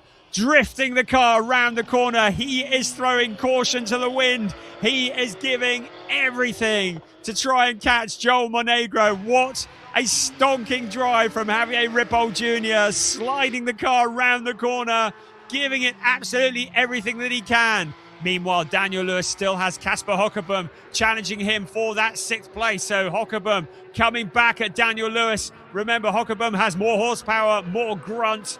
That GT3 car versus the GT4. Can Dan Lewis hold off Casper Hockebom? Into turn 1 he comes. Hockebom to the outside. He's going to sweep round the outside. The might of the GT3 car relegating Dan Lewis down a position. But Dan might not be done yet. 2 minutes remaining to try and get back past the number 8 car. He looks to the inside. He doesn't find a gap this time around, but he's got less than 2 minutes to get past. A track limit warning has been shown to 2nd place Javier Ripoll Jr. for turn 13. So Javier Ripoll Jr. having to be careful on board with Dan Lewis. You can see how on the knife edge it is in these greasy conditions as he tries to retake that position from Casper Hockebom. 6th place up ahead of him. He worked his way past, but now Hockebom coming back with 1.5 minutes remaining. Is there anything that Dan Lewis can do to get back into that 6th place? The gap between 1st and 2nd up to 1.4 seconds. So maybe we've seen the best of Javier Ripoll Jr. in this race. But 3rd place still up for grabs. There's Eric Santos in the silver, red and black car. Behind him, Hans Frisch in the yellow and black car into turn 1. Windscreen wipers going, headlights blazing. Hans Frisch will be trying to put the pressure onto Eric Santos in the last minute of times racing of this race, trying to force a mistake, trying to find a route past to try and take some silverware home with him. Less than a minute remaining, 45 seconds. Our race leader's up at turn 6 at the moment, so the clock is going to strike 0 before he gets back to the line. So after this, it will be 1 more lap remaining after this. I've been told that Ripoll has 3 track limit warnings. So certainly his 2nd place, well, it's not looking too much under threat because Eric Santos is such a long way back that actually Javier Ripoll Jr. could afford to take a 5-second time penalty and not lose position. But he still wouldn't want to do that, as our race leader currently is up at turn 13 at the moment. I don't think he's going to get back to the line before the clock strikes 0. No, he doesn't. So he's about to start the last lap of the race any second now. Here he comes out across the line. So 1 more lap remaining of round 4 Porsche Sprint Challenge Southern Europe Club Division. It looks as though Javier Ripoll Jr. has thrown everything at it and has not been able to make it stick.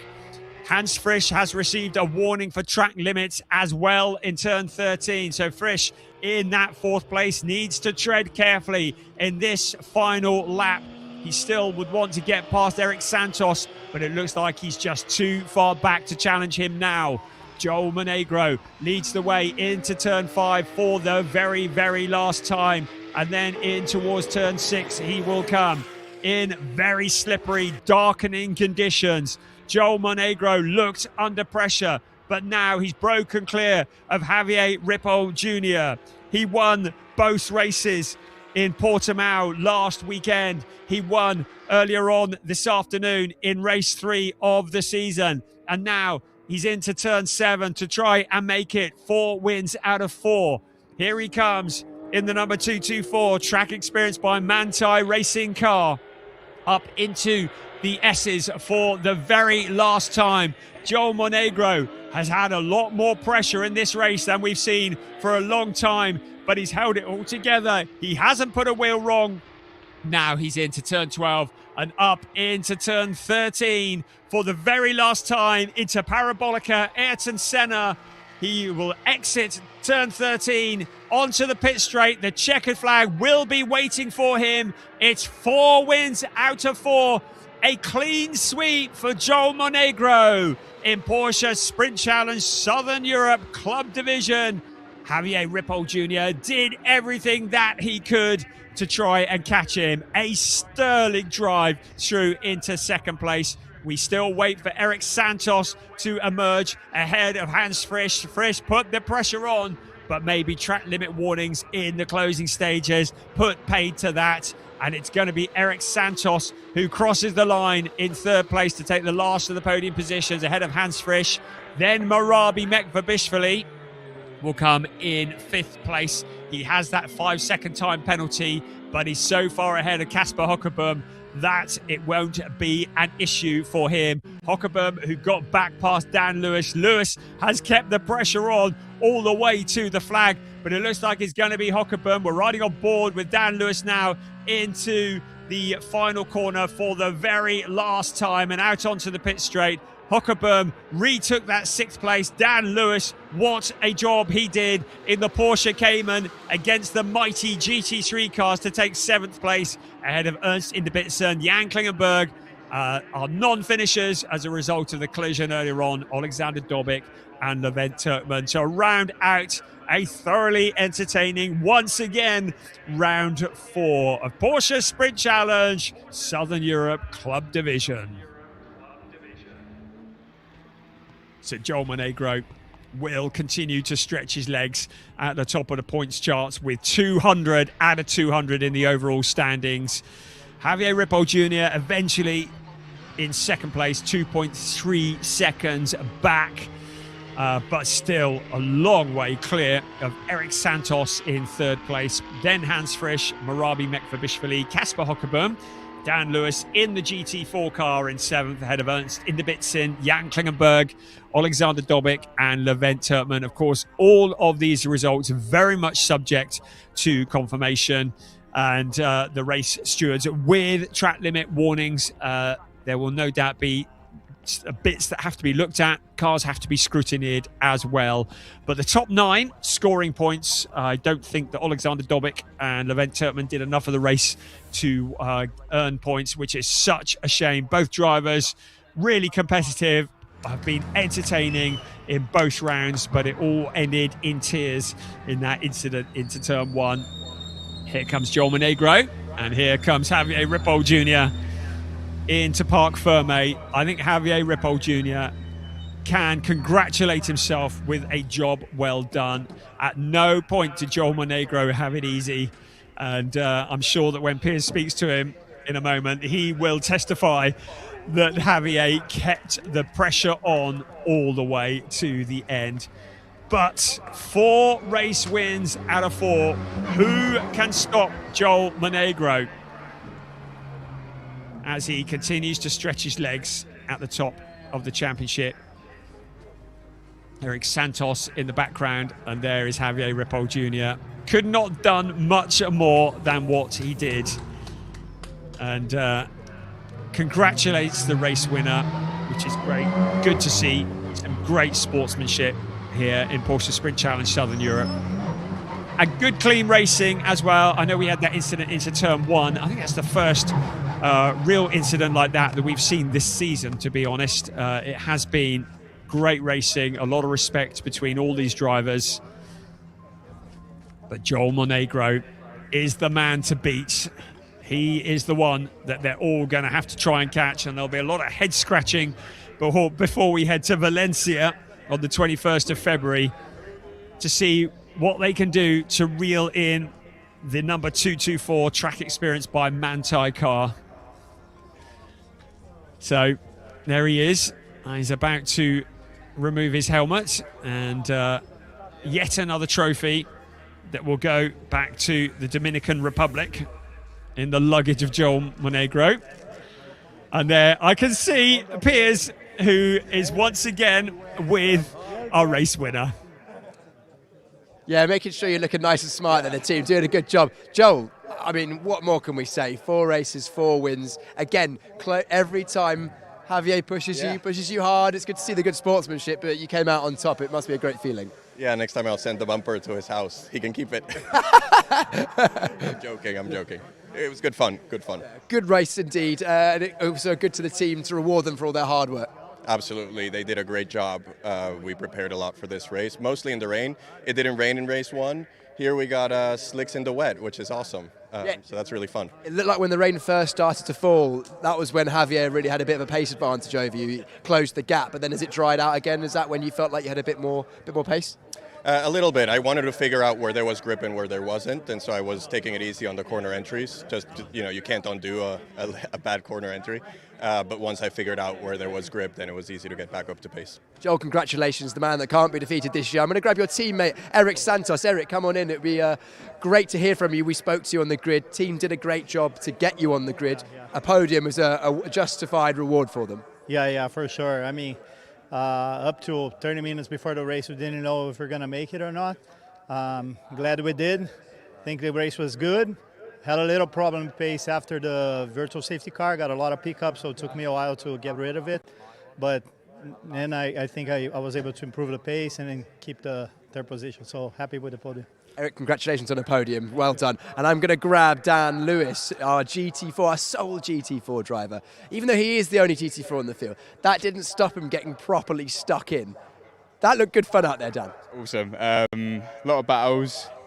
I went very quick, but I don't mind. I just had a bit of fun and I really enjoyed myself there, yeah. Getting your elbows out in amongst the GT3 cars there. Looked like straight line speed's not an issue, and you managed to get enough in the corners, but every now and again, just, it would look like a good race. Yeah, the lack of error, I think, compensates for our lack of power, but getting my elbows out through the chicane was a great move, and I loved it. Yeah. Amazing. Well, we've got plenty of screen time, so you can watch that back later. I'll let you go and get prepared for the podium. Awesome. Cheers. Thank you. That's Dan Lewis, our winner in GT4, getting well inside the action with the GT3s. And I'll hand back to Brian to look over the highlights of the final race of this weekend.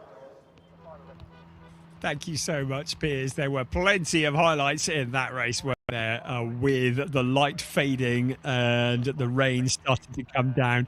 It was another great race. It was Joel Monegro who started on pole position with Javier Ripoll Jr. alongside everybody, charging into turn 1, not knowing quite how much grip there was going to be. Monegro with a nose in front. We thought he might just check out and disappear off into the distance, but Javier Ripoll Jr. had other ideas about that. Levent Turkman was making great progress moving up through the pack.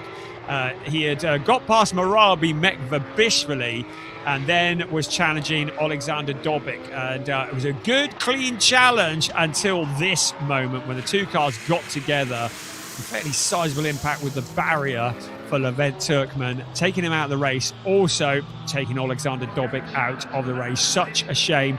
Brought out the full course yellow, and after that is where Dan Lewis really came alive. He said he was loving getting his elbows out.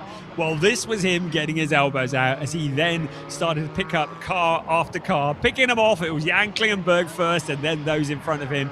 But at the front, we had a challenge for the lead. Javier Ripoll Jr. putting the pressure onto Monegro, while Dan Lewis then picked off Ernst Inderbitzen and then Kasper Hockeboom. Really, really good stuff here. The two orange and white and black cars running very much together. Unfortunately for Dan Lewis, Casper Hockerberg got the better of him. But look at that, coming up through the chicane, a little bit of a nudge. But eventually Hockerberg came back at him. At the front, the pressure was on all the way to the end for Joel Monegro from Javier Ripoll Jr. The pressure was on Casper Hockerberg as well. And Dan Lewis holding on to that position for much of the remaining part of the race.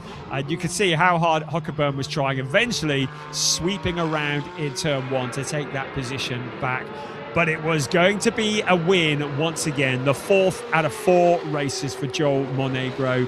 He really has stamped his authority on the championship. He still has a perfect score. And as we approach the halfway point of the season, must already be thinking about the title. But we head to Spain in a couple of weeks' time for the next 4 rounds, and everything could change. At the moment, though, Javier Ripoll Jr. in Parc Fermé congratulating Joel Monegro on good, clean racing, entertaining all of us and concluding some great racing here in Estoril at Circuito de Estoril to finish our stint in Portugal for Porsche Sprint Challenge Southern Europe. So now it's time to head back down for the very last time to Piers, who's on the podium. Brian, thank you so much for taking us through all of the races today. Your commentary always gives flavour to the races, and we've had some great racing, including that last race, which was the final second round of the second club division race today. And we now have the podium for that very race. Our driver in 3rd place in the Michelin Cup for the track experience by Manthey team, all the way from Brazil, Eric Santos. Big support from the track experience by Manthey team. Another driver who's come a long way, flying over the ponds to take another 2nd place with the S1 Racing Team, Javier Ripoll Jr. Congratulations, Javier. But the man who cannot be beaten, 4 wins out of 4 races this season so far. Also from the track experience by Manthey team, Joel Monegro. And let's not forget our lone GT4 driver, the driver that got a lot of airtime in that race from getting stuck in with the GT3s for the race car consultant team, Daniel Lewis. Great job, Daniel. We will now have the national anthem of the Dominican Republic for Joel Monegro.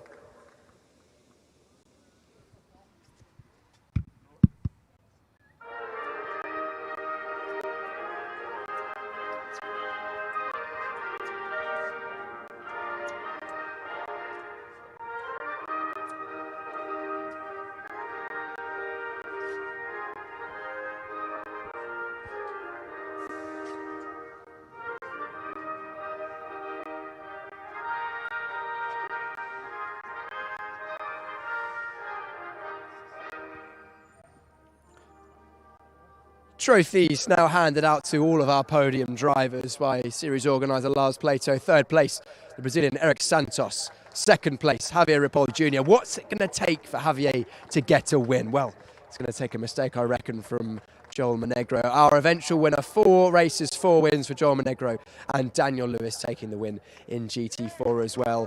Getting well stuck in. Congratulations, all of our drivers raise their trophies aloft and get a photo opportunity in the podium. That's it. Estoril racing done now. We look ahead 3 weeks' time to Valencia, where these drivers will do battle once again.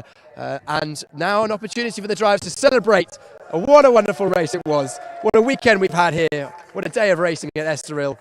And great celebrations, especially from Javier Ripoll Jr. Enjoying, and great to see the sportsmanship once again from all of the drivers. That's something we often see from the drivers in the club division. We'll see all of these drivers back, as far as I'm aware, next time out. A final round of applause from all the teams for these drivers. Congratulations to all 3 of the Michelin Cup drivers and GT4 driver, Daniel Lewis. Brilliant, brilliant racing. Well, that rounds off our racing here at the Estoril circuit. 4 races we've had, 2 qualifying sessions, 2 in the sport division, 2 in the club division, and it's been a roller coaster ride. The rain starts to fall, just staying out of the way of the drivers while the racing was going on. Of course, we had plenty of that rain in Portimao. Dry race day here in Estoril. We look ahead now in 3 weeks' time. The 21st of February is when we next go racing in the Porsche Sprint Challenge Southern Europe. It's going to be at the Valencia Ricardo Tormo circuit. We're going to have some more drivers. Wouter Borkamps leads the way in the championship in the sport division, having only taken 1 win at the first race of the season. What's going to play out in that? The club division, the man that can't be beaten, Joel Monegro, 4 wins out of 4 races. Javier Paul Jr. taking 2nd places left, right and centre. Can he be beaten? We'll find out.